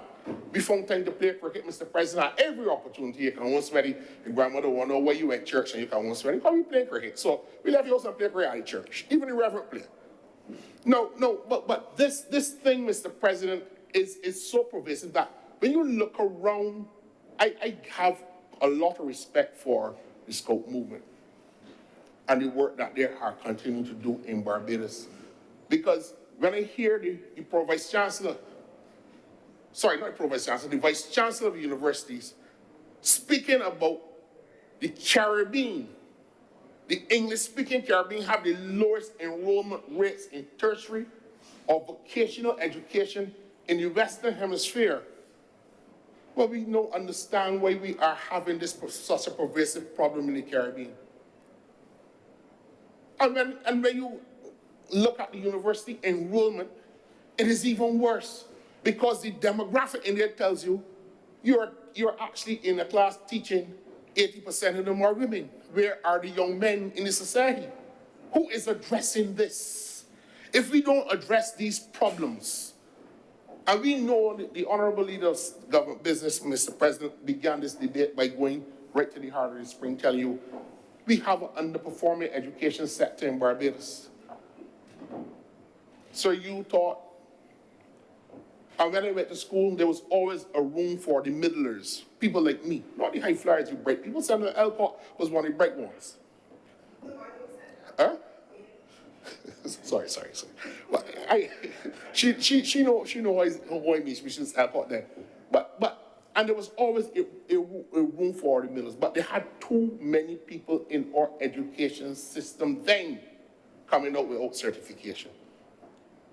And the White Paper on Education Reform in the 1990s spoke about 76% of Barbadians leaving school without any certification at all.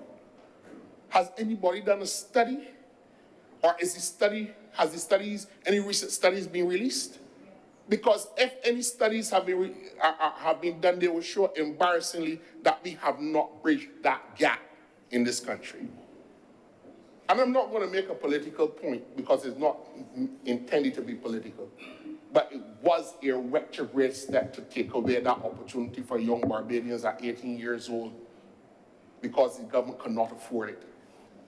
And what you did was to throw a whole set of 16 and 17 and 18-year-olds out into a system where there was no jobs for 4 or 5 years. We are reaping a whirlwind of a society that figured that these things are part of development. And we must, as policymakers, Mr. President, attack this concept, this condonation, that this lifestyle that we are trying to legislate and to deal with by legislation is acceptable as part of the development and the modernization that Barbados must go through. It is not, Mr. President. I would like to call on all Barbados to get to work. Because in Red Plastic by Song, We Must Rebuild, he calls us the architects of our own fate. We are the designers of the Barbados that we want to live in. And I urge people who have never heard this song or who haven't heard it in a long time to go and listen to it. It's very inspiring. In preparation for this debate, Mr. President, I had a conversation with my colleague on the Barbados Cricket Association board who's responsible for youth cricket. And I said to him, very good young man, I said, look, we really got to do something with at-risk youth in Barbados. Let us be the beacon, because I know, and I don't think a lot of people know, but there is no job a 25, 26-year-old can do in the Caribbean, the whole of the Caribbean, unless it's Rihanna, that can earn you more money than cricket. Not Senator Boyce, not Dr. Haynes. It is tax-free too, because the government don't even tax the cricketers. No in the Caribbean. Why are we not pushing these young people who are on the blocks, aimlessly having nothing to aspire to into sports? I'm calling, Mr. President, today on all of the sporting organizations to work with the Sports Council and the government of Barbados in designing a program specifically to target at-risk youth in the schools. The teachers are crying out, they can't do all. I'm calling also for the business sector in Barbados to return to the days when sports clubs were part and parcel of their operations. Cable and Wireless Sports Club shut down. Banks shut down. Barclays, all in a small area, Texaco, Downshire, Wibix. There was a time when the businesses in Barbados invested in the social and human capital of their workers. Senator Rogers could tell you there was a time when, and you, Mr. President, know this as well, there was a time when young men left school and walked straight into jobs on the strength of their performances on a cricket football field or a basketball or volleyball court. And young women too. They don't do that anymore. Even the police force had a team. I remember a good friend of mine making the Barbados youth team. I had to make the hard choice of going and joining the police force. He went to training school and opted not to go to youth cricket. Respectable police officer to this day. But some might wonder if had he gone and performed, he may have made it, but he made a career choice. But there was a time when the police force and the defense force recruited young, talented sports people across all the disciplines as a means of building the capacity of young people to do things in the society. The decline in morality that is affecting this sweet country is not like it used to be, but we are the architects of this. So that while I support this bill, Mr. President, I'm happy to know that most honorable senators have done so today. There is the consensus that that is not even one-tenth of the way forward. We have a lot of work to do in this country, Mr. President. The gun crime is not going to legislate itself out of existence. We have to create opportunities for young people in the country to do things that are meaningful. And I would stress sports and the arts, because those are the things that I know. And I've seen them work in communities and transform the lives of ordinary people beyond their real expectations. Sir, you and I know people who can hardly speak a word of English, but when they stand on a world stage as a cricketer, and then they become international stars, and then all of a sudden, their academic achievements at school are meaningless because they grow into the character that they become. We need to produce more stars. And this society has to get to work at saving young boys and young girls and working collectively, all in one direction. Mr. President, I'm grateful for the opportunity, and I'm obliged to you. Thank you, Senator Nichols. If no more speakers, Senator Collins. Thank you very much, Mr. President. I want to begin by saying thank you to all of the honorable senators who spoke and contributed to this debate. From the opening of the discussion on the debate and the speakers who came immediately afterwards, I'm going to attempt to respond to some of the things, but I don't think that in most instances we expect a response today, because these are all things that we are making recommendations on and can see as part of a society and productive citizens as a part of this society. And so when we started with Senator Hines and ended at Senator Nichols, we acknowledge everywhere in between that we cannot legislate morality. I think there is a former member of parliament who said that famously. You cannot legislate morality. You cannot legislate right or wrong. You can only penalize people who don't know the difference and who fail to follow the norms of society and the laws that have been set in place. But what we have done is we have outlined, both from the government side and from the recommendations made by all of the honorable members of this chamber, we have outlined a comprehensive suite of interventions that include but are not limited to the legislation which is before us, specifically amending the Firearms Act of 1998. We have outlined the importance of social programming. We've outlined the importance of civil society.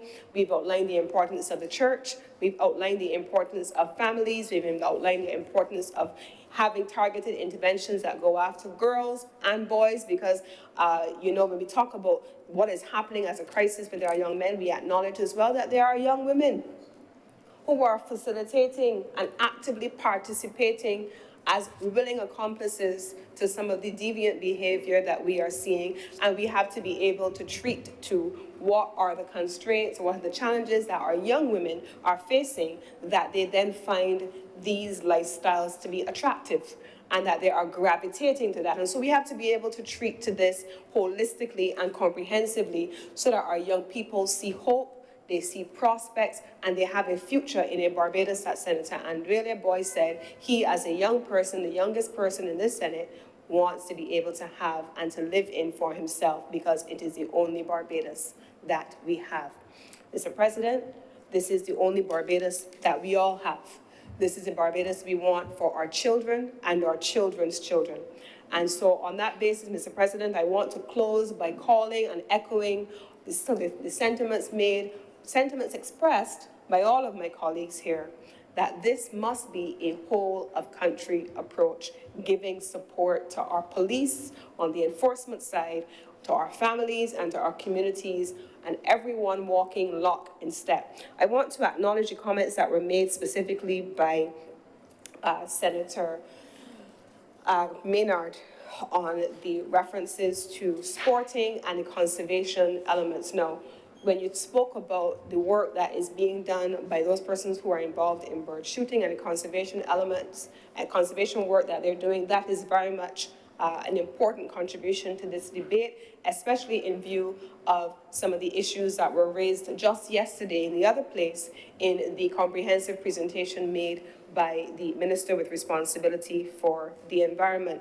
Now, Graham Hall Swamp, for example, has historically been known for quite a bit of activity as it relates to bird watching and the highly migratory species that move from here over to Canada, well, to North America more generally, and the introduction of that as part of the conversation, perhaps as a way forward to navigate some of the other issues on how to manage other species humanely may also have been something that I believe that our officials would have heard coming from Senator Maynard, and I want to express appreciation to him for that.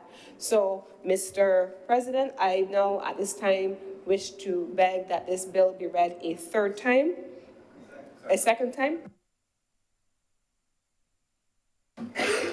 The question is, that this bill be read a second time. Honorable senators in favor, please say aye. Aye. Honorable senators against, please say no. The ayes have it. Mr. President, I beg to move that you do now leave the chair and the Senate dissolve itself into a committee of the whole for further consideration of this bill. The question is that I do not leave the chair and the Honorable Senate resolve itself in the committee for further consideration of this bill.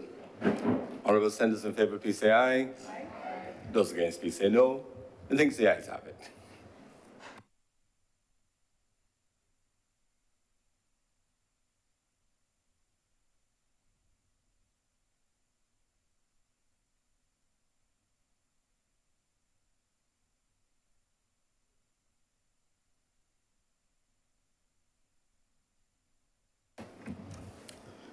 The Senate is now in committee. Clause 1. Mr. Chairman, I beg to move that Clause 1 stand part.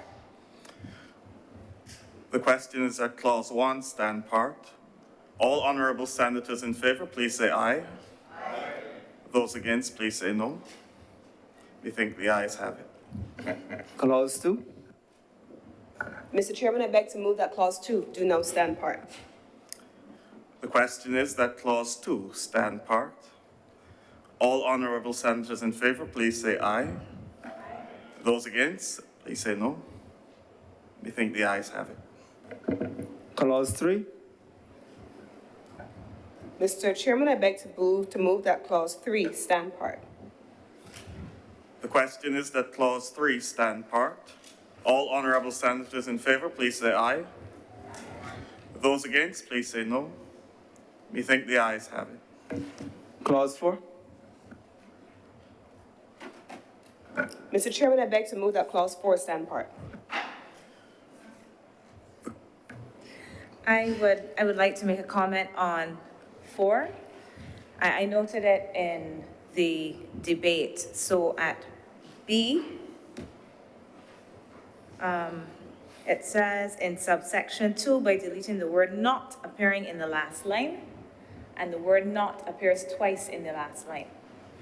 Removal of both of those will not change the meaning to what I believe the intention is. I believe it is the first "not" that needs to be removed, and the second one is what should remain.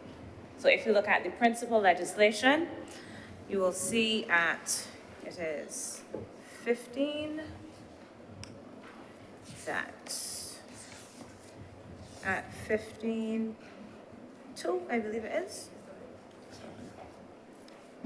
When the commissioner intends not to renew or to revoke a license, he shall give written notice to the license holder of his intention not to renew or to revoke the license, as the case may be, and shall require the license holder to show cause why the license should not be renewed or not be revoked. So I think it should say why the license should be renewed or not be revoked. So this is a person who is saying, don't revoke my license. This is the reason why I should keep my license. Not is in there twice. So that needs to be corrected. I'm saying what I think the correction should be.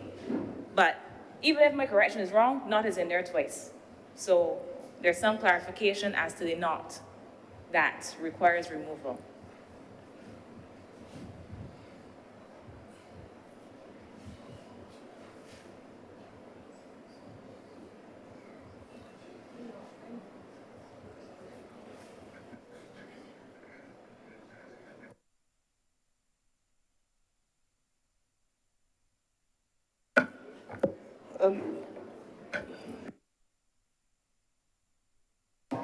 They have two.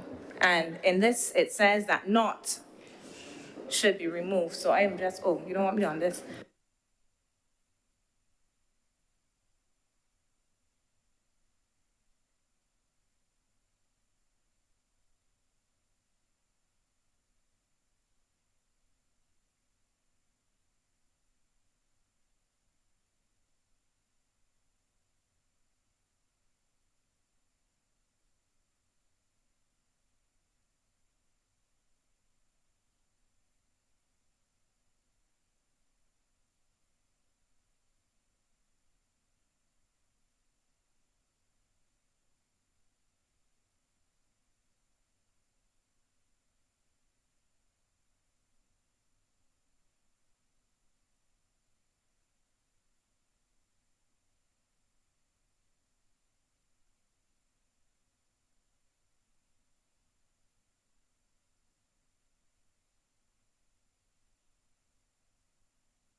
Mr. Chairman, I wish to note the recommendation made by the Honourable Senator and to advise that I will share the concern raised with the Attorney General, with the Office of the CPC, but more principally with the Law Review Commission, because if we look at the principal legislation, there are notes there as well as what has been put in the amendment, and I would not wish to make amendments from the floor of the Senate without knowing or understanding the intent of the drafters, and so we will refer it back to the drafters for any edits that need to be made before final proclamation.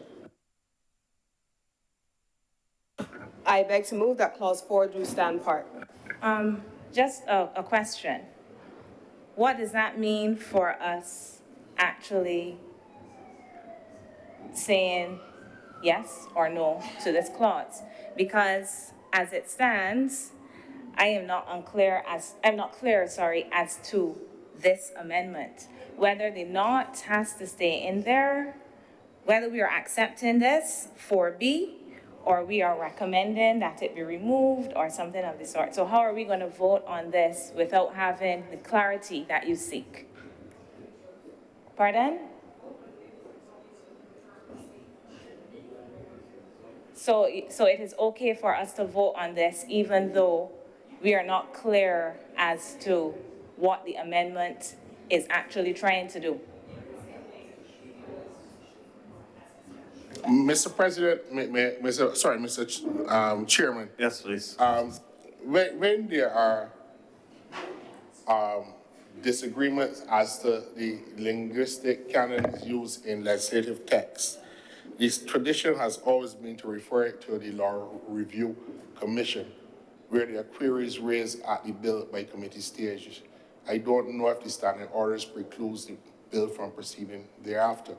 The query or objection, I shouldn't call it an objection because it's only an objection if it is voted as one.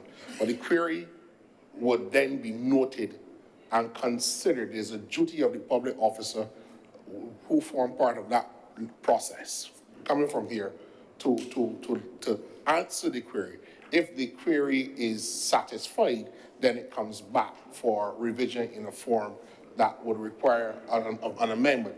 But in other words, I think what the honorable leader is suggesting, that you have the undertaking of the government that we would consider the query, take it to the Attorney General's office and to confirm. I believe also we will be duty bound to report back to the honorable senator who raised the query as to how that exercise has transpired.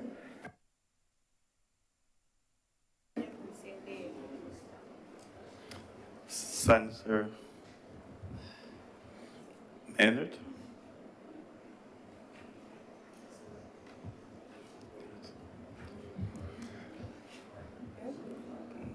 The question is that Clause 4 stand part. Honourable members in favour, please say aye. Aye. Those against, please say no. We think the ayes have it, but the no has been noted.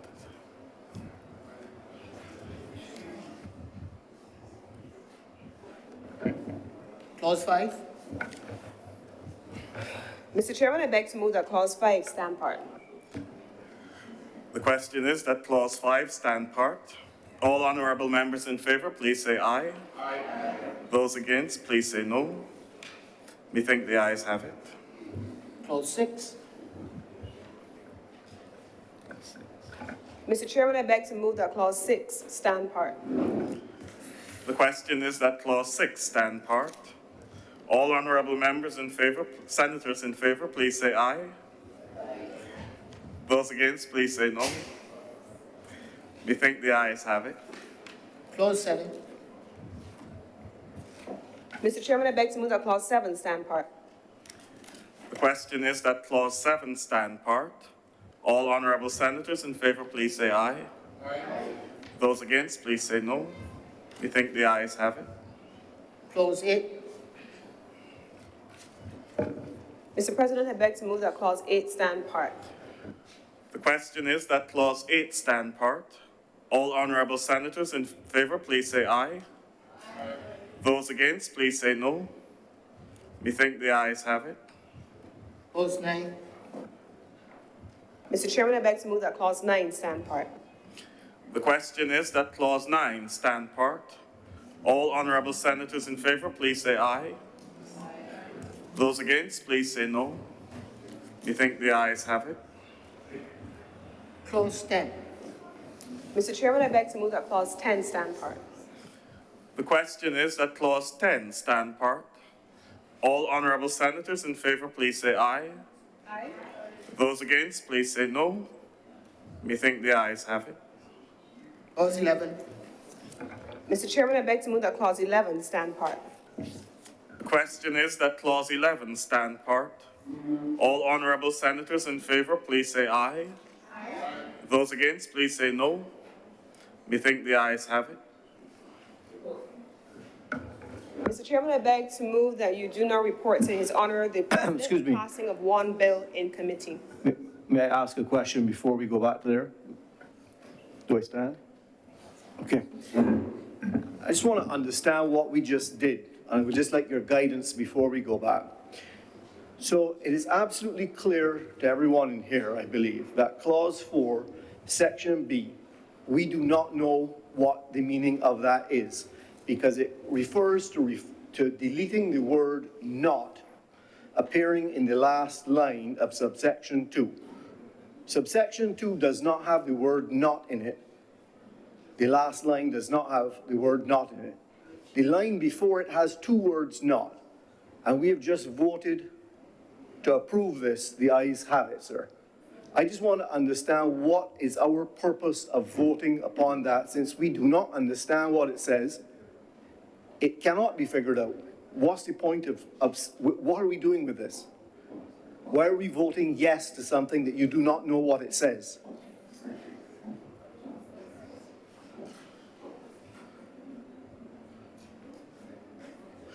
I'm not trying to be difficult. I just would like us to understand what is our role here. Thank you.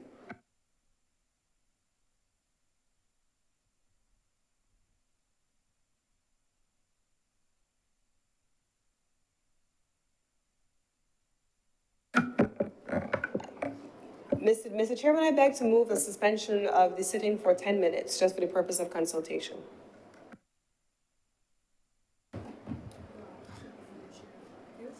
You have to ask. Based on my request, Mr. Chairman, I beg to move that you do not leave the chair and allow the president of the chamber to return.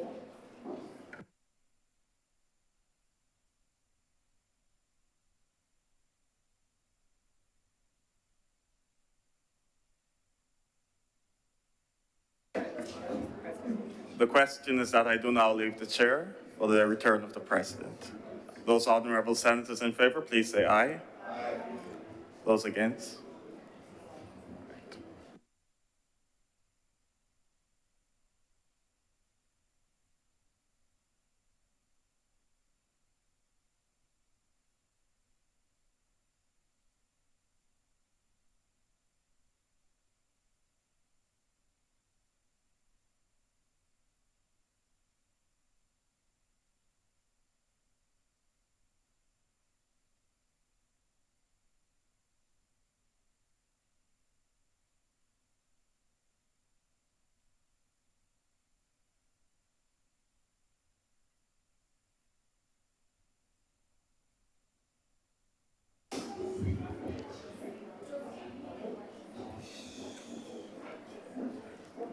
The chairman has reported progress and asks for leave to sit again.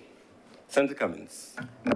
Mr. President, I beg to move a motion to have a suspension of the sitting of the Senate for 10 minutes. The question is that this sitting be suspended for 10 minutes, that is until 5:50 p.m. today.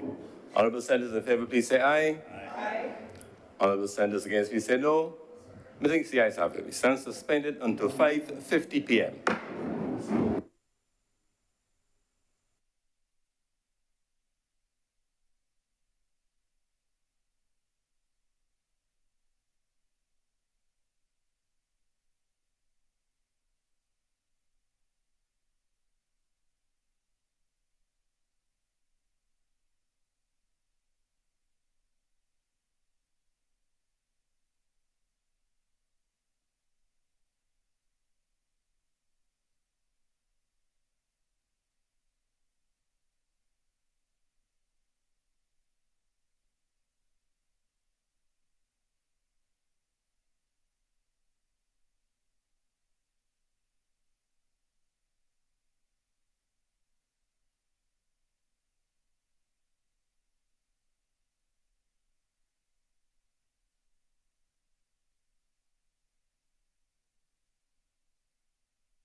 things in the public domain, but the receipt of a formal response to the question has not been forthcoming. And I would like to indicate that between May and the present, I do not believe to be a reasonable time. I seek from the leader of government business some clarity as to when a response will be forthcoming. Thank you. Senator Cummins. Thank you very much, Senator Hines, and I take the concern that has been raised in terms of the timeline. I can say that this matter was discussed with the two respective ministers. In this instance, as it relates to child protection, minister with responsibility for Home Affairs, Minister Wilfred Abrams, and Minister Howard Humphrey, and it was, as it relates to child justice, it was also raised with Minister Wilfred Abrams. So two ministers have engaged, and I believe that a formal response was being drafted as at last Thursday when we engaged on this particular matter, and my expectation is that imminently you will receive a formal response because that undertaking was given when last I engaged with them over the course of last week. The question is that this Honorable Senate be adjourned. Signed aye. Honorable Senators in favor, please say aye. Aye. Those against, please say no. Methinks the ayes have it. Let me, as I call the adjournment, thank you for your full engagement today. Enjoyed the perspectives raised on the bill today, a very important matter in our society. And I thank you for your continued high-quality contributions to the debate in the Honorable Senate. The sit-in stands suspended. Senate aye.